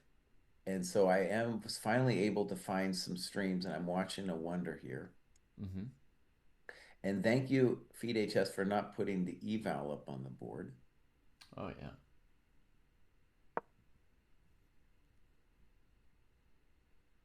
Wonder's very focused. Sargsyan's bugging out a little bit.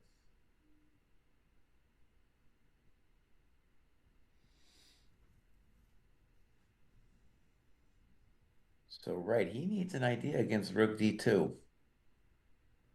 I predicted an upset in this match for Pranav against Yakubayev. Let's see what's going. F5, bishop g3, check go, king go.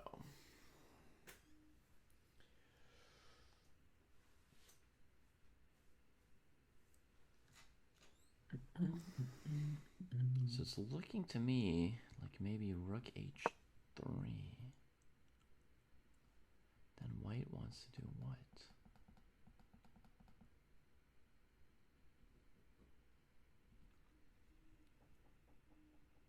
Maybe bishop here.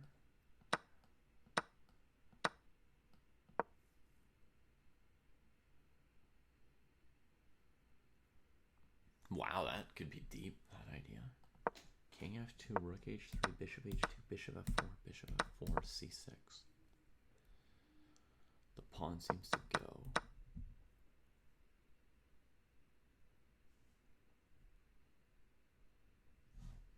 Maybe safer for black. Nope. Rook c3.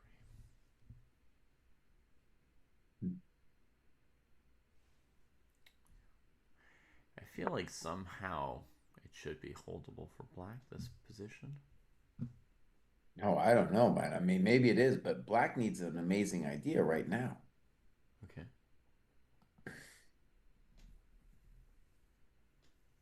So far, your bishop, like king c6, bishop e6, was the best I could do anyway, and that didn't seem to work out. Mm-hmm.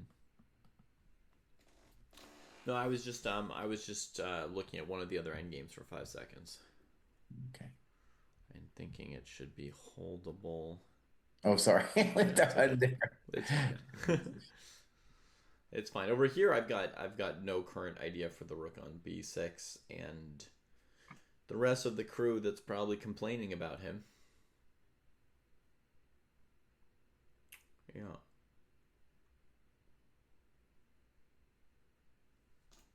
Oh, I finally understood what. Wait a second. So let's do this. Yeah. I I didn't understand what Patrick's point was, but we should go into it. So rook d1. Mm-hmm. Let's go king c6. Mm-hmm. Rook d2. And now queen h4, king g2, bishop e6. So bishop h3, king f3, queen f4 is the drama. Mm-hmm. Luckily, I played rook e4,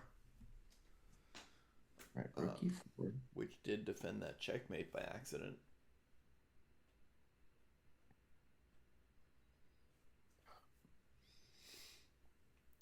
All Right now, right, so Patrick, it's hard to see exactly where and when black plays d5 because the queen's defending the bishop through that c4 to f7 diagonal, right? I think he might mean after rook e4, maybe queen h3, king f3, and now d5. But I think I can take on e5. Oh, I can take on e5. Okay, so not that. So yeah, your move, rook 46, rook e4 looks like the critical thing.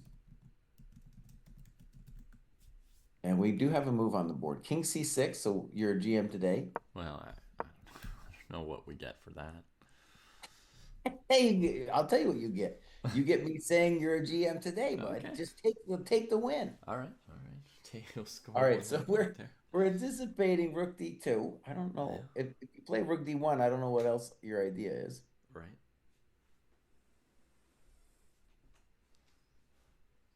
And on after rook dd2, I think it's important to throw in queen h4, or else I'm going to get to play knight e4 and shut you out. Or not rook e4. Both of those moves, knight e4, rook e4 to shut you out completely. He's done something else, Jesse. He's played a very fancy looking move, queen h7. Ooh, I have a feeling black didn't see that coming. So he's saying maybe we'll just go queen e4. And that's a nice move, dude. It prevents queen h4, threatens queen e4. Yeah. Against bishop d5, we'll still snap that baby off and push. You'll snap that baby off. And you still can't play d5 because of queen f7. Very nice move, queen h7. Yeah. And that's an example of thinking on your opponent's time because his opponent was going dark on all those variations that we were looking at. And then a wonder was like, you know what? I'll just keep my eye out for a different idea. And bam, queen h7, simple and strong. Oh, that's a bummer for black, dude. That is a bummer. Yeah. Quite a fine move, stretching black's defenses.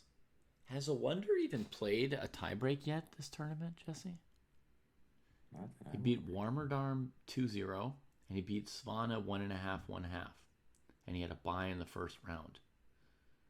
So he's kind of chugging along. Like he's scored 3.5 out of 4 in classical so far. If he wins this game, oh yeah, dude, he's quite totally a streak, and yet he's only getting like 10 FIDE rating points for it. How is it so hard? Well, you know, he's doing great, man. Yeah. Um,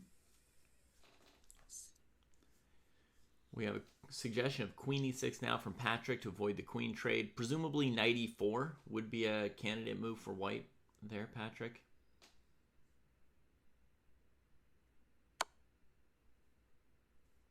I would also want to defend the bishop's honor, Patrick, but I won't defend the honor of the rook on b6. a wonder just needs a couple more of these games. He's going to pass Neiman, dude. All right, we got to move king b5. This we had forecast this as the intention long ago. Right. Now, I'm going to begin by making the claim, or we'll see if I'm right, that queen d3. Let's look at queen d3. Okay. Just to see if it's possible. So the argument against queen d3, actually, yeah, the argument could be, well, boss, I'm going to take and play bishop c4. All right, let's pause for a second with this, though, because the pawn on f7 is running whenever you take my rook. So You know what a nice move after bishop c4 is, Mr. Bruce? Give it Is to me. knight e4. Knight e4. Oh my God, Jesse's going Wait, maybe highfalutin I'm a there. chump. Hold on, maybe I'm a chump. No, I'm a chump because when I take on c, no, I think I'm. Wait, it's not over yet. Bishop d3, f7, d5, knight c5, and I'm winning because you got to play rook f6. But then your bishop's hanging on d3, bro. And the knight Oh escapes. man! Welcome to the dojo. Hops all around. Yeah, so, my first thought here, folks, was bishop c4 to calculation check rook f3. There's bishop e2, f7, d5. Black looks fine, right? So Jesse goes knight e4 first, challenging that bishop.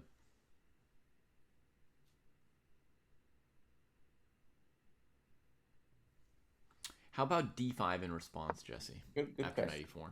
So d5, and I take your bishop. Okay, I'll recapture with king. Because By your the way, rooks are still lined up. maybe you're going to do something bizarre like, well, recapture with king isn't going to do it because rook f2. Mm-hmm. I take on f6. Oh, you take on f6 like a real champion. Yeah. I planned this like 17 seconds ago, too. Planned 17 seconds ago. Okay, we're going to call that drawing. That's interesting. Yeah, that was my idea with d5, basically.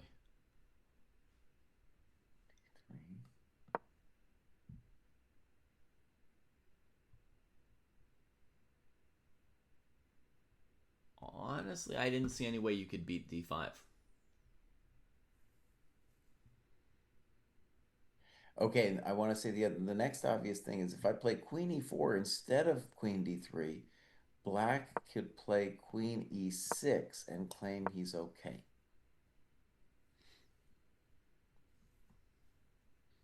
That's fine.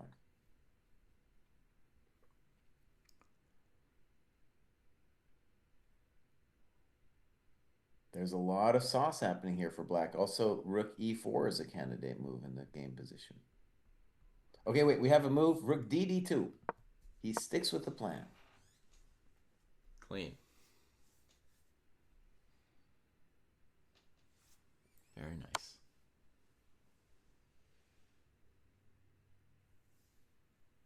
So queen h7, beautiful finesse. And now I just have all of the strategic advantages that we had in our last variation, except there's no queen h4 check. Such simple and nice play. If something like king a5, which I don't know what else you want to do, I can play knight e4. Right.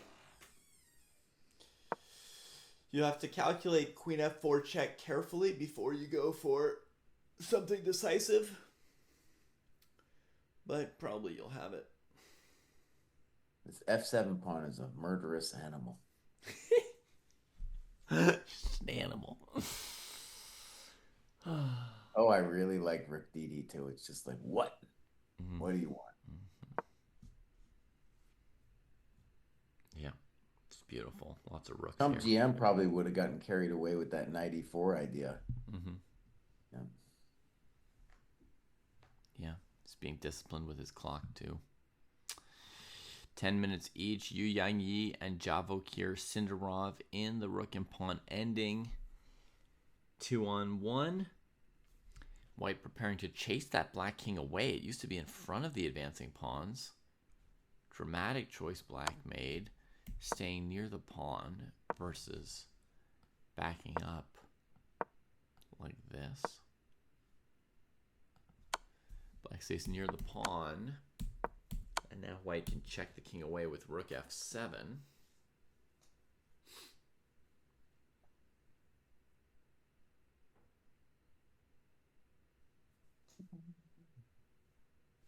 So presumably king g4.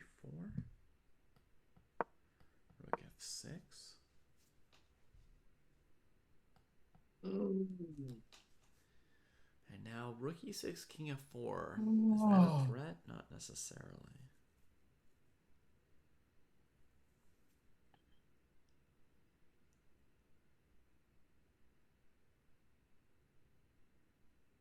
Rook c6 played in a wonders game. All right. The rook that could. Rook that could. It's trying to chug its way in. Or out. All right, I wonder you did that. Rook c6, it's at least a challenge for us. Um, Rook e4 looks hard to meet, but we still have to calculate. I guess queen e6 is coming. And the bummer about rook e4 is that it gets in the way of us doing bringing the queen back. Mm-hmm. Yeah, you've got three pieces that could go to e4 here. Rook e4, knight e4, queen e4.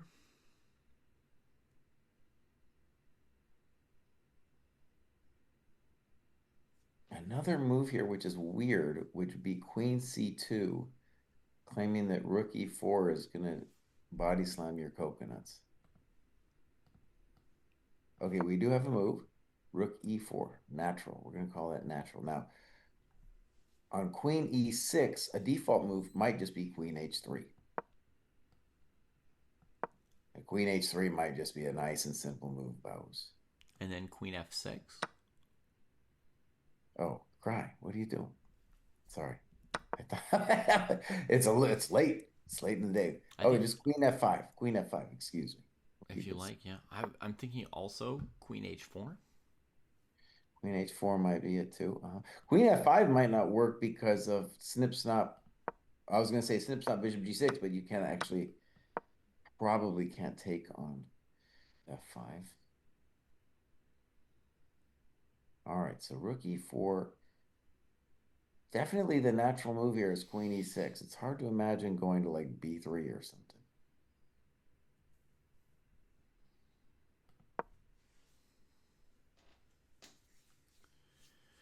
Other thing we might do someday, Mr. Pruess, after rook e4s, someday we might play c4. Mm-hmm.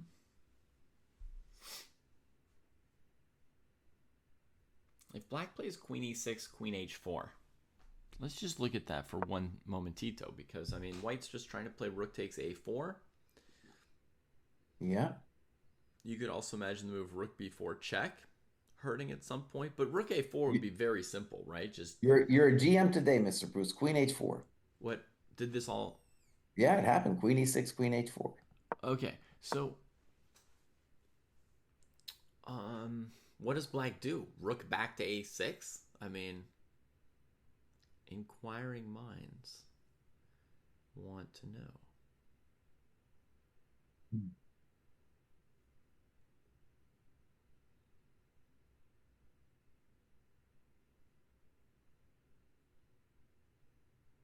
Might be his only move.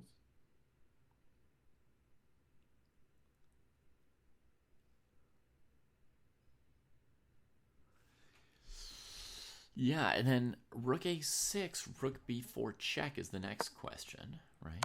Yeah, and I couldn't figure that out. Like bishop takes, queen takes, king c6. Right. The follow-up that was intended was knight e4. Okay, interesting, yeah. But I guess there's king c7.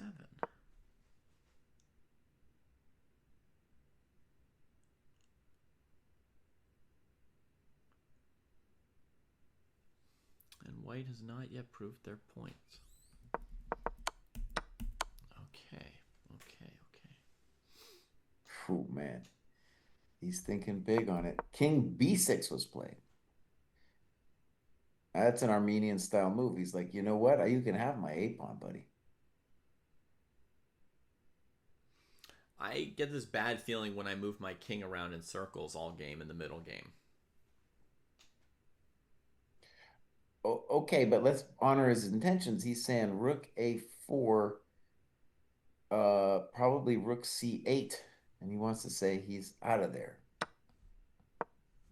Mm-hmm. It looks bad. There's no doubt it looks bad for black. And then where's he going from there? I don't know, buddy. Okay. Also, rook a4, maybe bishop e3? Intending bishop f4? I don't know. Mm-hmm. He's just trying to rustle up some tricks here. Right.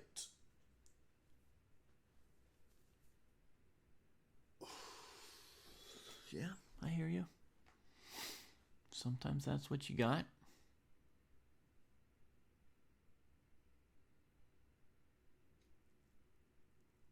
Can dream about you.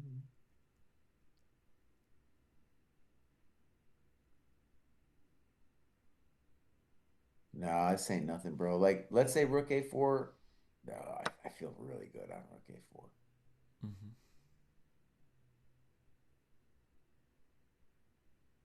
Maybe Black could try Rook A4 D5. Saying, I want to win your coconut. I want to play E4 myself.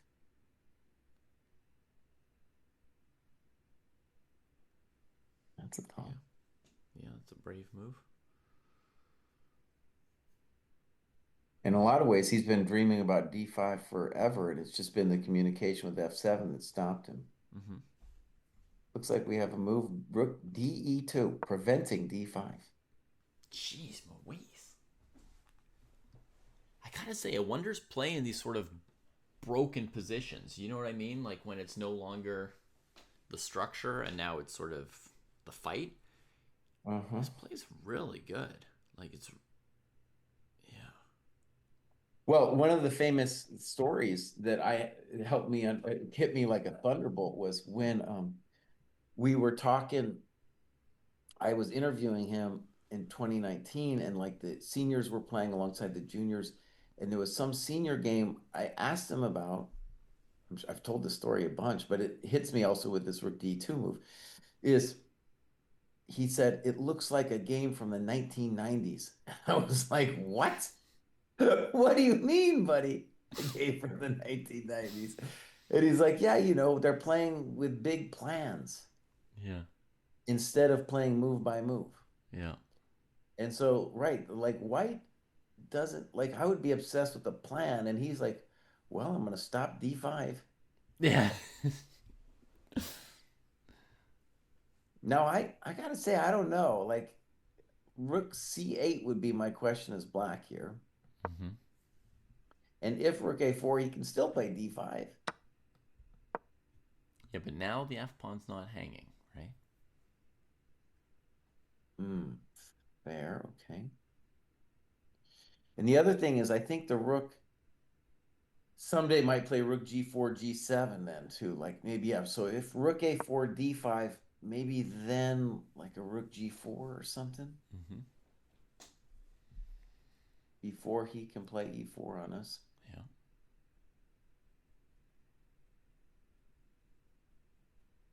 Rook DE2. It wouldn't have crossed my mind, I don't think. Yeah, it deals with both the idea of bishop e3 and the idea of d5, as mentioned. Right. All the big ideas.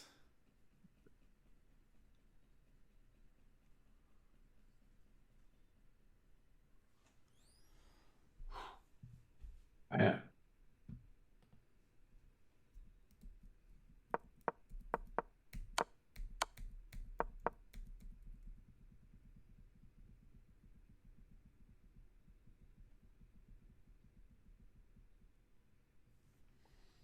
I think this Yu Yang Yi Sindarov and Rook endgame's probably a draw.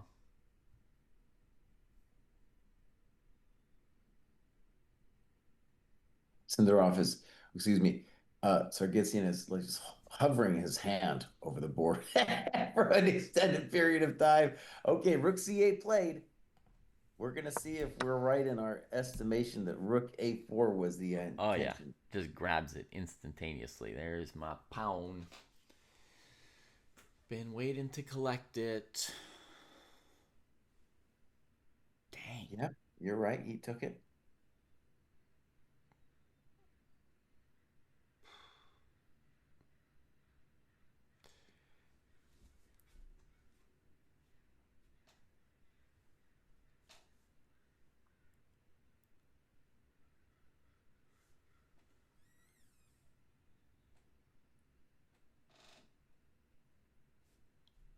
Okay.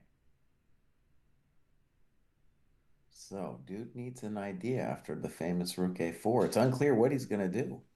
Yeah. I mean, I guess some kind of natural looking thing with rook g8, g6, maybe. Rook g8 at least stops the other rook from coming back to g4. Mm-hmm. That looks like a solid move. However, is your bishop gone after b4? Oh, right, because we didn't yet play d5 for the other retreat route. Now, there might be some weird thing, though, like b4, bishop g1, and maybe you can wrestle up some. Well, yeah, maybe you can wrestle up something there. King g1? Yeah, I don't know. Some kind of weird queen move into our position. Like our rook on a4 is then frightened for his life. Mm-hmm. But if you're black, would we got another idea besides rook g8? B4, the other thing about B4 that's so cool is maybe he envisioned this too. He's like, okay, if I play rook de2 and then later take the pawn on a4, then I have a legitimate threat because there's no bishop e3, like you mentioned.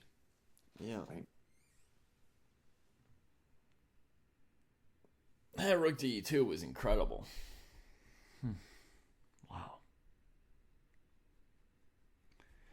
And so the other move here would be d5 to give escapes to the bishop. Okay, fair. Yeah. And then that would look like what? Like d5, rook g4, e4.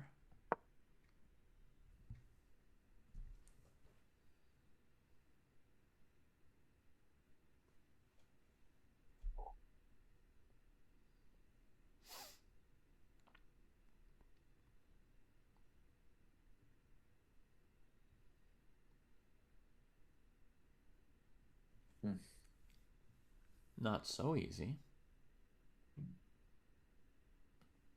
Rook g7, bishop d6.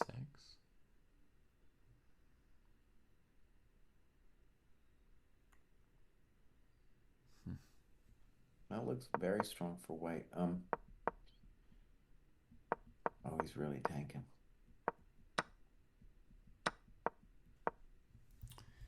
Yeah, Sargisian thinking about 4 minutes here, folks. After rook a4, they are in the final time control, so there's 30 seconds per move extra, and beyond that, they've got what you see on their clocks here. So Another nice thing about snapping that pawn, Mr. Pruess, is if d5, we always have rook b4 as an option. And all right, we got d5 on the board. Okay, big moment for a wonder. So we have rook g4 as a candidate, rook b4 as a candidate, maybe c4 as a candidate.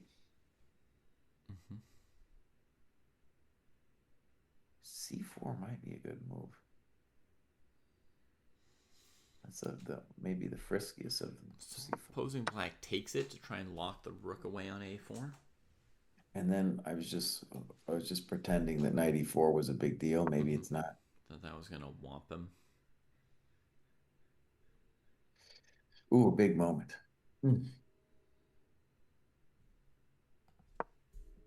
But I definitely think quickly plays rook g4. Yeah, and the nice thing about this, even though a wonder says he doesn't like plans, it's a simple plan. I'm gonna put my rook on g7, buddy. Well, black's gonna play bishop d6 and e4. There's some harassment here. There's still some difficulty. But even there, you're not threatening anything. Yeah, you're just tying up the white pieces, so it's not so easy to play. All right, we got to move. Bishop d6. Good. Yeah.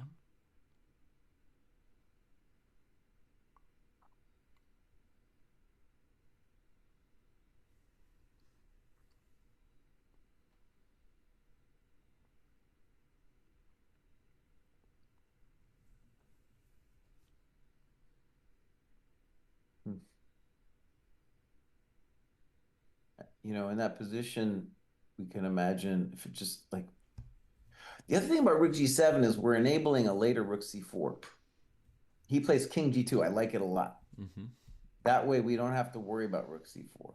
And that we want to play king g2 anyway. Yeah. he's playing a good game, but Yep. Sure is.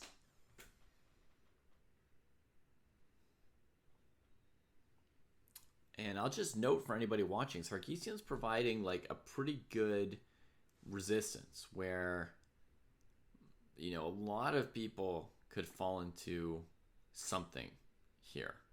if they could fall into despair, but he's bringing it with his bishops. Yeah, but I mean, we could mess this up as white against him. Oh yeah. Like, there's all kinds of tricky stuff. He's keeping the tension. He's not trading any pieces. That king's always open.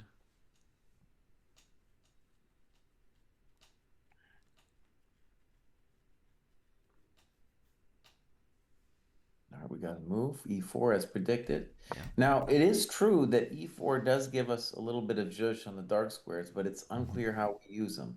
Right. Yeah, I mean, it could be something like queen g5, knight f5.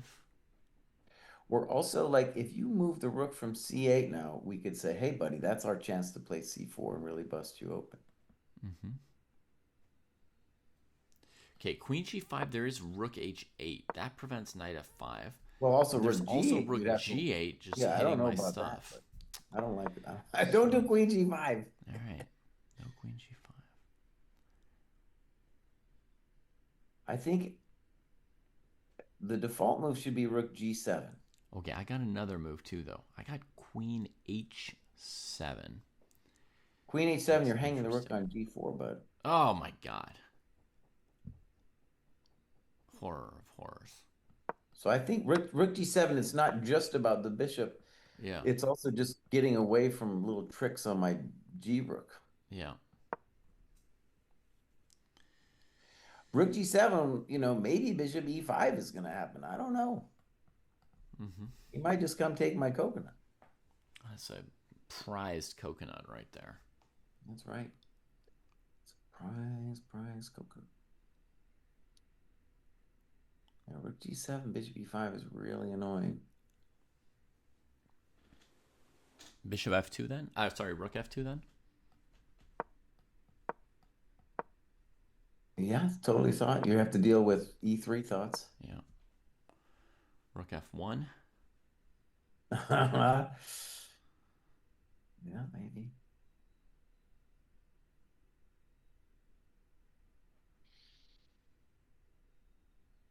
And then that's the kind of situation where maybe rook c4 is going to come in and hurt a little bit. I don't know. Mm-hmm. Ooh, okay, I think we have a move. Rook g7. He's playing nice. So the last couple moves are good for a wonder because they kind of like we know where the pieces kind of want to go here. Mm-hmm. And on bishop e5, we got a couple options. I like your rook f2. Yeah, I'm gonna recharge my water real quick.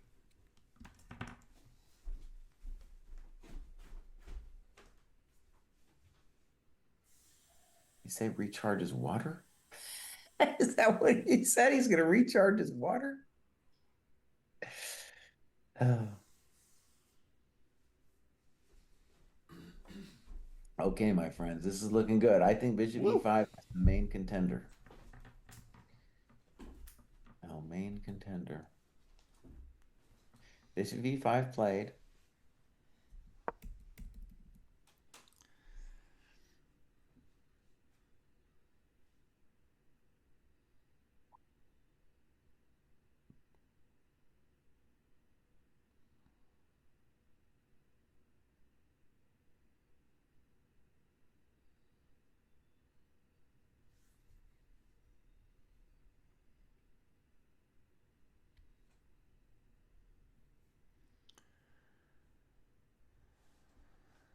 Hmm.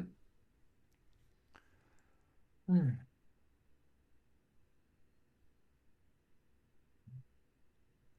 Okay, here's another candidate move for white, Jesse. Queen h3. Interesting, yeah. There's a rook on c8, you know? Yeah. So if you play queen f6, maybe I hit you with rook f7. No, then you've got queen f3 to g3 at the end. No, at the end, yeah. Yeah. Dang. I was thinking you'd cracked the code there for a second. Yeah. Not quite, yo. Otherwise, queen h3 was golden, right? Yeah. No moves for black. Line the bishops up.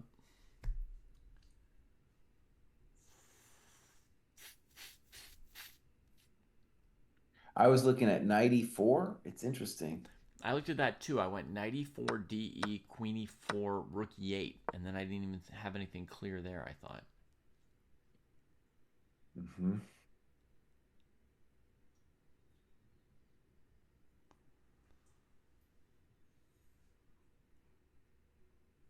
Well, maybe I do. Maybe I have... I got a basic question, Mr. Pruess. What's wrong with queen h7? Okay, queen h7. That's a straight up and up move. So, just trying to come through. Maybe just rook f8. Just say what? Rook f8, say what? Say what you will. Well, also, Mr. Pruess, we didn't find an answer to your rook f2 here, did we? No, I mean, we put e3, rook f1 on the board, and then, you know. It's frightening because of rook c4 stuff, but Yeah. it is the principal thing to do. He's played queen h7. Queen h7. So I'm not going to say I'm a GM today because I wasn't sold on that move. Yeah, you hadn't figured out the next move after rook f8 yet. Rook c7 might be similar. Mm-hmm.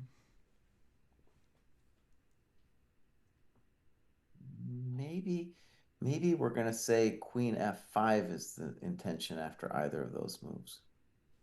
Rook Okay, we got rook f8. Now we got to say about queen f5 is the queens might simply come off. Mm-hmm. He takes on f6 and you get your work cut out for you. I got my work cut out for me. Yeah. I don't see another move right now besides queen f5 though. If he just takes on f6 without any something, I don't know what we got. Mm-hmm. Is there knight h5? Does that hang anything? Holy crap. Knight h5, bro. Oh no.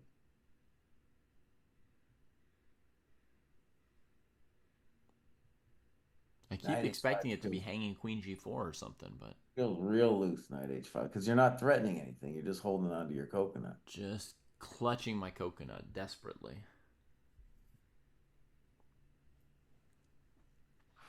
Oh, wonder, buddy. Queen f5. Jesse calls it. So there's a lot of work left to be done in this endgame. A lot of work left to be done. Okay, but there is a key difference to our other exchange sacrifice ending is that now our knight at least can dream of the d4 square. Mm-hmm. Yeah, I wouldn't be surprised if the knight made it to d4.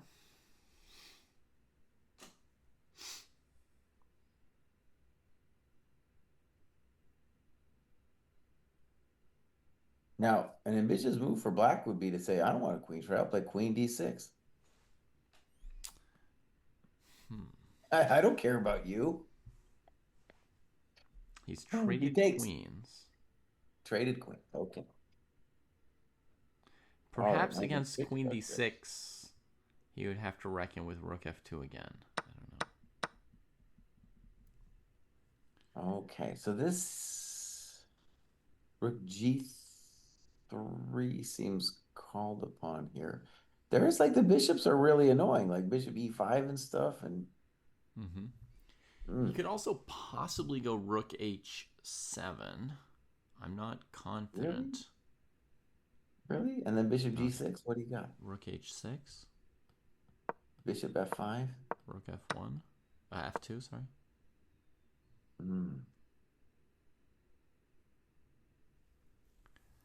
Maybe.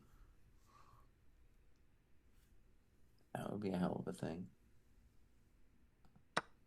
And rook h7 might be an excellent. Because rook g3, man, I feel like going towards h6 or h7 is kind of Well, good. I'm worried on rook g3, the bishop e5. I don't know how I'm getting out. of your pesky little businesses. Well, rook h3 then, right? Bishop e6. Rook h6. Oh, you still doing it to me, huh? Okay. But yeah, it might make most sense to head straight to h6 right here. Because also, if black doesn't go bishop g6, you might be threatening knight d6. So you can force some resolutions. I wonder now running out of time as well. Down to 2 minutes. I don't know if anybody cares, but Yu Yang Yi and Sindarov draw. Huge matchup there. Yeah. All right. Tomorrow Sindarov will take the white pieces with 1 escape under his belt. Pranav and Yakubayev still going. Yeah, this has been a real Armenian game for this dude, Sargsyan, dude. Pure Armenian chess. Okay, rook h7. You're a GM today, buddy. Mm-hmm. Yeah, looks like that other game is going to be a draw as well. So very, very few wins today in the start of round 4. Very tight games. Okay, Mr. Pruess. Let me just ask some dumb questions. So rook g8 check. Then you can play knight g3, actually. Why would I want to play knight g3? Well, I had worries about rook g8, let's say king f1, bishop g6. Uh-huh. If rook h6, have bishop g5. Okay. But the good news, well, actually, wait, yeah. The good news is rook g8, I have knight g3. And I am holding my coconuts together. It's not really good news to me. I wanted better.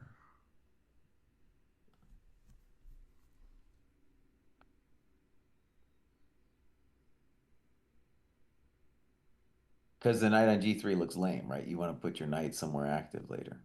Yeah. Yeah, also knight g3. I mean, yeah, I hate it. But don't I have to? I mean, it looks hard to not do. People often say they have to do stuff, and then... Maybe you could do this, but rook g8, king f1, bishop g6, maybe rook d7? Yep, that's where I was headed. Something like that. Yep, that's what I want, That's Jesse. magic. You're trying to be a magician. Yeah. Yep. If you're not the one pulling a magic trick, you're the rabbit. Did you just make that up, bud? Yeah. That's a good one. You could patent that one. Okay. So bishop g6, rook h6 was played. Black did not throw in the rook g8 check. And he fell a little behind on the time. I wonder blitzed out his rook h6. Now black goes rook g8. I'm going to post that in Discord, bud. Oh, by the way, everybody, I forget to say this all the time, but we got this cool dojo thing. You could join the dojo for 20% off if you use that code GOA when you sign up. Mm-hmm. If you are not the one pulling the magic trick, then you are the rabbit. That's got to go down. That's got to go down. Yeah. All right. I wonder's thinking about this. So he's got the tame knight to g3, or he's got some funky move. Up to and including, like, I mean, it could be rook f2 or who knows what. Or a king move, I would say, would be more plausible. He plays the king move, king h1. That's what I wanted. All right. Now, the idea on this move is you're threatening, like, rook f2 and rook g2 as a wonder. Bishop g5 played. And knight e7. Hello. There we go. That's what I've been trying to land. Looks like he won the game, Jesse. That's what it looks like to this commentator. Wow, look at that. Wow, dude. 97 check to the miserable rook. Yeah. Damn. Charles, that's actually a saying from Jesse's mom. She always told him that. So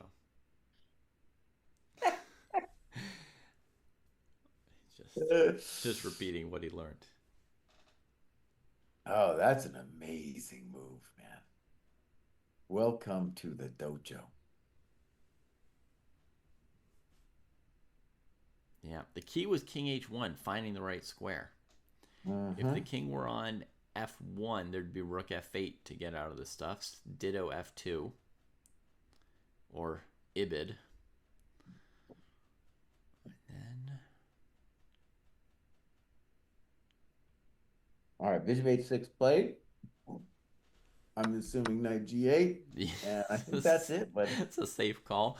Here on bishop g5, rook g2 looks like the end. Mm-hmm. So the bishop will go somewhere else. The knight will come out through e7. Oh, he played bishop h5. Maybe a nice move. Maybe a nice move. Bishop h5. It's not over yet. Not over yet, my pet. So the idea is to come to f3 with effect. Now the question is how impressive it is, though. Like rook h2, bishop f3, king g1. And yeah, you got some cool looking bishops, but I don't think you got into the juice. Mm-hmm. Yeah. Maybe there you could play rook h2, king or bishop f3, king g1, bishop g5. But even there, we continue our dirty tricks with like knight f6. Pick up Okay. sticks. So you're saying rook h2, bishop f3, Yeah. king g1, bishop g5 without bishop e3, right? Yep. And then knight f6 would come out there. Hey, Robert. How are you doing? Tips on time management here. Well, it's basically, it's like 30 seconds at a time. My biggest tip for this kind of thing is you got to stay relaxed. You can't get all nervous. My mind used to go blank in these situations. You can actually calculate a few things in 30 seconds as long as you don't go blank-minded. So, you're gonna often be spending 30 seconds on each move. You're not often gonna get to think for 3 minutes and then play a few quick moves. You're gonna have to spend a lot of this phase playing off of the 30 seconds. Mm-hmm. So I just practice it a lot, just playing end games at 2 minutes plus 30 seconds, random end game position, spar it, play it back and forth a bit, and just be very comfortable with the 30 seconds. I didn't learn anything magical from doing it. I just personally got used to it. This might not be so easy for white, dude. Maybe black has. Okay, what did he do? He played bishop f4. Yeah. So he's still got dreams of like queening his e-pawn and all kinds of stuff here. Yeah, this is the two bishops, hell of a drug, dude. Yeah. Oh, and on rook h4, then he plays bishop g5. Yeah. Oh, damn, this guy's nails, dude. Nails. Maybe rook h3. Mm-hmm. Rook h3 is a real solid move, slowing that e3 idea. You can also go rook h7 was another move that came to my mind here. Mm-hmm. Oh, that's what he played. I don't know why. It was just on my mind.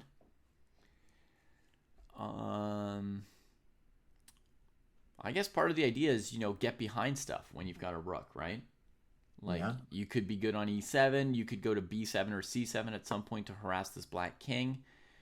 If it advances towards your pawns, you could go knight e7, knight c8, and kind of harass that situation from there. So big moment for black. He could play either e3 or bishop c1. Yeah. He goes bishop c1. Goes for that pawn. Yeah, if he could force rook back to h2, then he's got bishop f4 and all. But white, if white moves the knight, doesn't black have to tribute to knight d5? Black has to play e3 there, probably, if he goes knight e7 or f6. That looks right to me, yeah. He hasn't picked yet. One answer could be knight f6, e3, knight d7 to e5. Mm-hmm. The knight tries to get some stuff done. King's got limited squares because it doesn't want to walk into a knight e5 check kind of situation, right? If the king goes to a6, white might even switch it up and go knight c5. And if the king goes to b5, then bishop b2 is kind of out for the moment, right? And you come back knight e5. Knight f6 played, e3 played. Yeah, so straight up e3. I like knight d7. Yeah.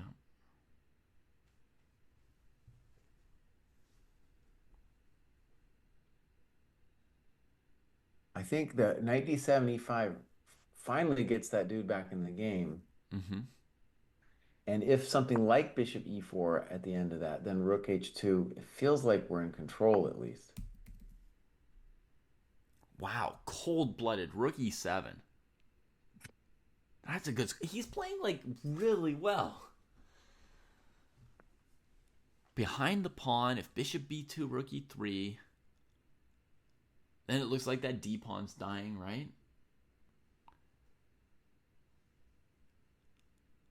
Wow, man, rook e7. He plays a lot of moves that are kind of based on, just restraint or whatever instead of direct threats, right? He's sort of preventing the opponent's moves. All right, what are we going to do if, like, king c6? King c6 is played, and I'll tell you, he could play just king f1, or he could throw in rook e6 check. I don't know how much better this king is here. He throws in the check. Because the knight's covering the king, the rook's... Are those, like, the rook's wings or his ears? What is it? You're covering the rook's ears. That's right, buddy. It's the ears? Yeah. So if king c5, we have knight d7. That's cool. Yeah. With a familiar knight d7, e5 thing. Yeah. And king c7. Maybe your king f1 move there. King c7 played. Yeah. He can also play like a4 right here. It's a very fine move. a4 would be a nice move. I like that, buddy. I like a4 a lot. Oh, yeah, a4. We also have to watch out for bishop d1. So our overall goal is to kind of get the king over there. Maybe it just... But no, bishop d1, I have knight d5 to e3, I think. Yeah, I'm just saying we have to watch out if the plan is to play a4, b3. Like, the pawns will never be fully safe from black's bishops, right? At some point, our pieces need to get over, mainly the knight and the king. The rook's already having his nice influence. Mm-hmm. I like a4 a lot, especially because king f1 feels unnecessary. He's not playing, if e2, I can always play king f2. I also have an idea, king h2 to g3. Oh, my God. I know it goes the wrong way. It goes against everything you've done. No, but I mean the bishop. Well, okay, I get it. You're trying to be fancy. I'm not trying to be fancy. I'm, dealing with the situation at hand. I know you're a fancy man.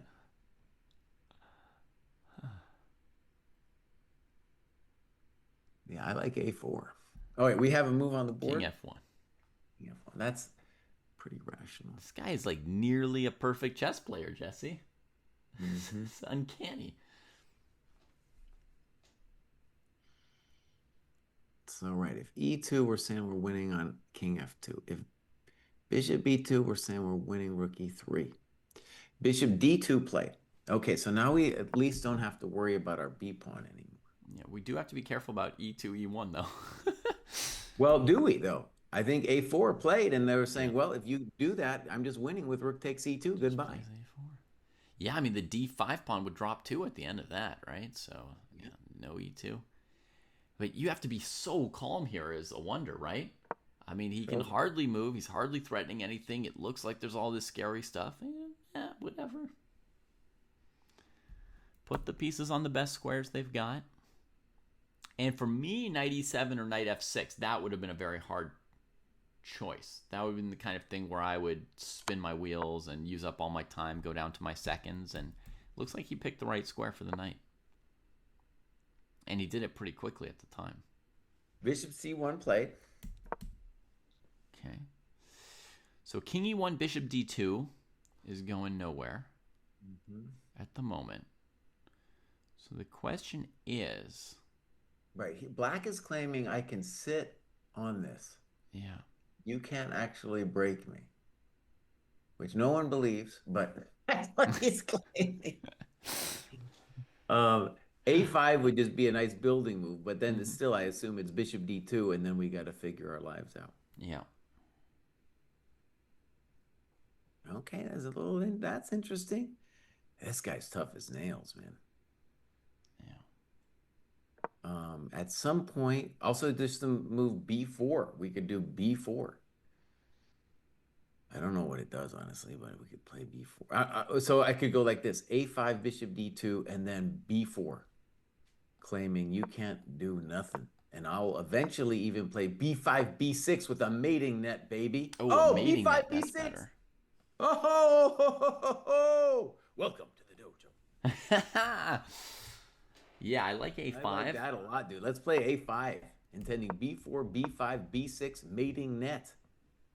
Ooh, that's a nice one. Yeah. Also, I love that the bishop on C3, rook E3 is always going to hit that bishop on F3. Right, exactly. Bishop F3 looks like a champ now. A5 played, thank you very much. Bishop D2 will B4. Oh, welcome to the dojo.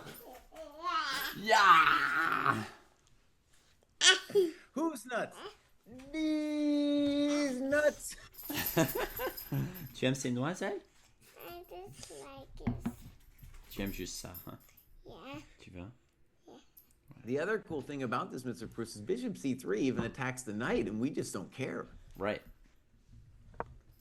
Dang. And B5, B6, that's a hell of a drug. That's just like, oh man, you are not just going to sit there. On est là. Dang. Ça, c'est Jessie, tu vois. Avec sa bouche dans sa chemise.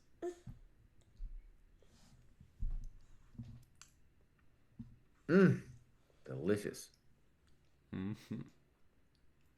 Est-ce que c'est délicieux?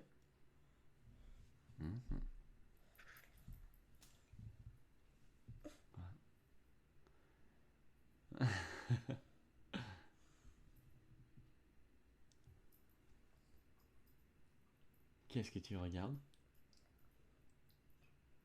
Look, Ici? that's you. Ça, c'est moi, là? Yeah.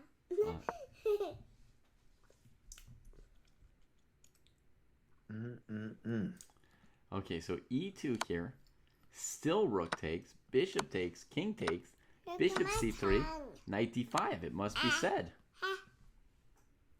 Laisse-moi voir. Ah oui, t'as une belle langue. What? All right, king C8, maybe. Trying to get out of some of those checkaroos. But a wonder was ready for it. He plays pretty quickly. Get back in range of my knight, he says. Oh! Oh, B5, bro, B5. It gets my tongue so brown. C'est vrai, c'est vrai. Did you know, Jesse, if you eat enough chocolate cake, your tongue gets really brown? Oh, yeah. Oh, yeah. Oh, yeah. Man, the knight covering the rook's ears this whole time is allowing this rook to operate with impunity against the king, just rearranging it wherever he wants him. All right, D4 played, D4. last desperation attempt. I was just assuming we take that nut. Just take it, huh? Yeah. That's the same What? plan. Oui, chérie. Ouais, c'est le même ami. Ah.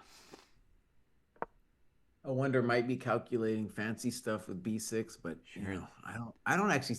Is there an idea, dirty trick with D4? I don't know if there's a dirty idea. If there's no dirty idea, he can also calculate rook E6 here, threatening the mate. He could calculate B6 check and a concrete sequence of checks thereafter. On rook E6, then the dude would have E2. So,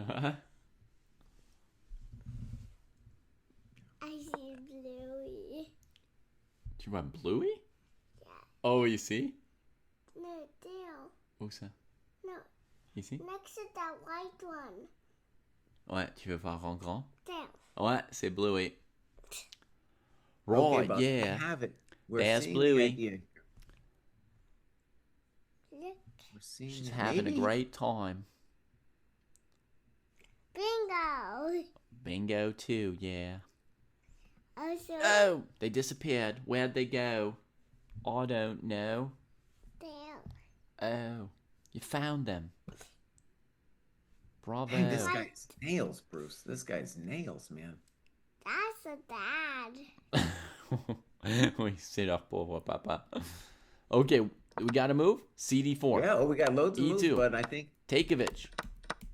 so. Default for a Wow. wonder would just be King D3, C4, and the question is it? Are you done eating that? I don't know. My intuition is this is winning, Ouais. but this guy is so tough, dude. Somebody Yeah. ate that once. Yeah, this guy is hanging in there. I mean, it's just a pawn. Huh? I see Bluey. Ouais, elle est encore là. I see Natalie. Bingo. Ah, Ah! Bluey.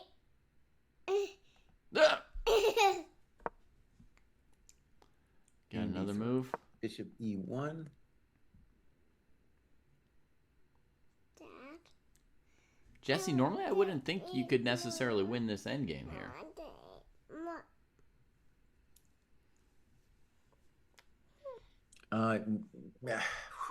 It's a good question. Tu veux une autre? Mais on doit travailler ici. Hein.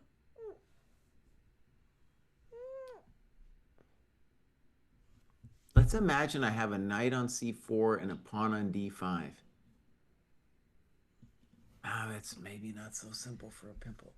Oh man, it's gonna be rough. Okay. He goes knight E4, bishop H4. I think the bishop wants to go to E7. Après, on doit se concentrer sur le travail ici. Hein. Okay.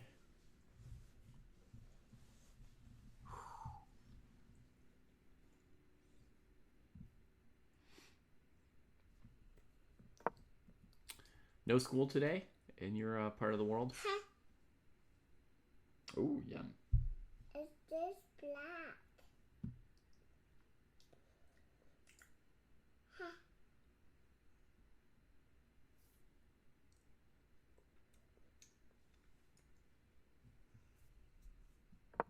Knight C5. This was his big idea.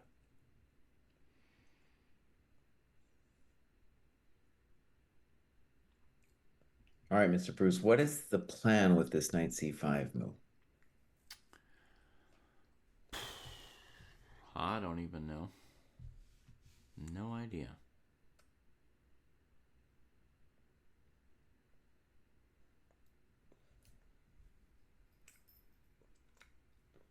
Dang, man, this guy might have helped. He goes bishop H4. He don't care. Yeah. Why don't? Now it's gone. Maybe an idea of like if king b6, knight f4, knight d5. Not sure how bad the black king would be on a5. Him go away from us. Could also go king d6 whenever the knight comes to d5. Like we're taking like put it like this. We can't see him now. Oh oui, il est revenu. Il est revenu. I don't see how to win this at all, Jesse. All that excitement.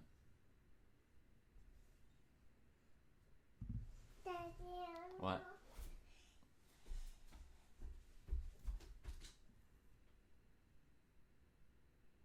Well, first of all, he's going to go around and around.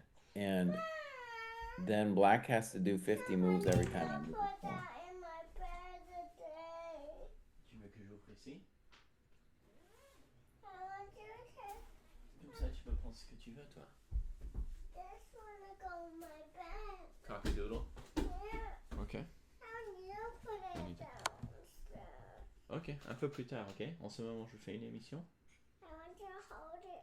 Ah, ok, je vais le tenir pour toi. Sorry, Jesse, I had to step away a few seconds there. That's all right. Yeah, I wouldn't have any plan really for white here. Daddy, What? try to close it. Tu veux que je le ferme maintenant? Okay. It's funny, Pruess, if you had just shown me this position, asked me what the eval is, I would be like, maybe it's probably a draw, but then I'm influenced by the previous moves where Wonder had played so strongly. I'm like, that he deserves to win.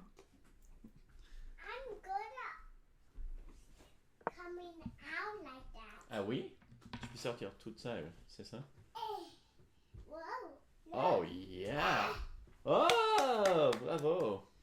Then I need to put me back in. Je pense que si tu utilises ce coin, tu pourrais rentrer. Même chose que tu as fait pour sortir.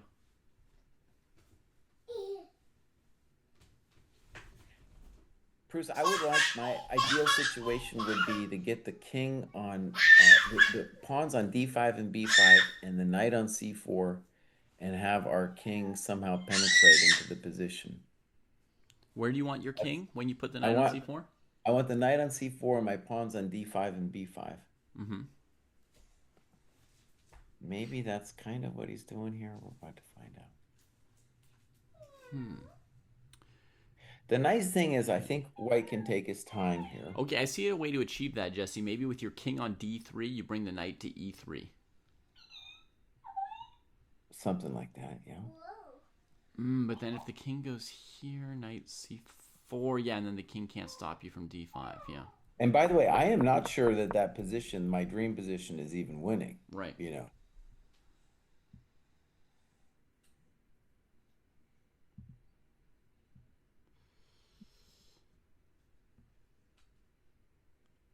Yeah, NBA, technically this is not actually a chicken, but she named this guy Cockadoodle, not Cocorico. It's just the guy's name.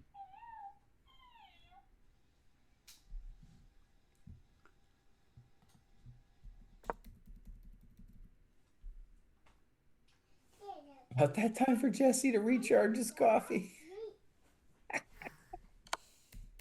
Yep. All right, bishop e3. Black's hard as nails. Knight check. I'm trying to go in it. Ah oui, tu essayes? I'm trying to go. Woohoo! Yeah. Bravo! Lay down on this side because Oui. I can't do it like C'est assez fort pour te tenir là. this. Ouais, Because that I can't do it. ouais. Huh? Papa. Put on the down. Ouais. You gotta touch it again. C'est la même de hier. Yeah. Encore une fois, je l'ai pas mangé. Yeah. C'était juste là en cas de besoin. I want to hold it. She only wants to hold the chocolate, that's all. Dad, I like She wants more than that, buddy. I know. She's claiming she only wants to hold it. Merci. So so at least for black, maybe everything's drawing, but black doesn't know that. And so he has really, I guess, king c7, king e6, even king d7 are all the problems of choice here. Yeah. I was wondering if it matters for the white king to get forward, right? Or in fact, the king could even go to c5, maybe. Well, I do get to put my king on c5 if I want right Happens. now.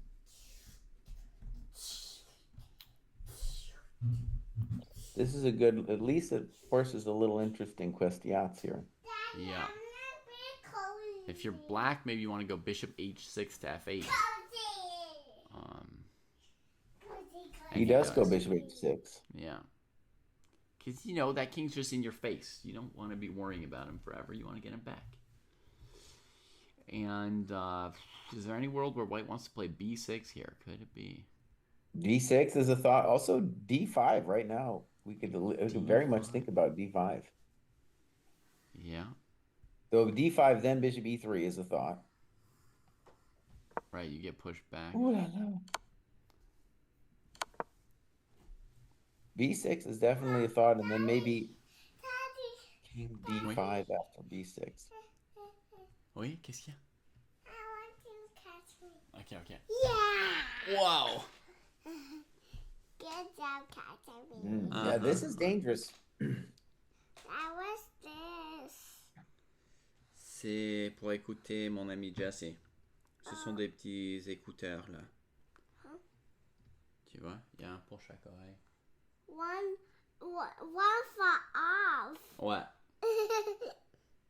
Ouais, je veux pas entendre trop de Jesse, tu vois. Une oreille, ça suffit. Yeah. Ouais.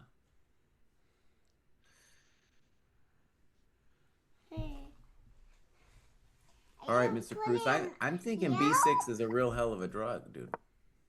Yeah. He's thinking So here, by the way, he built up 5 minutes, so. That was the other good thing. You're saying, like, maybe he's just dancing around. That was a good thing. Just dance around a little bit, you know, gain some time. You got plenty of time. Oh, c'était difficile. Yeah. It's only heel on this big heel. Ouais. And there's little. Wow. C'est là qu'on peut glisser, tomber, perdre son équilibre. Again, the fall down. Ouais. Whoa. Wow. Daddy. Oui, chou.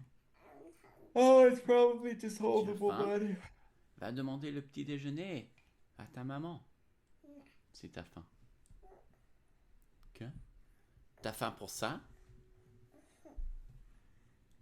The chocolate. Ah non, non, non, t'as mangé assez de chocolat, ma chou. Tu peux avoir une graine si tu veux. Regarde. Regarde. Si t'étais d'oiseau, tu aimerais picorer. Les oiseaux adorent ça, n'est-ce pas? Tu vas essayer une graine aussi, toi? C'est bon? Moi, j'en ai mangé toute la nuit. Non? I think D5 is also interesting. I'm a little zhuzh with the D5. I want to pick up Give him a little aji. Whew, I'm scared to commit my pawn to b6, but it does cramp the opponent. I don't think it's it. I think not D5 it, right? is the move here. I mean, I think it's probably drawn either way, but I like D5 as the approach. What did he do? The He thing played is, King D4. Well, oh, that ain't it.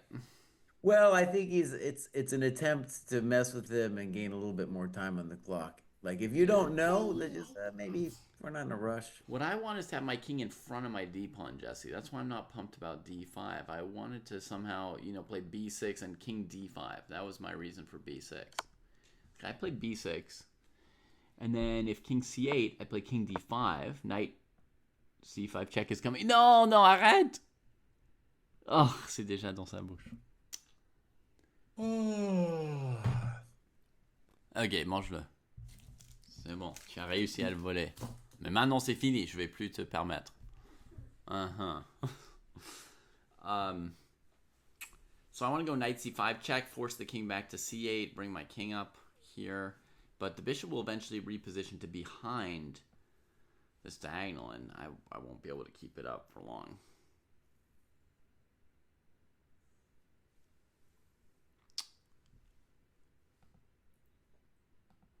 Okay, we got king b4. We're kind of looking at a draw here, basically, but with Sargsyan maybe still under some time pressure.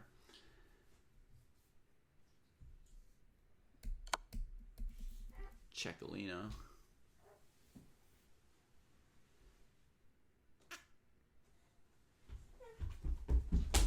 Whoa! Rapide. Comme une éclair. I'm gonna open the door cause Tu peux le laisser ouvert si tu veux, oui. yeah, for Papa to come out. D'accord. Si elle veut te suivre. King a5, bishop g7. Well, he's just lost control of his dark squares there. Well, he had to play d5 someday anyway. Yeah.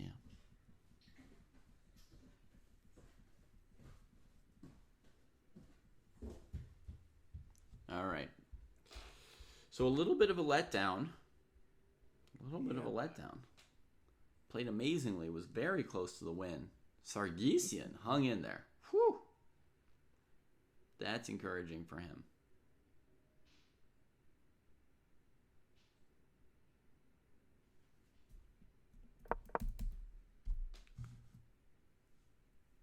What a save. Have Pranav and Yakubayev drawn as well? Yes, they have. Traded that pound and agreed to a draw. So there are going to be only 2 wins this entire round, Jesse? Is that right? Aronian and Yospum? Jose Martinez?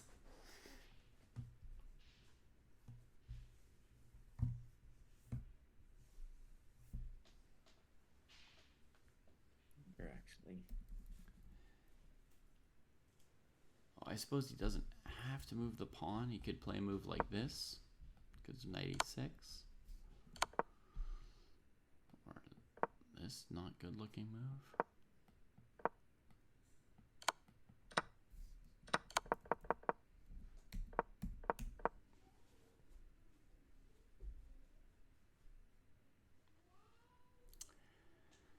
Okay. Well, I guess anybody who's in bad form is no longer in the tournament, folks. So we can expect some more draws.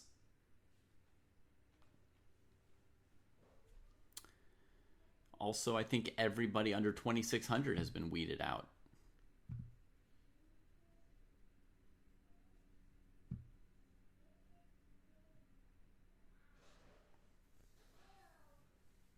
Aragaisi and Keimer, top 2 favorites perhaps at this stage. They both had black today. They'll have white tomorrow in the second game of their mini matches.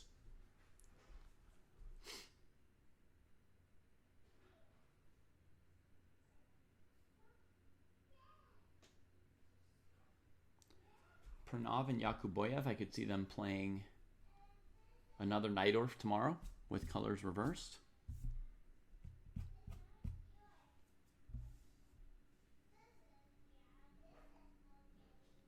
Lodici, good call, Nicholas. Lodici is under 2,600. There is an under 2,600 left. Let me see if there's anybody else.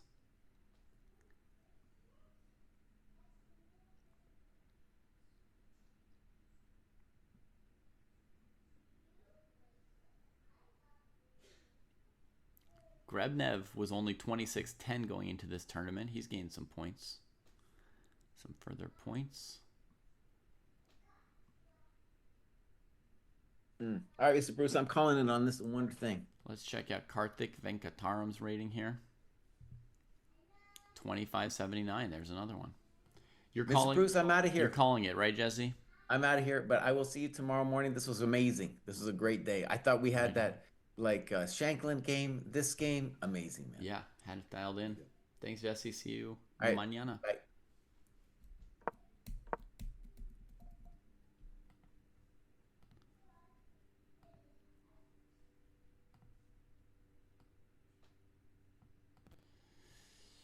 All right, so we're just dwelling on the last couple moves here. But nothing really doing at this point. The Black King safe back here. White can't maneuver around him. Can't get at the underbelly of this pawn. Can't get the king to the e-file to queen this thing home. So this one is pretty much done. There's no chances left that I see. Sargsyan's clock up to 2 minutes instead of just a couple seconds. So he's looking more comfortable.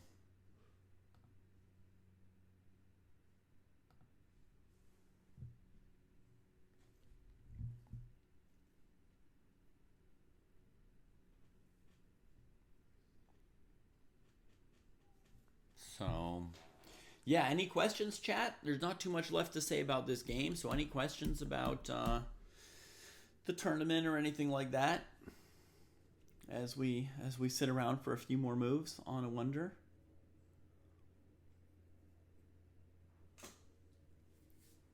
Watching him go here. We could talk predictions on the various matches. I didn't predict all these matchups in my brackets, so I can try and talk about who's the favorite in each match.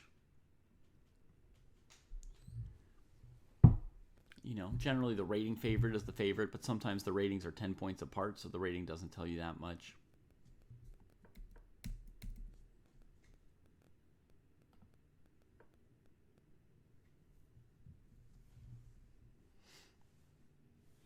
Out of the bracket left,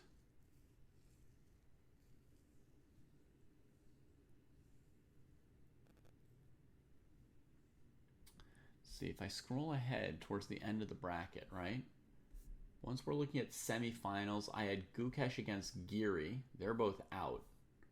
So that looks like, God, that top of the bracket is so open. It looks like maybe Lei Kwang Liem against Sindarov might be the most likely matchup there right now.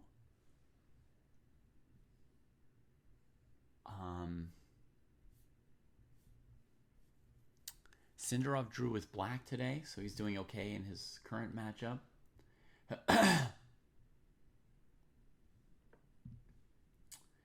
And then, yeah, I mean, I'd love to see Jose Martinez.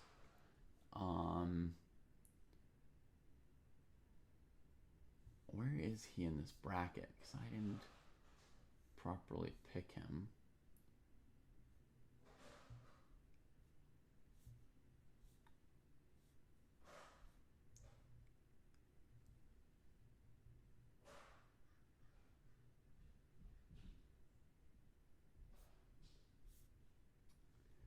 I don't know. In the other bracket, we could still get the semifinal I predicted of Aragaisi Keimer. That still seems very likely for the other semifinal. So it's really the top that's more busted than the bottom, I guess. Yeah, Aragaisi Keimer still looks very likely.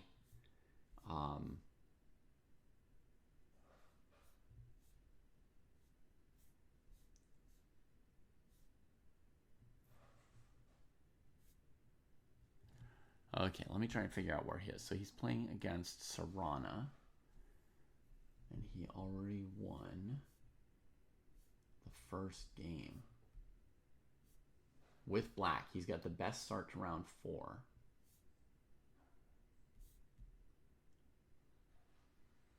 There's Serrana. Okay, he's up in the top bracket. So he could definitely make it through to the quarterfinals at this rate, and then he'd face Sindarov. Then I would still think Sindarov would be a small favorite against Jaspom, right?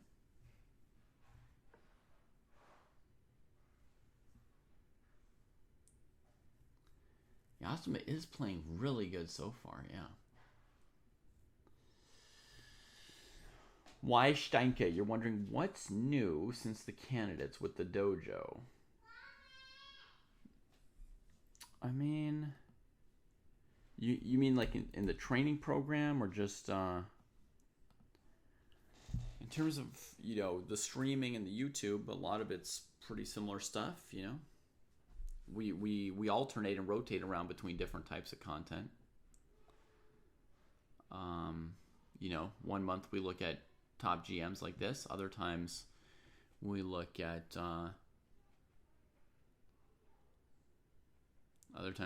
you know, more amateur tournaments, live commentary on dojo tournaments and so forth, reviewing people's games. Jaspom's chances are not bad. I would say Sindarov's a small favorite, but Jaspom to get to the semifinals at this point, he'd be one of 8 players. He's probably a heavy favorite to beat Serrana. Then he's one of 4 players. And he's probably got worse chances than Sindarov and slightly better chances than others. So, you know, probably his odds of getting to the semifinals are probably close to 25% right now, AMC. That's pretty darn solid.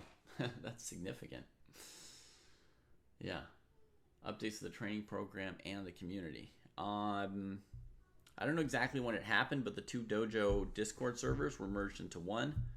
I'm not an expert on Discord, so I don't know what that means. Oh, I mean, I know what that means. I don't know how significant that is. 100 moves played now. Crossing this thing here.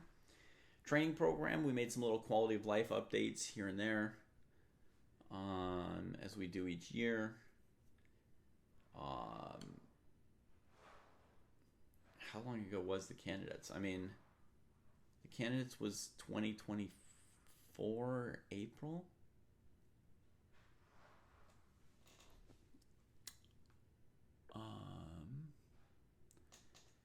We've got a new feature where you can sort of look at other people's games, a preparation helper.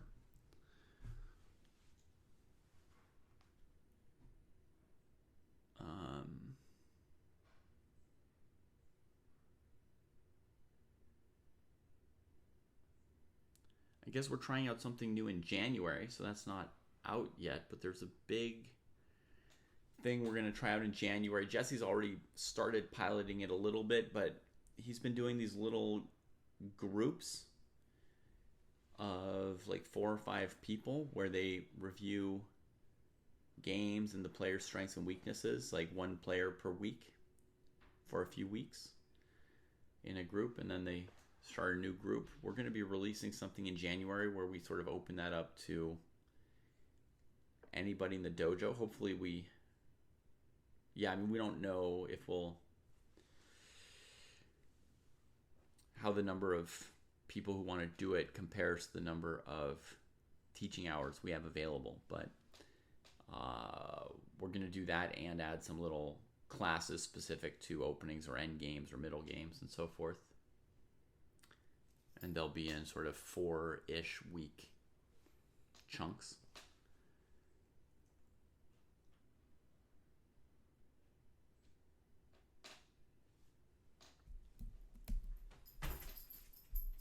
If the white knight goes to e6, Patrick says, and the black king goes to b6, so in a position like this, the black king can get himself walled off, and then this can just walk through. Yeah.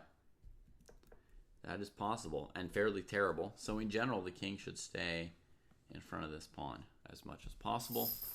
Only step over here when the knight's attacking the pawn.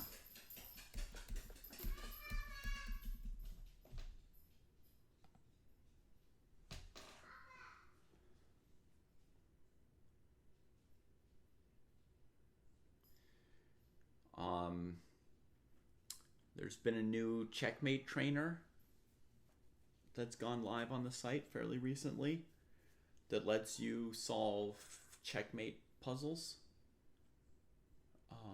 just sort of like one at a time as you like.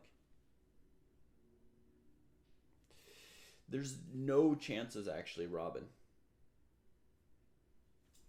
It's a very easy draw for Sargsyan at this point.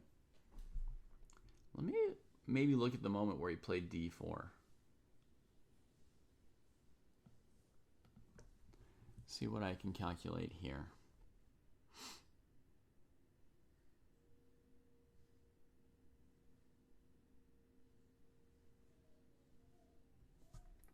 Let's say white played rook e6. What was black going to do?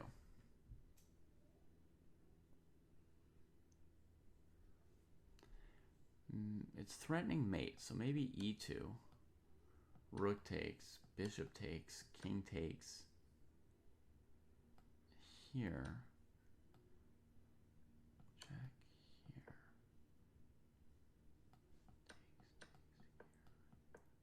That's a draw.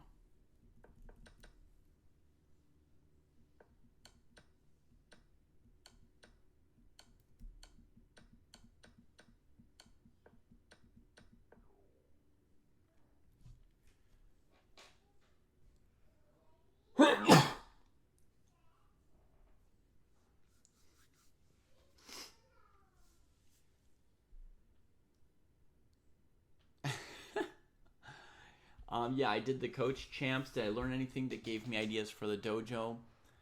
Not very much, because that was kind of like a sprint, you know. It's just, that's basically like a few weeks preparing for a specific tournament. It's not really long-term training. And I haven't really heard much about what any of the other coaches' methods were. I learned one cool thing from one of the coaches, which was that you can help players around 800 to 1200. This isn't something that was completely new to me, but he showed that you could help players in the 800 to 1200 range a little bit faster than I maybe appreciated, just with some basic coaching around, like look for your worst placed piece and try to improve it. A kind of very basic, simple, strategic rubric or method of thinking about how to play in positions without captures and tactics and stuff. Doesn't have and that it actually has a little bit of an effect on the win-loss rate for players in that range. I've already done a series kind of aimed around 11-1200.